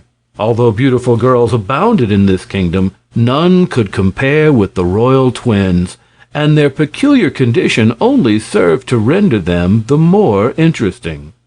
2 youths would approach the High-Ki at the same time and invite them to dance, and in united voices they would accept the invitation and go whirling around the room with exactly the same steps, laughing at the same instant and enjoying the dance equally. But if one youth asked his partner a question, both the twins would make answer, and that was sure to confuse and embarrass the youth. Still, the maids managed very well to adapt themselves to the ways of people who were singular, although they sometimes became a little homesick for Twy, where they were like all the other people. The bald-headed Ki kept watchful eyes on their youthful rulers, and served them very cheerfully, but with all their travels and experiences, the old men could never be convinced it was better to be singular than double. Prince Marvel was the real hero of the party, and Nerl received much attention on account of his master's popularity. He did not seem as unhappy as usual, and when the prince inquired the reason, his esquire answered that he believed the excitement of their adventures was fast curing him of his longing for something he could not have. As for the pleasure of suffering, he had had some experience of that too, and it was not nearly so delightful as he had expected. Wooltakem was not a society man, so he stayed around the royal stables and made friends with the grooms, and traded his big black horse for 2 baywans and a gold neck chain, and was fairly content with his lot. And so the party enjoyed several happy weeks at the court of the good Queen of Plenta, until one day the terrible news arrived that carried them once more into exciting adventures. One morning, while they were all standing in the courtyard waiting for their horses as they were about to go for a ride, a courier came galloping swiftly up to the palace and cried, "Does anyone know where Prince Marvel can be found?" "I am Prince Marvel," replied the young knight, stepping out from among the others. "Then I have reached my journey's end," said the courier, whose horse was nearly exhausted from long and hard riding. "The Lady Cecily is in great danger, and sends for you to come and rescue her. The great Baron Merd, her father, has been killed, and his castle destroyed, and all his people are either captives or have been slain outright." "And who has done this evil thing?" asked Prince Marvel, looking very stern and grave. "The Red Rogue of Dawna," answered the messenger. "He quarreled with the Baron Merd and sent his savage hordes to tear down his castle and slay him. I myself barely escaped with my life, and the Lady Cecily had but time to say, before she was carried off, that if I could find Prince Marvel, he would surely rescue her." "And so I will," declared the prince, "if she be still alive." Who is this Lady Cecily?" asked Nerle, who had come to his master's side. "She is my first friend, to whom I owe my very existence. It is her image, together with those of her 2 friends, which is graven on my shield," answered Prince Marvel thoughtfully. "And what will you do?" inquired the esquire. "I must go to her at once." When they heard of his mission, all the party insisted on accompanying him. Even the dainty High Ki could not be deterred by any thoughts of dangers they might encounter, and after some discussion, Prince Marvel allowed them to join him. So Wooltakem sharpened his big broadsword, and Nerle carefully prepared his master's horse, so that before an hour had passed, they were galloping toward the province of the Red Rogue of Dawna. Prince Marvel knew little concerning this personage, but Nerle had much to tell of him. The Red Rogue had once been a page to a wise scholar and magician who lived in a fine old castle in Dawna and ruled over a large territory. The boy was very small and weak, smaller even than the average dwarf, and his master did not think it worthwhile to watch him. But one evening, while the magician was standing upon the top of the highest tower of his castle, the boy gave him a push from behind, and he met death on the sharp rocks below. Then the boy took his master's book of magic and found a recipe to make one grow. He made the mixture and swallowed it, and straightway began to grow big and tall. This greatly delighted him until he found he was getting much bigger than the average man, and rapidly becoming a giant. So he sought for a way to arrest the action of the magical draft, but before he could find it, he had grown to enormous proportions and was bigger than the biggest giant. There was nothing in the book of magic to make one grow smaller, so he was obliged to remain as he was, the largest man in the Enchanted Island. All this had happened in a single night. The morning after his master's murder, the page announced himself lord of the castle, and seeing his enormous size, none dared deny his right to rule. On account of his bushy hair, which was fiery red in color, and the bushy red beard that covered his face when he became older, people came to call him the Red One. and after his evil deeds and quarrelsome temper had made him infamous throughout the island, people began to call him the Red Rogue of Dawna. He had gathered around him a number of savage barbarians, as wicked and quarrelsome as himself, and so none dared to interfere with him, or even to meet him if it were possible to avoid it. This same Red Rogue it was who had drawn the good Baron Merd into a quarrel, and afterwards slain the old knight and his followers, destroyed his castle, and carried his little daughter Cecily and her girlfriends Berna and Helda into captivity, shutting them up in his own gloomy castle.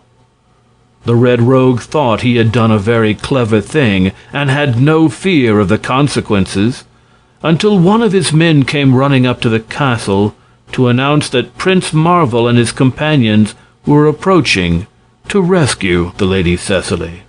"How many of them are there?" demanded the Red Rogue. "There are 8 altogether," answered the man, "but 2 of them are girls." "And they expect to force me to give up my captives?" asked the Red One, laughing with a noise like the roar of a waterfall. "Why, I shall make prisoners of every one of them." The man looked at his master fearfully and replied, "This Prince Marvel is very famous, and all people speak of his bravery and power. It was he who conquered King Terribus of Spor, and that mighty ruler is now his friend, and is one of the 8 who approach." The Red Rogue stopped laughing, for the fame of Spor's terrible king had long ago reached him, and he reflected that anyone who could conquer the army of giants and dwarves and gray men that served Terribus must surely be one to be regarded seriously. Moreover, and this was a secret, the Red Rogue had never been able to gain the strength to correspond with his gigantic size, but had ever remained as weak as when he was a puny boy. So he was accustomed to rely on his cunning and on the terror his very presence usually excited to triumph over his enemies. And he began to be afraid of this prince. "You say 2 of the party are girls?" he asked. "Yes," said the man.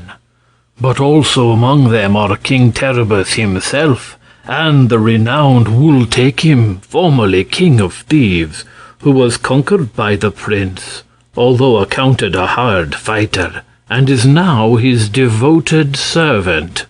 And there are 2 old men who are just alike, and have a very fierce look about them.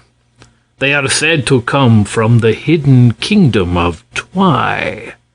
By this time the Red Rogue was thoroughly frightened, but he did not yet despair of defeating his enemies. He knew better than to attempt to oppose Prince Marvel by force, but he still hoped to conquer him by trickery and deceit. Among the wonderful things that the Red Rogue's former master, the wise scholar and magician, had made were 2 large enchanted mirrors, which were set on each side of the great hallway of the castle. Heavy curtains were drawn over the surfaces of these mirrors, because they both possessed a dreadful magical power. For whenever anyone looked into one of them, his reflection was instantly caught and imprisoned in the mirror, and his body at the same time became invisible to all earthly eyes, only the mirror retaining his form. While considering a way to prevent the prince from freeing the Lady Cecily, the Red Rogue happened to think of these mirrors, which had never yet been used. So he went stealthily into the great hall and drew aside the covering from one of the mirrors. He did not dare look into the mirror himself, but hurried away to another room and then sent a page up a back stairway to summon the Lady Cecily and her 2 maids into his presence. The girls at once obeyed, for they greatly feared the Red Rogue, and of course they descended the front stairway and walked through the great hall. At once the large mirror that had been exposed to view caught the eye of Cecily, and she paused to regard her reflection in the glass. Her two companions did likewise, and instantly all three girls became invisible, while the mirror held their reflections fast in its magic surface. The Red Rogue was watching them through a crack in the door, and seeing the girls disappear, he gave a joyful laugh and exclaimed, "Now let Prince Marvel find them, if he can." The three girls began to wander aimlessly through the castle, for not only were they invisible to others, but also to themselves and to one another, and they knew not what to do, nor which way to turn. Presently Prince Marvel and his party arrived and paused before the doors of the castle, where the Red Rogue stood bowing to them with mock politeness, and with an evil grin showing on his red face. "I come to demand the release of the Lady Cecily and her companions," Prince Marvel announced in a bold voice, "and I also intend to call you to account for the murder of Baron Merd."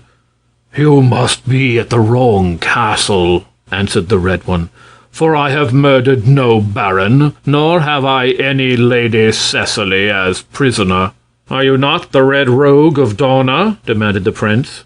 "Men call me by that name," acknowledged the other. "Then you are deceiving me," said the prince. "No, indeed," answered the Red Rogue mockingly. "I wouldn't deceive anyone for the world. But if you don't believe me, you are welcome to search my castle." "That I shall do," returned the prince sternly, "whether I have your permission or not." And he began to dismount, but Nerl restrained him, saying, "Master, I beg you will allow me to search the castle, for this Red Rogue is playing some trick upon us, I am sure, and if anything happened to you, there would be no one to protect the little High Ki and our other friends." "But suppose something should happen to you?" inquired the prince anxiously. "In that case," said Nerl, "you can avenge me." The advice was so reasonable under the circumstances that the prince decided to act upon it. "Very well," said he. "Go and search the castle, and I will remain with our friends. But if anything happens to you, I shall call the Red Rogue to account." So Nerl entered the castle, passing by the huge form of its owner, who only nodded to the boy and grinned with delight. The esquire found himself in the great hall and began to look around him, but without seeing anyone. Then he advanced a few steps, and to his surprise discovered a large mirror in which were reflected the faces and forms of three girls, as well as his own. "Why, here they are," he attempted to say, but he could not hear his own voice. He glanced down at himself, but could see nothing at all, for his body had become invisible. His reflection was still in the glass, and he knew that his body existed the same as before, but although he yet saw plainly the hall and all that it contained, he could see neither himself nor any other person of flesh. After waiting a considerable time for his esquire to reappear, Prince Marvel became impatient. "What have you done with Nerl?" he asked of the Red Rogue. "Nothing," was the reply. "I have been here plainly within your sight every moment." "Let me go and find him," exclaimed King Terribus, and rushed into the castle before the prince could reply.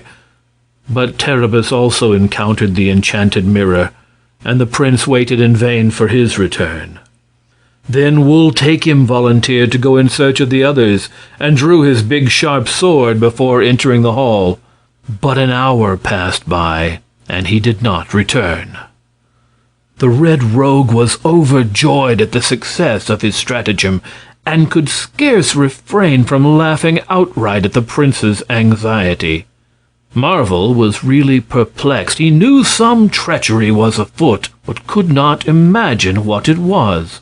And when the pretty High Ki declared their intention of entering the castle, he used every endeavor to dissuade them, but the twin girls would not be denied, so great was their curiosity. So the prince said, Well, we will all go together, so that the Kai and I may be able to protect you." The Red Rogue gladly granted them admittance, and they passed him and entered the great hall. The place appeared to them to be completely empty, so they walked along and came opposite the mirror. Here all stopped at once, and the twin High Kai uttered exclamations of surprise, and the twin Kai shouted, "Great Kaker-Ku!" For there in the glass were the reflections of the three girls, Anne Nerl and King Terribus and Wul Takim, and there were also the reflections of the twin High Kai and the twin Kai. Only Prince Marvel's reflection was missing, and this was because of his fairy origin, for the glass could reflect and hold only the forms of mortals. But the prince saw the reflections of all the others, and then made the discovery that the forms of the Kai and the High Kai had become invisible.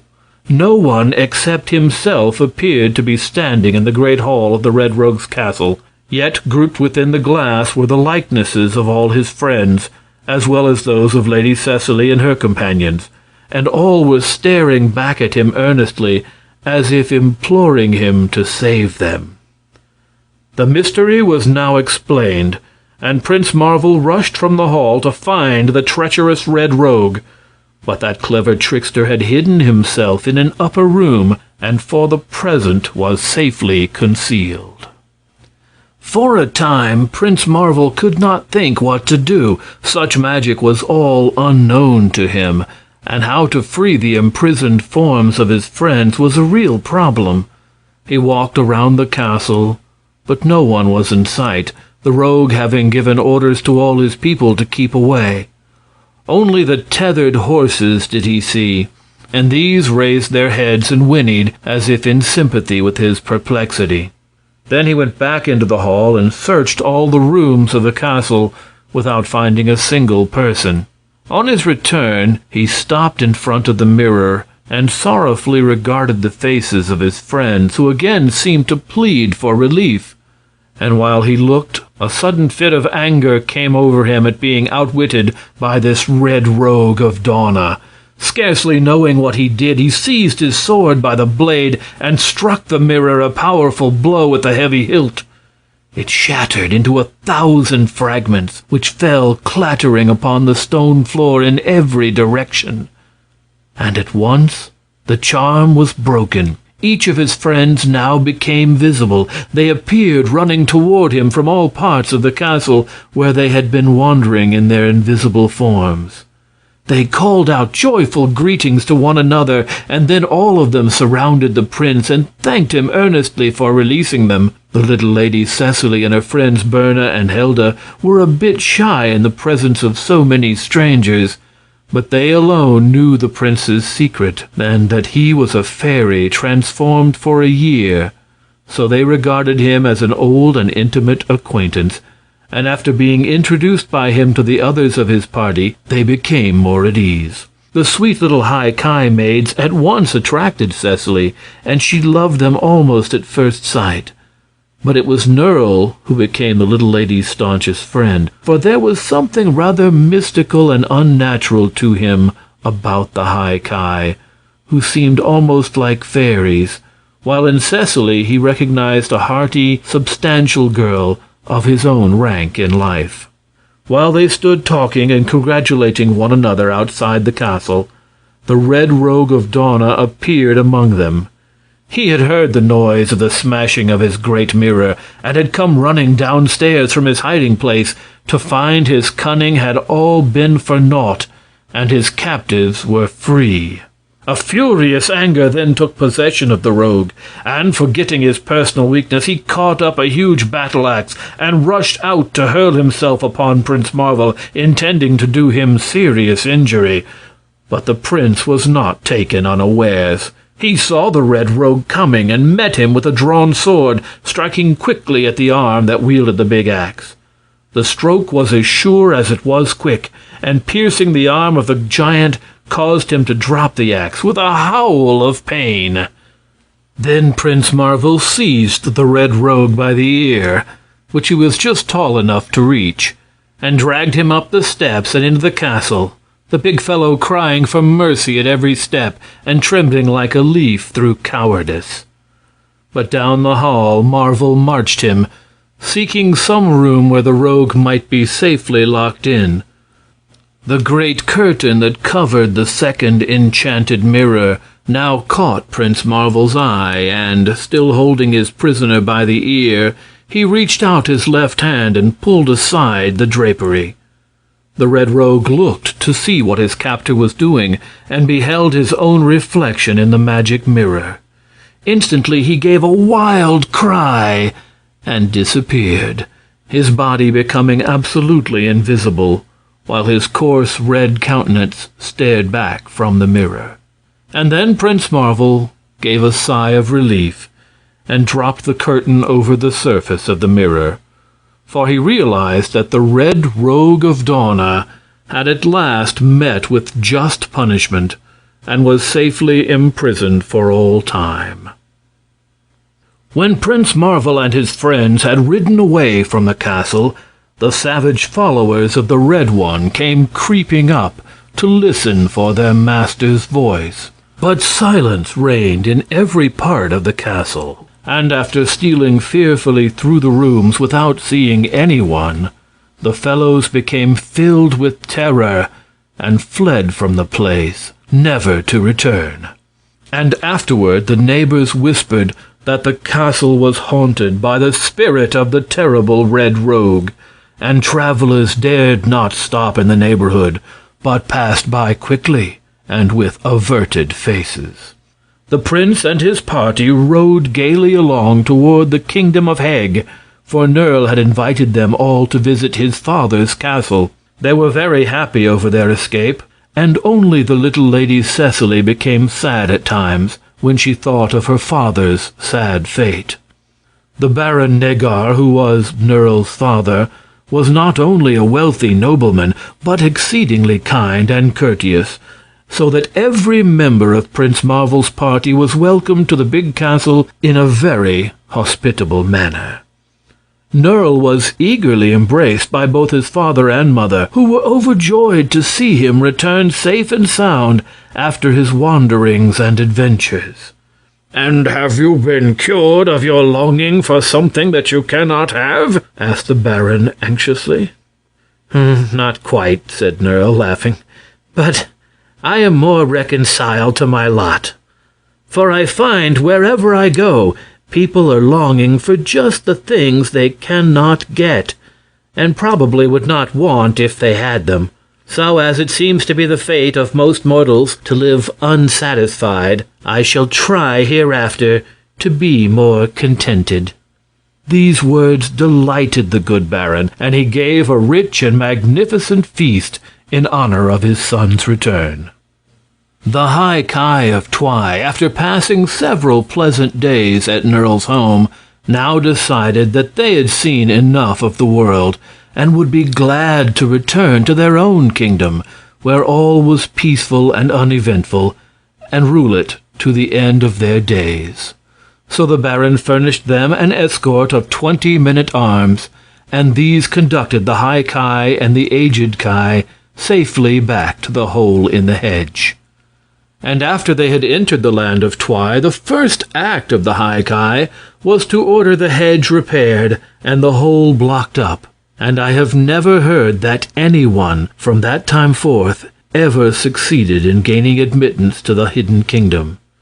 So its subsequent history is unknown.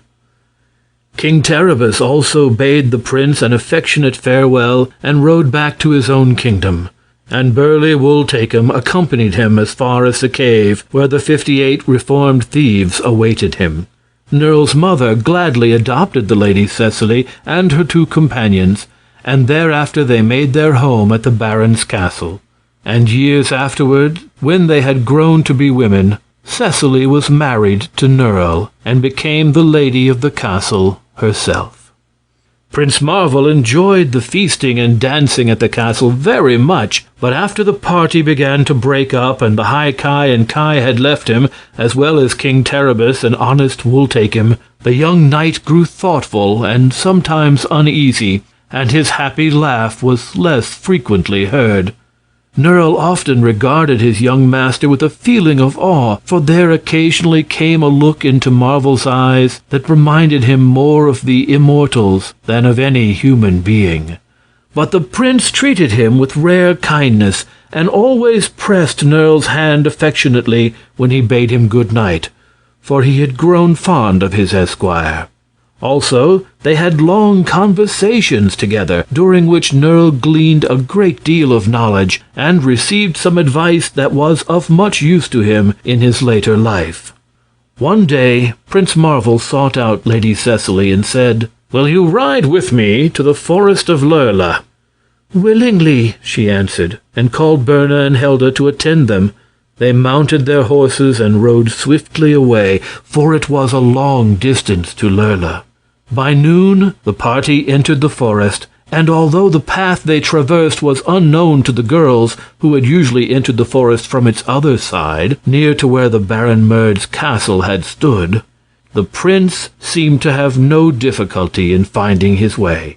He guided them carefully along the paths, his handsome war-charger stepping with much grace and dignity, until at length they came to a clearing. Here the prince paused abruptly, and Cecily looked around her, and at once recognized the place. "Why," she exclaimed in surprise, "it is the fairy bower." And then she turned to Prince Marvel and asked in a soft voice, "Is the year ended, Prince?" His smile was a bit sad as he answered slowly, "The year will be ended in 5 minutes." The girls sat upon the green moss and waited. Prince Marvel stood silent beside his horse. The silver armor was as bright as the day he donned it, nor was there a dent in his untarnished shield. The sword that had done such good service he held lightly in his hand, and the horse now and then neighed softly and turned to look at him with affectionate eyes. Cecily began to tremble with excitement, and Berna and Helda stared at the prince with big, round eyes. But after all, they saw nothing so remarkable as they expected, for presently, and it all happened in a flash, Prince Marvel was gone from their midst, and a handsome, slender-limbed deer darted from the bower and was quickly lost in the thick forest. On the ground lay a sheet of bark and a twig from a tree, and beside them was Lady Cecily's white velvet cloak. Then the 3 girls each drew a long breath and looked into one another's eyes, and, while thus engaged, a peal of silvery laughter sounded in their ears and made them spring quickly to their feet. Before them stood a tiny and very beautiful fairy, clothed in floating gossamer robes of rose and pearl color, and with eyes sparkling like twin stars. "Prince Marvel!" exclaimed the 3 together. "No, indeed," cried the fairy with a pretty little pout. "I am no one but myself, and really I believe I shall now be content to exist for a few 100 years in my natural form. I have quite enjoyed my year as a mortal, but after all there are, I find, some advantages in being a fairy. Goodbye, my dears." And with another ripple of laughter the pretty creature vanished, and the girls were left alone. About 100 years after Prince Marvel enjoyed his strange adventures in the Enchanted Island of Yew, an odd thing happened. A hidden mirror in a crumbling old castle of Dawna broke loose from its fastenings and fell crashing on the stone pavement of the deserted hall. And from amid the ruins rose the gigantic form of a man. His hair and beard were a fiery red, and he gazed at the desolation around him in absolute amazement. It was the Red Rogue of Dawna, set free from his imprisonment. He wandered out and found strange scenes confronting him, for during the 100 years a great change had taken place in the Enchanted Island. Great cities had been built and great kingdoms established. Civilization had won the people, and they no longer robbed or fought or indulged in magical arts, but were busily employed and leading respectable lives. When the Red Rogue tried to tell folks who he was, they but laughed at him, thinking the fellow crazy. He tried to get together a band of thieves, as Wooltakem had done in the old days, but none would join him. And so, forced to be honest against his will, the rogue was driven to earn a living by digging in the garden of a wealthy noble, of whom he had never before heard. But often he would pause in his labors and lean on his spade while thoughts of the old days of wild adventure passed through his mind in rapid succession. And then the big man would shake his red head with a puzzled air and mutter, "I wonder who that Prince Marvel could have been, and I wonder what ever became of him."